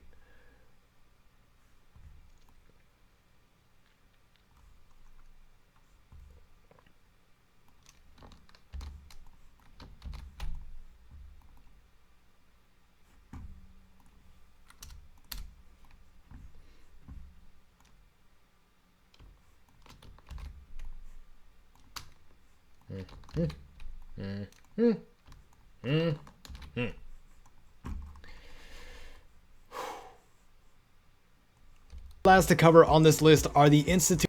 Oh, we're on the last one. Guys, oh. We're on the last one. Okay, after this one, I need to take a break. My eyes are burning.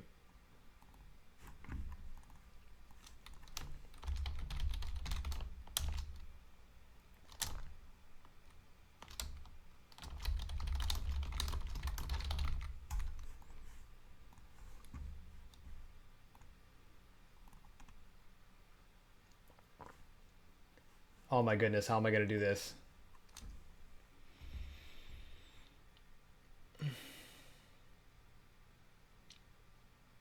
I need to put that pickpocket message in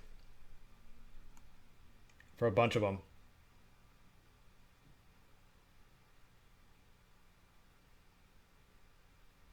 Hello, Mao Criado Maldito. I'm editing a guide for Fallout 4. That is what that is WTF this is.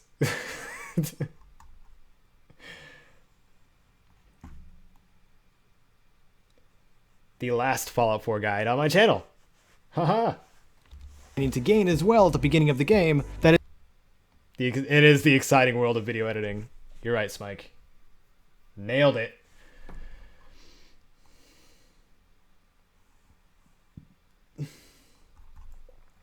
I need to get that part. Whoop.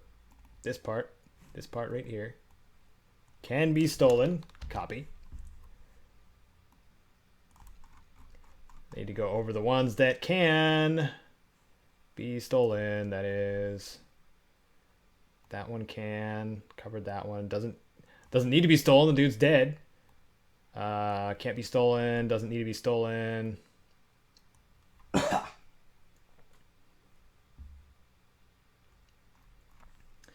Can't be stolen.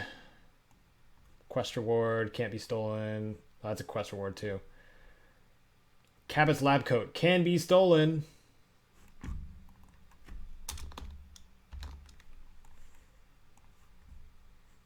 And Lorenzo's suit can also be stolen.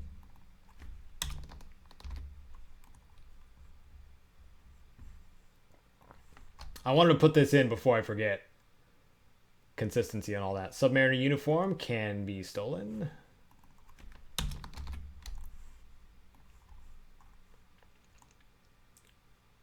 Zeke's jacket and jeans cannot be stolen. BOS officer uniform must be stolen, or for multiples. General's uniform, he is dead. Doesn't need to be stolen. Kellogg's outfit, he must be dead. Fatigues can be stolen.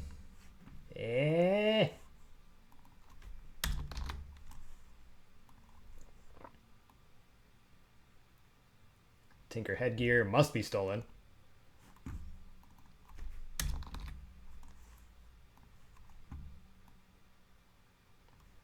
BOS hood.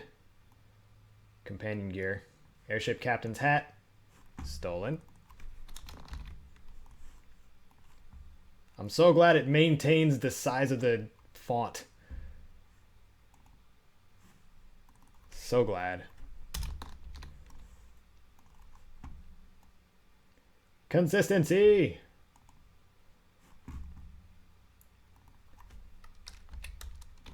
Can be stolen.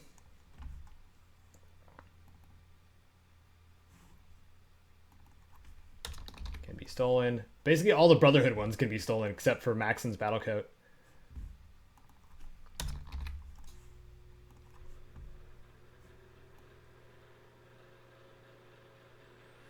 That one's sold. That one can't be stolen.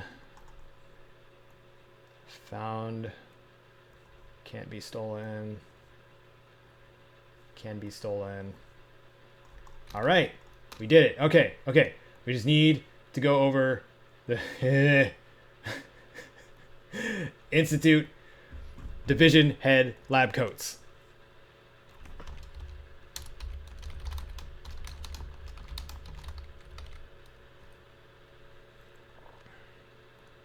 Hey, what's up, Game Chevy? And Leroy Blood.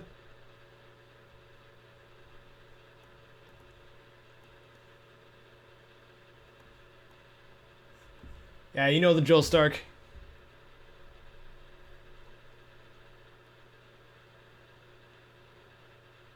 Oh yeah, you can get Tinker Tom's headgear off of him if you kill him too.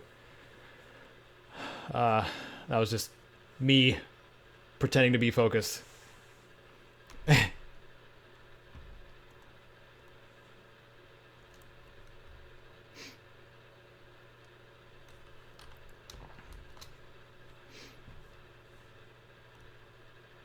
If you go and be rude, you're not welcome. That's part of the rules, man. Don't be a dirtbag. Includes spamming. And being a dirtbag.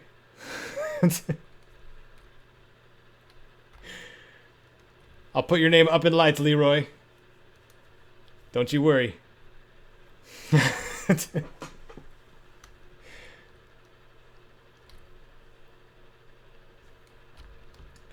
Let's see. Division? No. I can spell.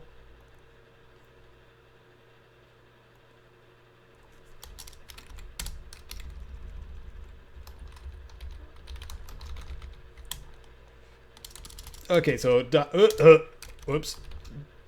Dr. Lee, Dr. Ao, Dr. What's her face? What? Let me bring this up really quick. Okay, so Dr. Lee, Dr. Fillmore, Dr. Ao, or Synth Requisition Officer, Dr. Holdern, and Sean's room. You guys get all that?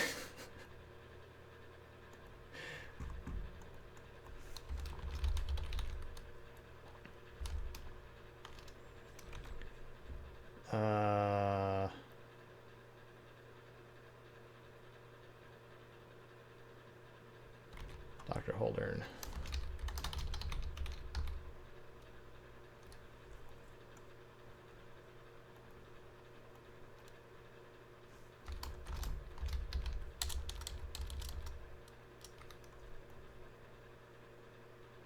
Is it really nuclear family for both of those quests? I need to look that up too, gosh darn it.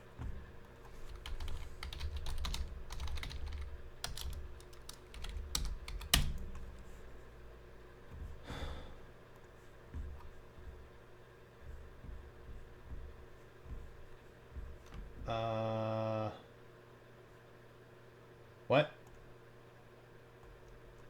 Okay, here's a list of all the quests. Spoilers! Institute, here we go. Oh! Wait. End of the line. Speak with hot. Okay. This is a nuclear family is a huge quest.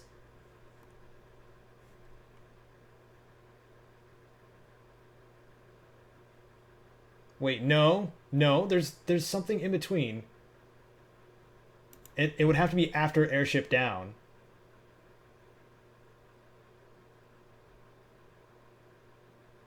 Right? Oh, I should have screen capped when this happens.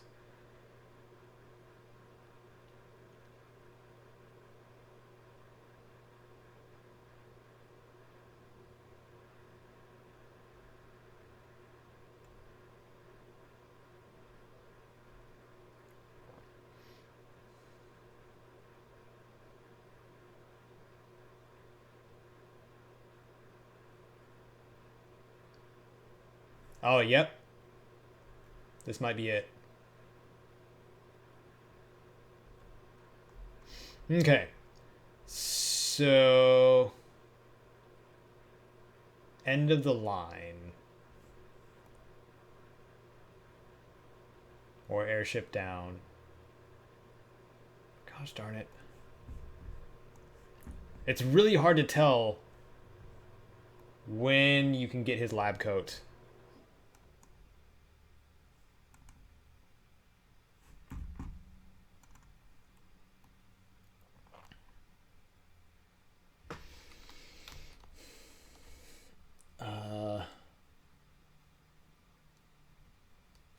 Do you guys remember when you talked to?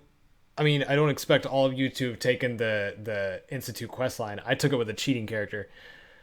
But do you know which quest it is that you like go to the directorate meeting and then you go to Father's room and he's speaking to the doctor about his health?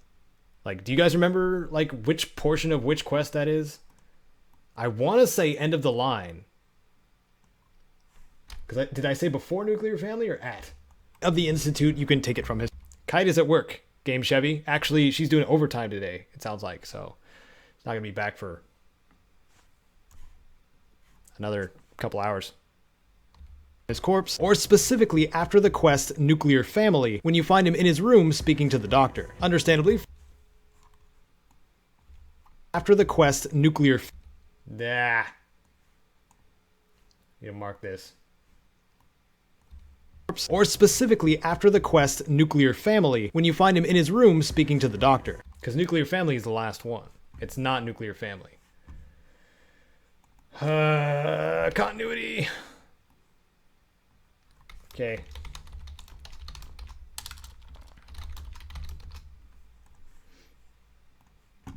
End of the line question mark.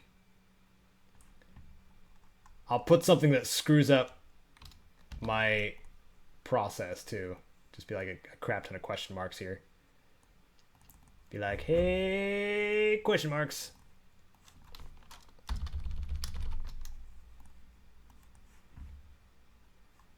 Like that. That'll remind me to check. On this list are the Institute Division Head Lab coats.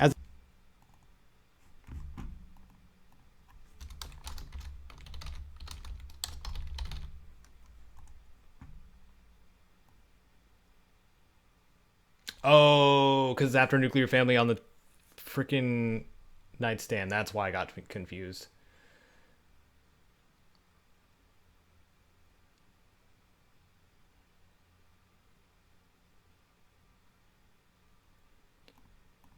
Let's see. Here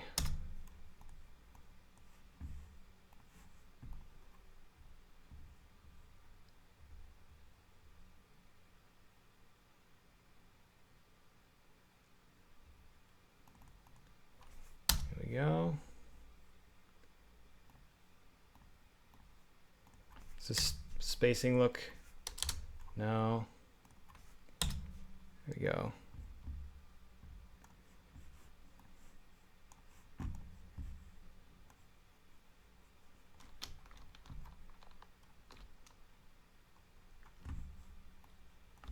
List are the Institute Division Head Lab coats. As the name implies, these are only worn by the division heads of the Institute. You'll find Dr. Lee normally in Advanced Systems wearing the blue variant, Allie Fillmore, the head of Facilities, wearing the yellow variant, Clayton Holdern, head of Bioscience, wearing the green variant, and Justin Ayo, head of the SRB, wearing the black variant, which can also apparently be purchased from the Requisitions Officer. All of these can be pickpocketed. Hey, don't dogpile on them, guys. You don't have to do that. Officer. All of these can be pickpocketed multiple times, except for the orange variant, which you get. Yeah, and if any of you haven't too, like, please read the rules. There's only 2 of them. They're in the description. At the end of the Institute quest line, after Nuclear Family completes, you will find it in. We like our little bubble. This list, a lot of us do, I know.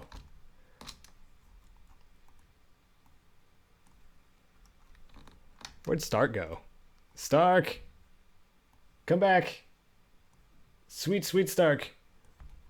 Multiple times, except for the orange variant, which you get at the end of the Institute quest line. After Nuclear Family completes, you will find it in Father's office. The statistics for all 5 of the Division Head Lab coats. There he is. Are identical, granting no damage resistance and raising intelligence and perception by 1 for the wearer.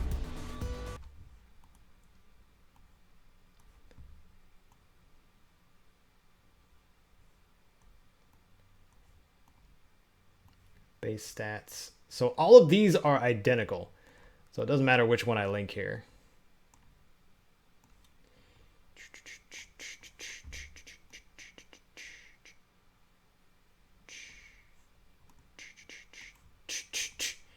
Dude. Okay. Dr. Holdern and Father's office. After Nuclear Family. Or Nuclear Family. Whatever. Oh, man. This is so much information just for the lab coats.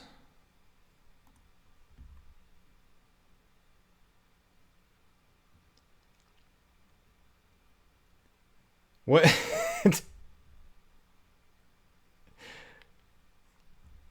I guess it's meant to happen. Oh well.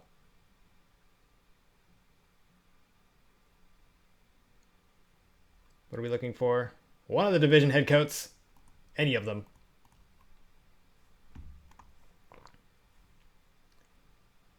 Okay. Cropping. Okay, we need 4 slots. There's 4. Okay. Copy attributes. Paste all attributes. Division head lab coats.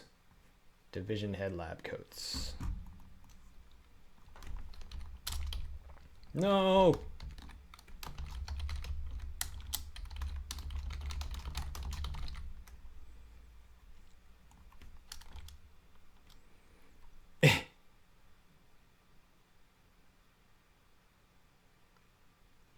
Yeah, thank you, Stark, for delivering swift justice. I didn't see what else transpired, but I guess it wasn't worth time anyway. These are not weave compatible and can be stolen. I think we're good. Guys, I think we're good. Last to cover on this list are the instant. You guys seeing this? Are you seeing this right now? Look at how amazing that. Oh. I was going to say, look at how amazing that looks, but let's zoom in a little bit. Look at how much progress was made. All of this was edited today. Well, some last night. A little bit over here was edited last night. Most of it today. With your guys' help in keeping me sane.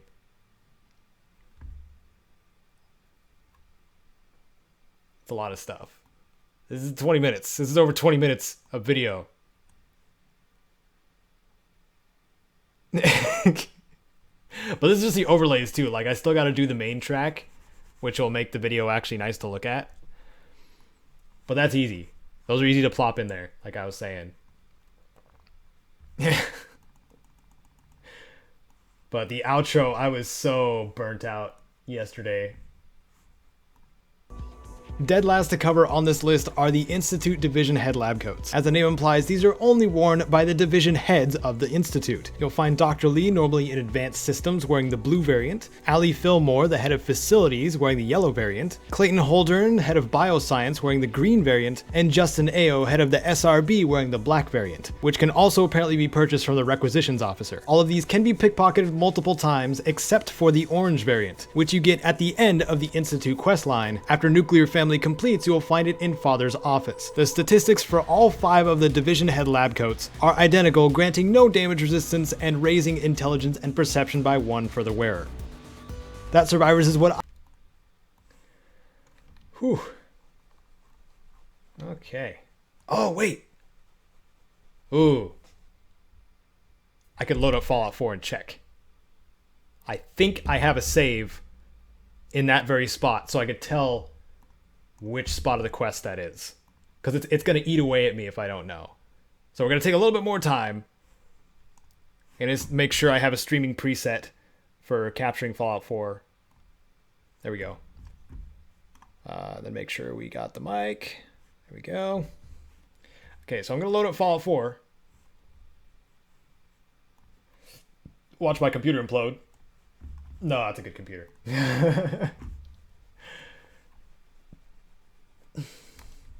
You guys didn't see that? Don't add me on Steam. I won't add you on Steam. Just so you guys know. Only a select few.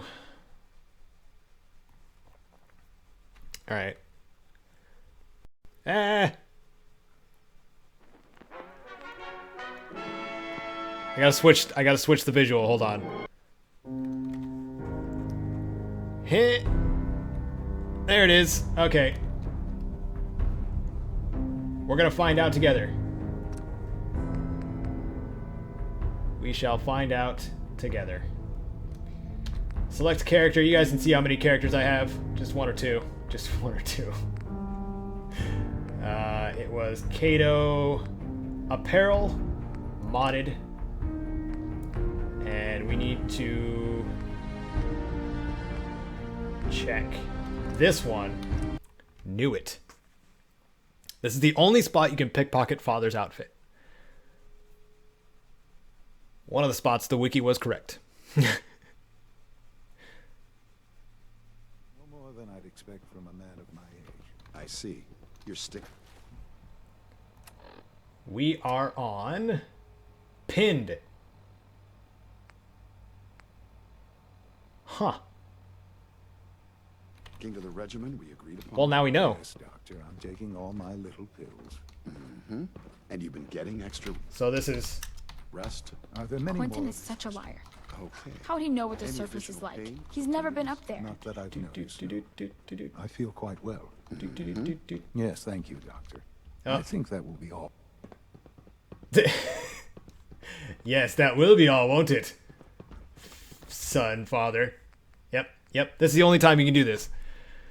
Anyway, now we know. It's pinned. We know.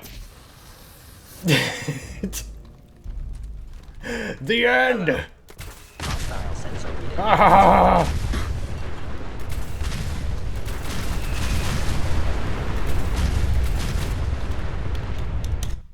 Okay.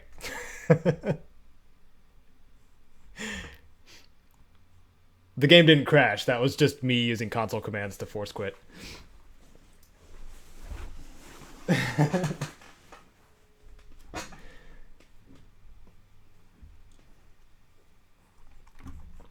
All right, so it's pinned. Put it in right here.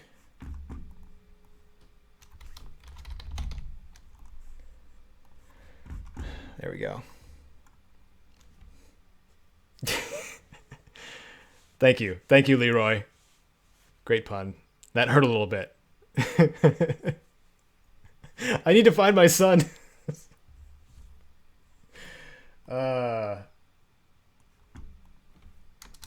Okay, so I need to revoice that. Let's see, which spot? Right here. Take it from his corpse, or specifically after the quest Nuclear Family, when you find him in his room speaking to the doctor. Understand? Okay.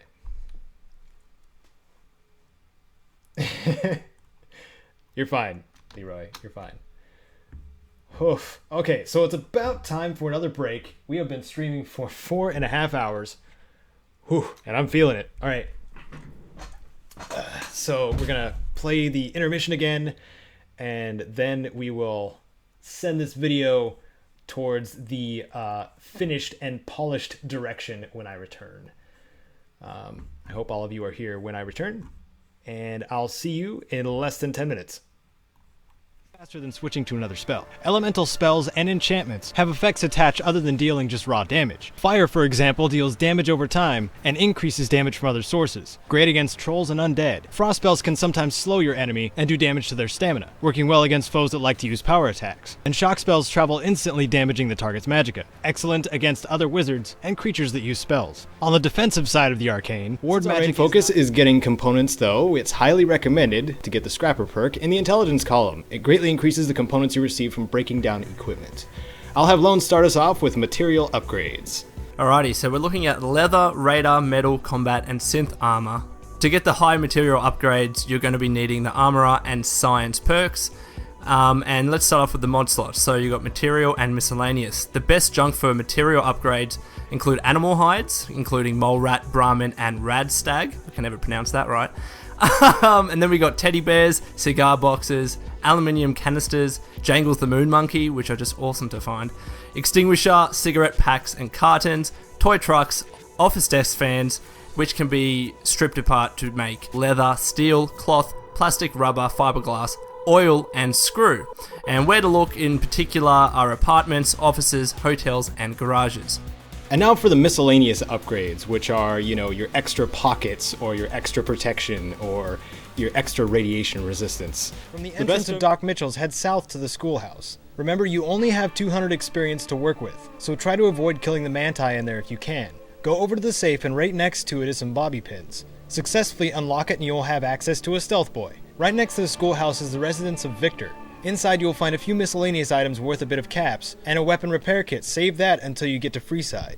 Lastly, go over to the Mojave Express delivery box and make sure you activate it. Again, you'll find out why when we hit Freeside. Grab whatever else you feel necessary for the trip, and then let's take a stroll over to the cemetery.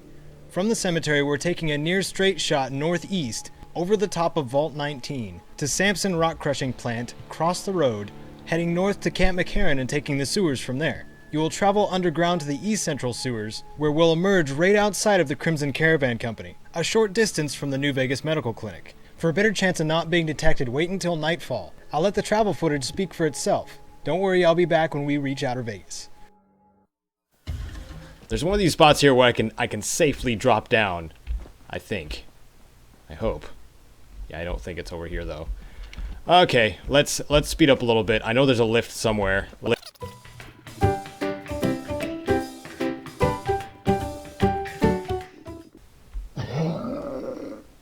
Well, that wasn't it.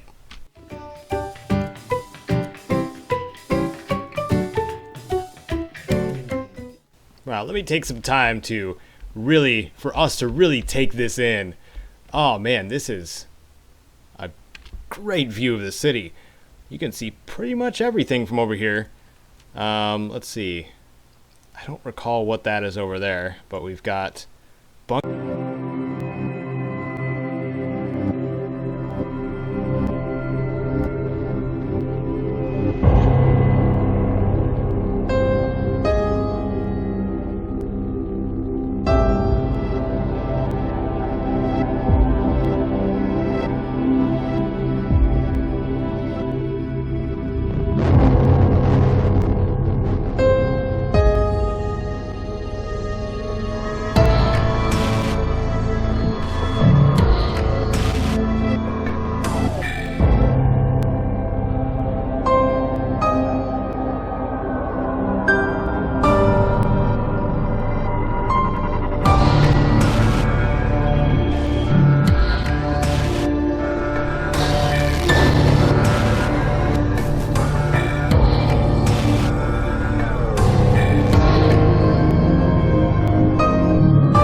Bye. Bye, Regulator. Can't believe he's still alive. Not for long. Oh, yeah. Kind of sucks that you know, get negative karma. Oh, yeah, and it was a sentry bot, too. Kind of sucks that you get negative karma for killing the Regulators, so that keeps you in evil standing. If you just continuously kill Regulators. You'll keep those Regulator dusters just to sell, I guess. Okay, now we're going to go back to find James. And he is to the northeast. Slightly north, slightly east. So we're gonna speed through this part a little bit.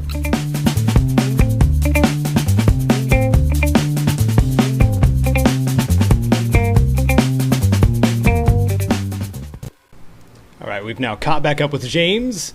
Little trek there. But now, oh, so where's James running now?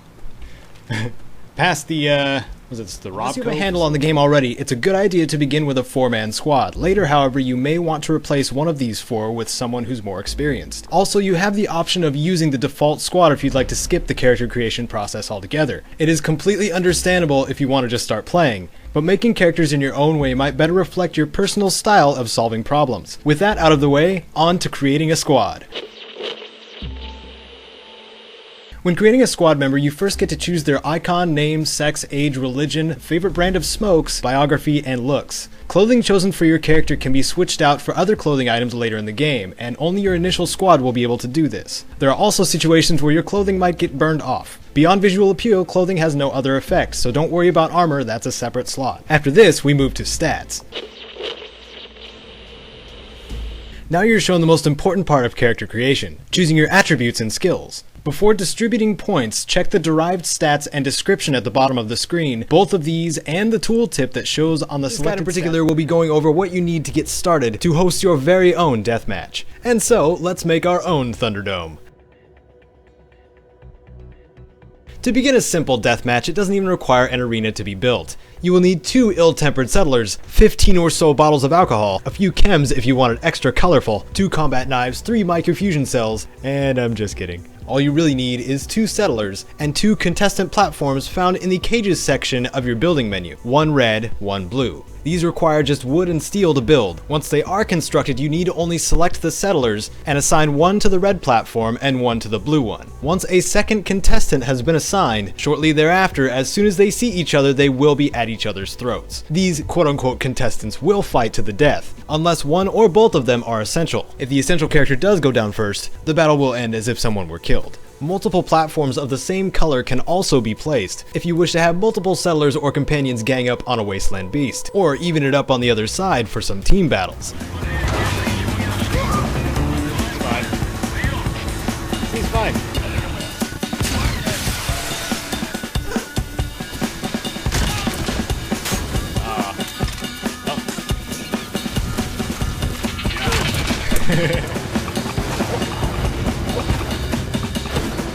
Whoops.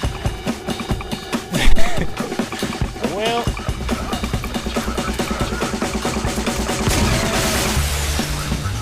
Oh, here we are back again. Oh man. Oh man. I didn't really go anywhere. I put some cans in the recycle and then came back to my desk. Just to breathe for a little bit. Huh. So if I do decide to... No, I'm probably not gonna. The stream has gone on for a long time. I'm like, yeah, I should play some Carmageddon. Maybe I'll do like a really short Carmageddon stream, because I really want to stream it. But, yeah. Yeah. Yeah. Okay. I did a little bit here. I'm not gonna do the intro part yet, so we're gonna play through the intro again really quick. And I'm gonna see the chat because that's one of the best parts of streaming. Okay.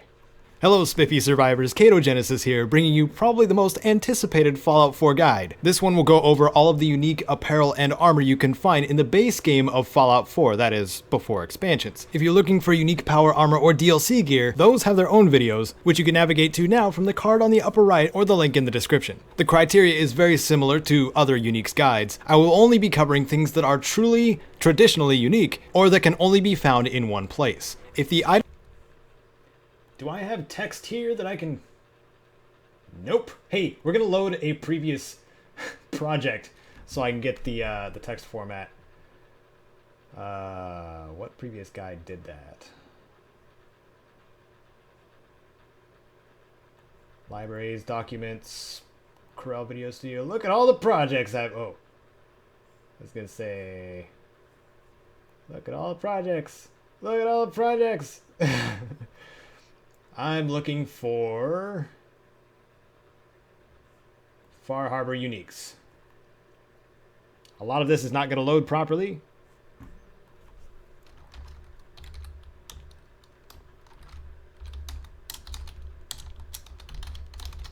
Kite's asking if I'm still streaming. What should I tell her?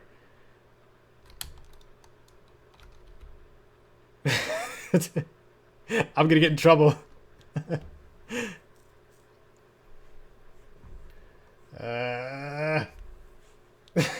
Come on. Just no. Just I should tell her no. I died in 1975. Stark said I should say I died in 1975.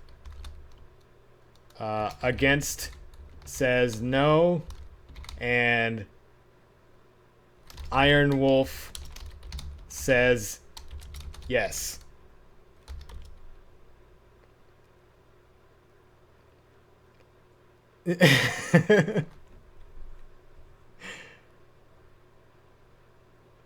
There we go.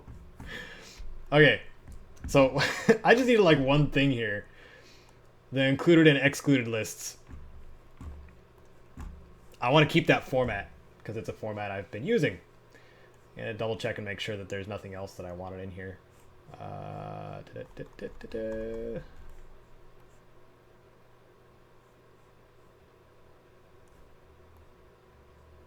Nope, we're good. We're good. Okay. Load up the other project. No.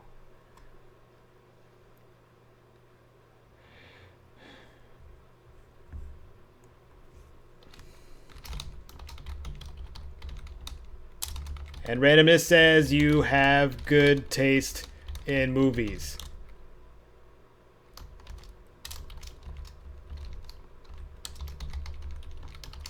Quotes V for Vendetta. No, Kite is still at work. I am talking to her on Google.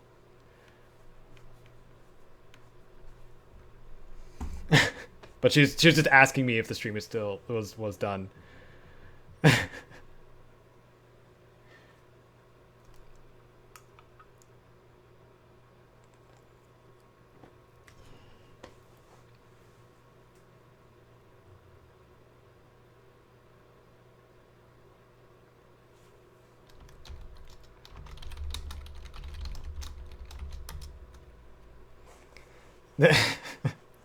I'm not gonna try to say hi to everybody. Jesus, it's taking forever to load.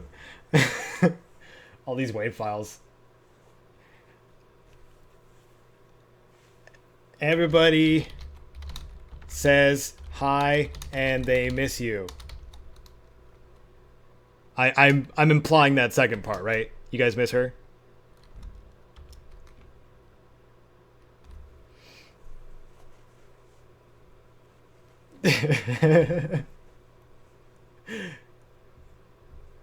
And her response is, "Aw, they're so nice." This is a pretty long list. Let's get started. First to go over is a bit of a strange... Hey, look! Background track. Yay! A pretty long list. Let's get started. First to go over is a bit of a strange one, the Colonial Duster, excluding the Minuteman hat because other Minutemen wear them. So Preston Garvey is wearing the... So what we needed was this to go right here, because we go excluded, a bunch of stuff that's not there. There must be only one like it or an explicit limited.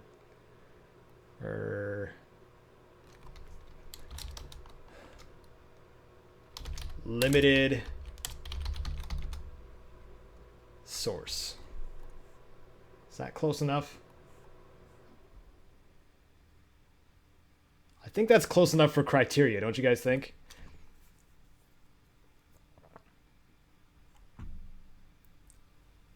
No, randomness, come on. Can't be a boys only club. My 5% female demographic needs to come and hang out too. It's really that low. It's like 6 point something percent. Let me bring it up really quick, actually. I'm curious now. Yeah, getting sidetracked.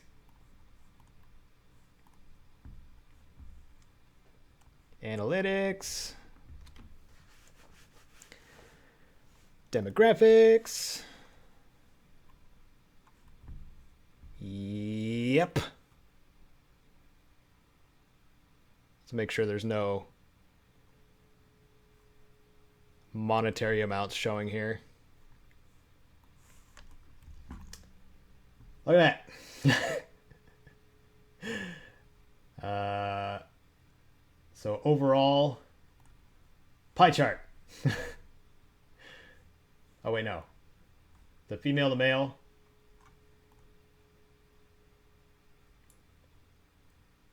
Yep. 5%.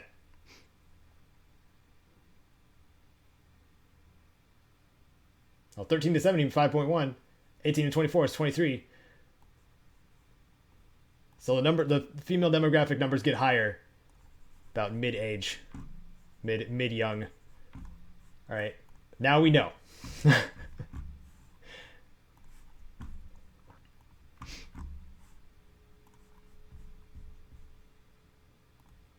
Yeah. Helmet, arm, and... Okay.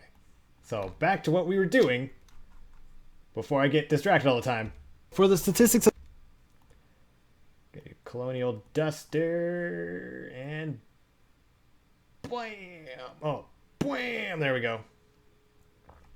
The corset. Corset. Yes, yes, yes.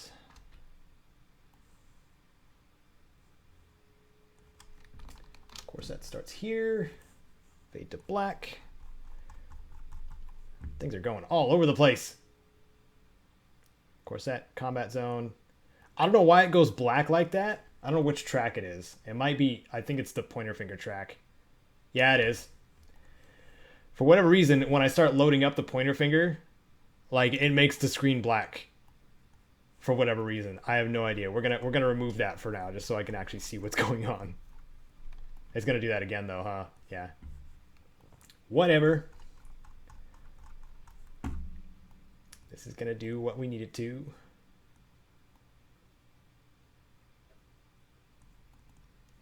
Okay, so how did I have the pan and zoom on this one? Like that. I kind of like that one the best. Copy attributes, paste all attributes. Looks good. Looks real good.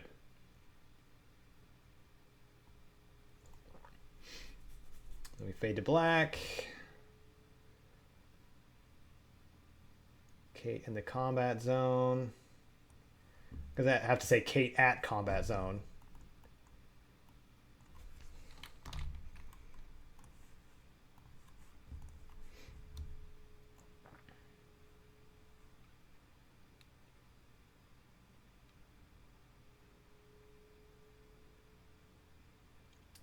And in the Grognak costume, we need our Fallout 4 resources, don't we? I have not seen the movie Hashi. Game Chevy. Fallout 4, weapons and apparel, apparel and armor, unique apparel, vanilla. Boom. All damn resources. Yeah, there's a snowball fight in Warframe, Tony.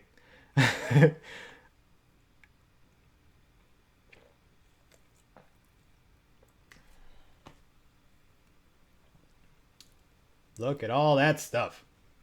This is video and image files.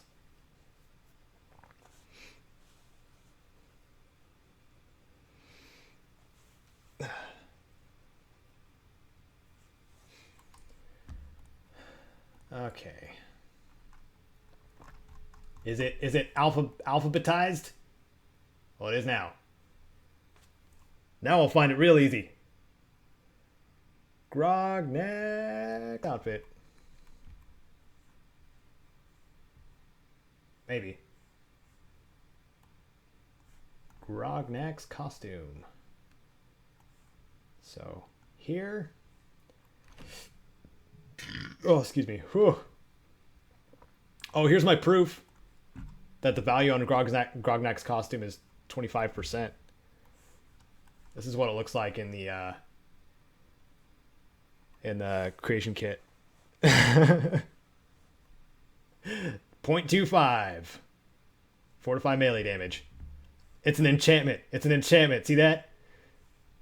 Frickin' Skyrim. Get out of here.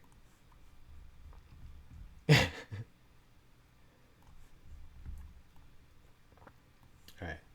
Anyway. There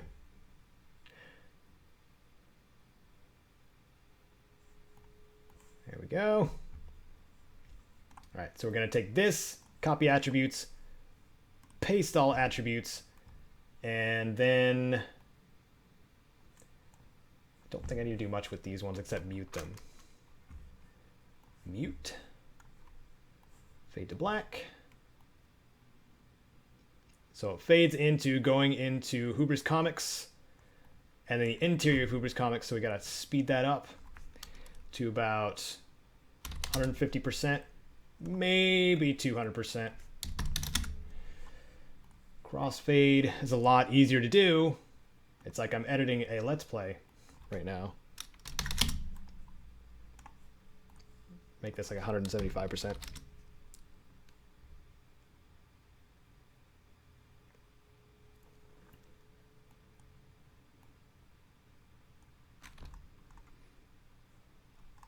There we go. And then fade again into the Grognak Premiere.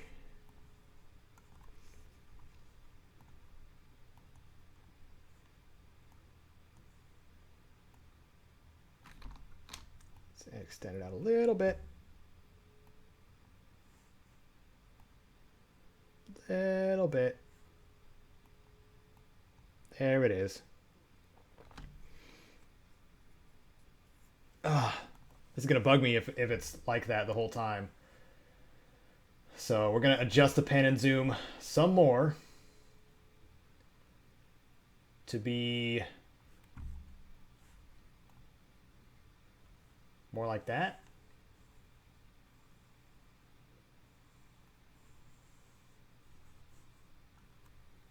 Or like that.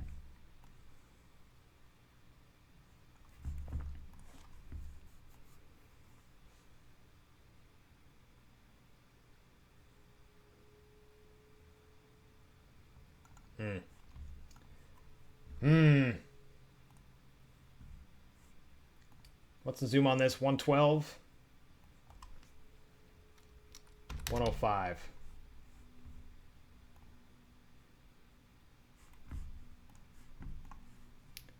Copy attributes. Paste all attributes. I want to keep them far on the right side because I don't want the text all up in the way. Yeah, it looks better. It can't be avoided in some. But this is where I do some extra polish.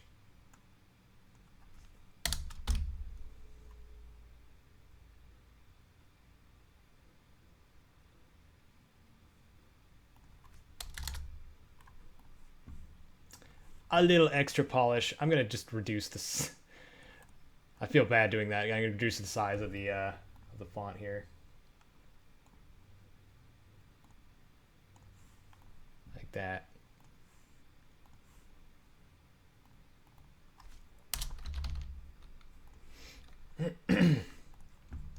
There we go. Much better. Now you guys can see the guide coming together, huh?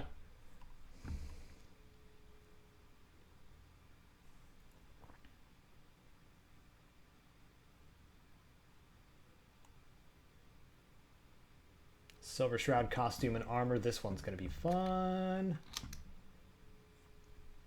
Because I got to get a shot of Huber's Comics. Where's that Silver Shroud costume? Boom. And then Memory Den. Memory Den. And then Kent Connolly.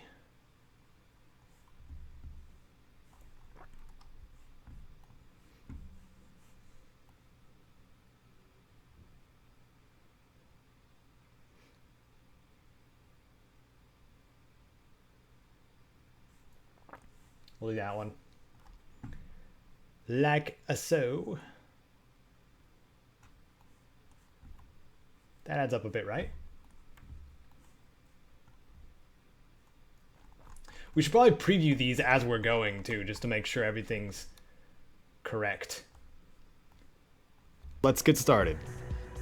First to go over is a bit of a strange one, the Colonial Duster, excluding the Minuteman hat because other Minutemen wear them. So Preston Garvey is wearing the only Colonial Duster you will find on an NPC, and being he is the easiest companion to gain as well at the beginning of the game, that is the easiest way to obtain the Duster. The only other way to gain one is by finding... Font looks weird. Finding Anne Hargraves at the WRVR broadcast station, recruiting her to your settlement, and setting her up at a level 3 clothing emporium. But of course, not all of us are going to want to jump through that many hoops just to get a duster. So if you would like the Colonial Duster, just get Preston as a companion and take it from him. He will forgive you, I'm sure. For the statistics of the Colonial Duster, extremely basic, it is a damage resistance of 5, with no additional attribute boosts, and disappointingly, it is not ballistic weave compatible.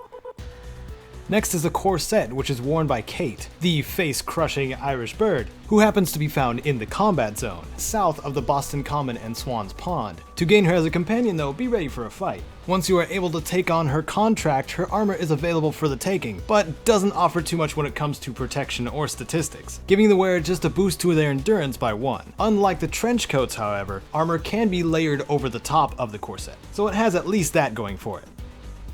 Third we're going over is the Grognak costume, and this is found in Hubris Comics, a comic shop to the southwest of the Boston Common. The costume is sitting in a locker. Whoa, okay. Overcut. Here we go.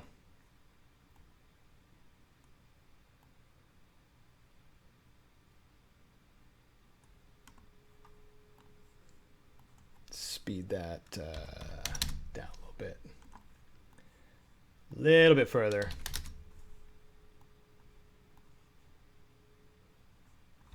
To melee users. It has a ballistic damage resistance of 10, with energy and radiation resistance at 15. The Grognak costume also has a specialized legendary effect that raises the wearer's strength by 2 and gives a huge 25% boost to melee damage. The Grognak costume is not a full outfit but just a torso piece, so a helmet, arm, and leg armor can be worn along with it. If you were aspiring to be a barbarian like the man himself, this is the best choice. Next is the Silver Shroud costume and the Silver Shroud armor, which is first found also in Hubris Comics, on the opposite side of where excuse me. Mute. That one's pretty obvious. 150. And over here, and then over here. And then like so. That pointer finger.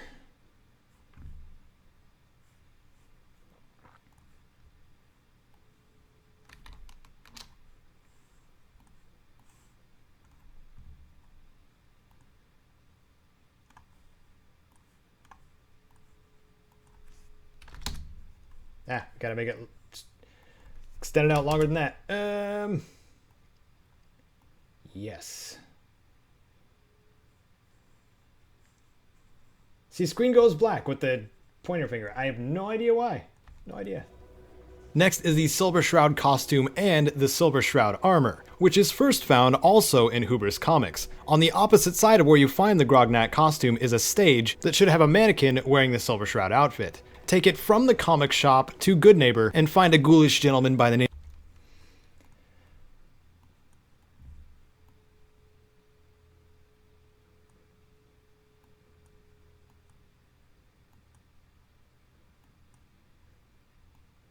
We didn't clip through the door. And after we did clip through the door, okay.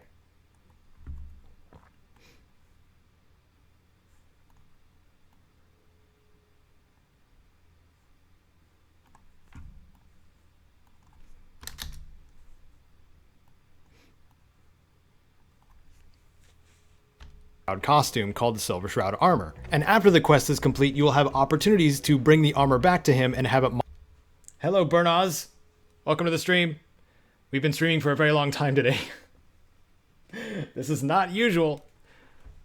Modified again. Happy Friday, everybody. Again, for even better damage resistance.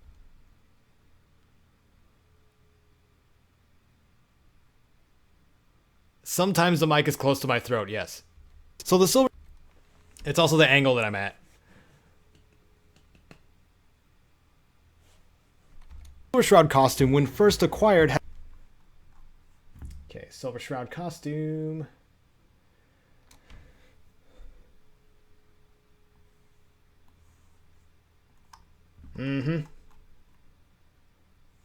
Oh. How am I gonna do this? Can I extend this out that slow? Yes, I can. I'm getting lucky. This is gonna be very slow.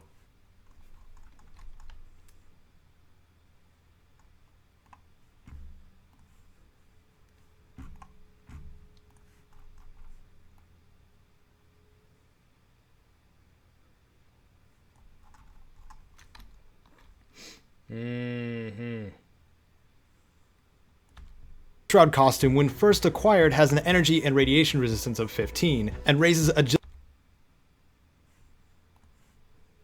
Don't worry, the hat's still there.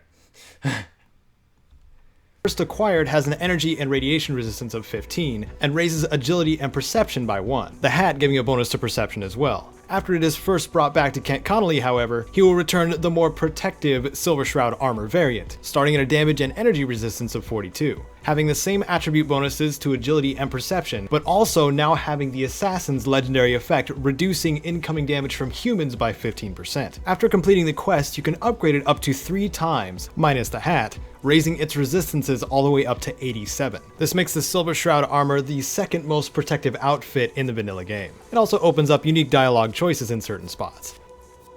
Next is the feathered dress, which you don't have to venture far to find. Okay, feathered dress. Same place, different face. Feathered dress, feathered dress, feathered dress. Feathered dress. There. And there.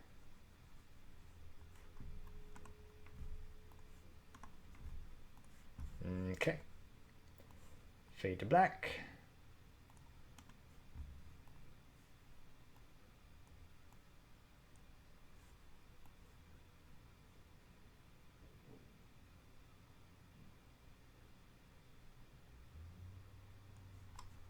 I should be pickpocketing it too. Haha!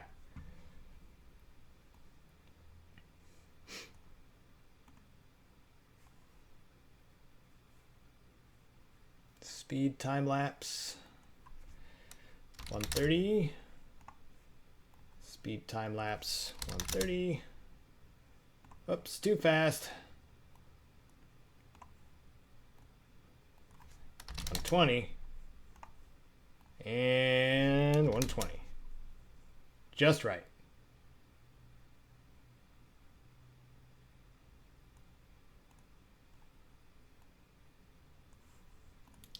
And then go to here. Feathered dress. Looking good.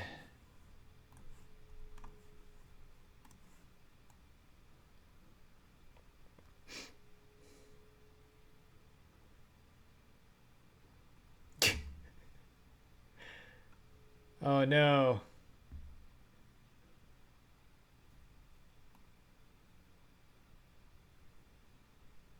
Feather dress looks good, right? Somebody was saying something about Curie having an outfit. I've seen a lot of people put Curie in the feather dress.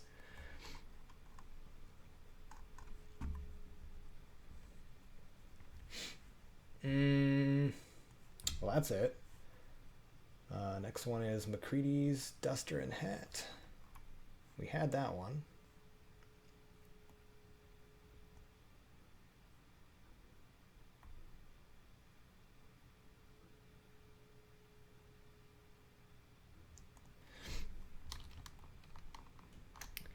Which is right here. Fade to black. And it should still be about even. Yep. Protected. Next. We'll play that through really quick. Just make sure. Next is the feathered dress, which you don't... No, we gotta go back. We gotta go back. We gotta go to the Silver Shroud one too. Next is the Silver Shroud costume and the Silver Shroud armor, which is first found also in Hubris Comics. On the opposite side of where you find the Grognat costume is a stage that should have a mannequin wearing the Silver Shroud outfit. Take it from the comic shop to Goodneighbor and find a ghoulish gentleman by the name of Kent Connolly in the Memory Den. Now, provided you agree to help him for the quest The Silver Shroud, he will give you an upgraded version of the Silver Shroud costume called the Silver Shroud armor. And after the quest is complete, you will have opportunities to bring the armor back to him and have it modified again for even better damage resistance. So the Silver Shroud costume, when first... How long is the speech thing with Kent? Opportunities to... Nope, that's not very long at all. I want to switch that out with something else.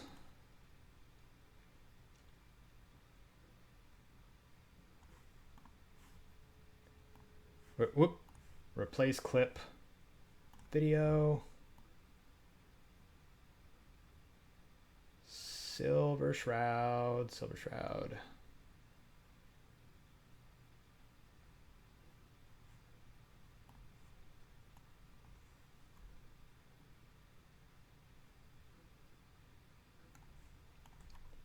This one.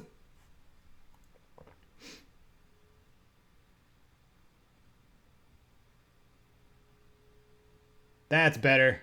Oh, that's when it's upgraded to 87. Oh, I can't believe I still had that one.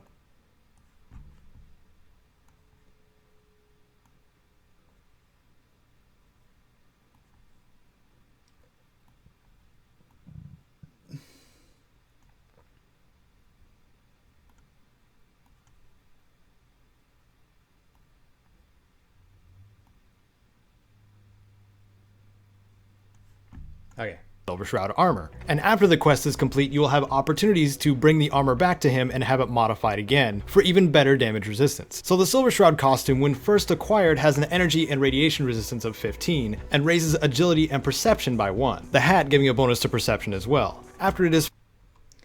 I've had my channel for... oh my goodness, you guys. My channel's 4 years old. Can't believe I was saying that.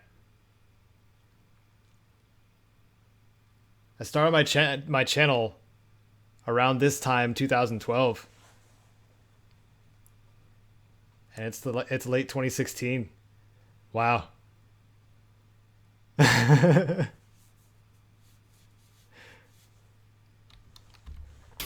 day's great, Game Chevy. Thank you. I've been having a great, like, mini days. I can't really. I mean, I could complain, but there's no need to. Like, I've been having just the most fantastic time. Probably the best year of my life since, like, I was a kid. To be completely honest. First brought back to Kent Connolly, however, he will return the more protective Silver Shroud armor variant, starting at a damage and energy. How are you guys? How are you guys doing? I hope you guys are having just as good, if not better, of a day than I am.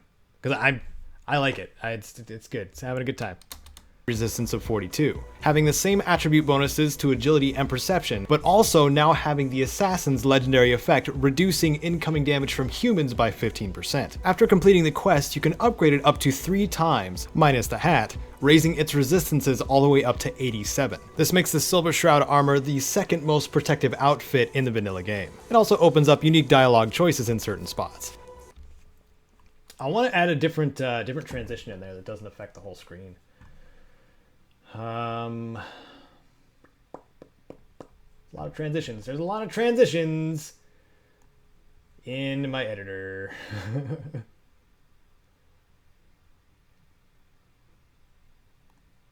we mosaic it? Mosaic.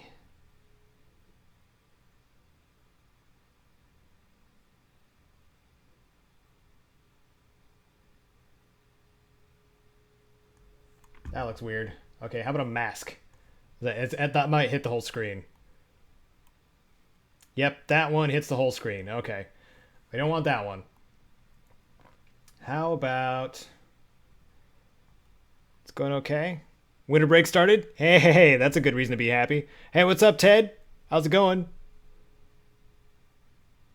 Oof. Hey, have faith.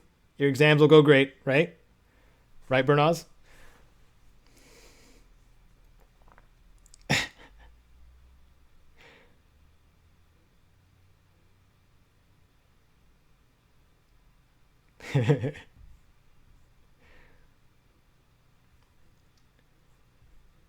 Yep, good old America school winter break and stuff. Unfold. Can we unfold it? Nope, that takes up the whole screen too. Gosh darn it. I just want one that freaking looks cool and people actually notice. How about a lens? That'll probably do the same thing. Yep.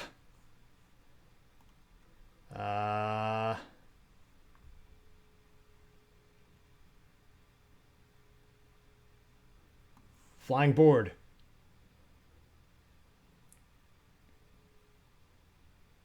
I'm wondering if one of these is going to try to crash my editor. It's having a hard enough time with this one. I wonder if it will. Hello, editor. Are you there? Ah, crap.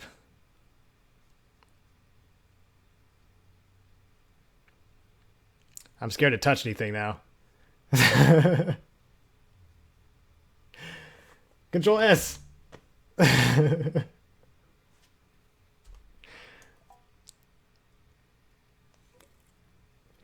Oh boy.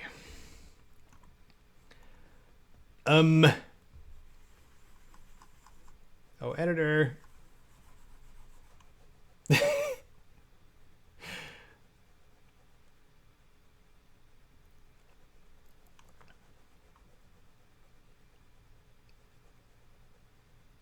I'm using a great editor called Corel Video Studio X9, which is currently frozen. That's what I get for trying to experiment with transitions. Frickin' freezes on me. It's just like any other editor, though. It's got its quirks. Come on, man. It's gonna be a stream from now to Christmas. No. Nice try, Game Chevy.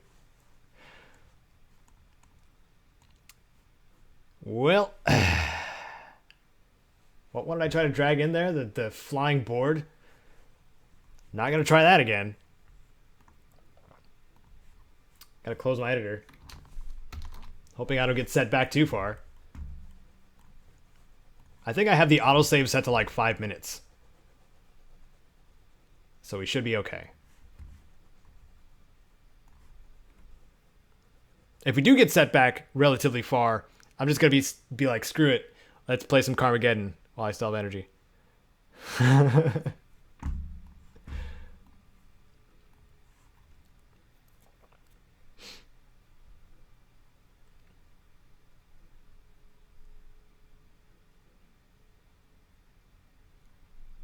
Is your favorite type of build in Skyrim or Fallout? Fallout, it's unarmed and explosive builds. It's not as easy to do in Fallout 4, disappointingly. But it is still fun. Because Pain Train is the thing. And you knock somebody over and you can throw a grenade at them. I have a video of that somewhere. It's neat. For Skyrim, I like my Conjurer Archer type character. Conjurer Ranger, I guess. Uses bound sword and bound bow. Wood elf. But currently, in the co-play, it's a Punch Cat build Khajiit, which is a lot of fun too.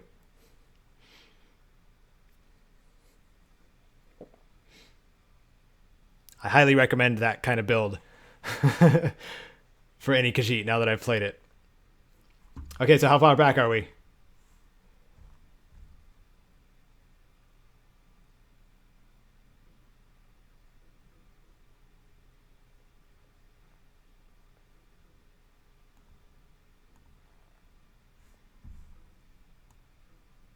All right, Preston's there. Yeah, we're pretty far back. All right, let's see if we can do the recovery thing.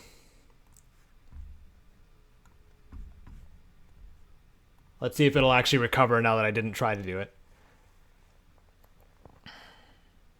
I should have done that first. I didn't redo my Skyrim guides. I just made their thumbnails way more pretty. Pretty clever, right, Leroy? Yeah, I redid all of their thumbnails. And they look way, way better. Way more appealing.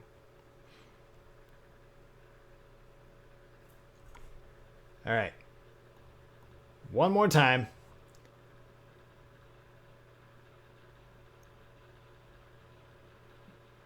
Otherwise, I'll just do this later, because the last part's pretty easy. And it's not going to let me try to load. Okay, Carmageddon time. Let's go wreck some pedestrians, shall we? Oh, man. I'm wondering if I should stop this stream and start another one. I think I will. You guys cool with that? I'm gonna halt this stream because we're going for 5 hours and 20 minutes. I'm going to stop this stream, and then I'm going to start up another one immediately after. So, I'll see you guys hopefully in a few minutes.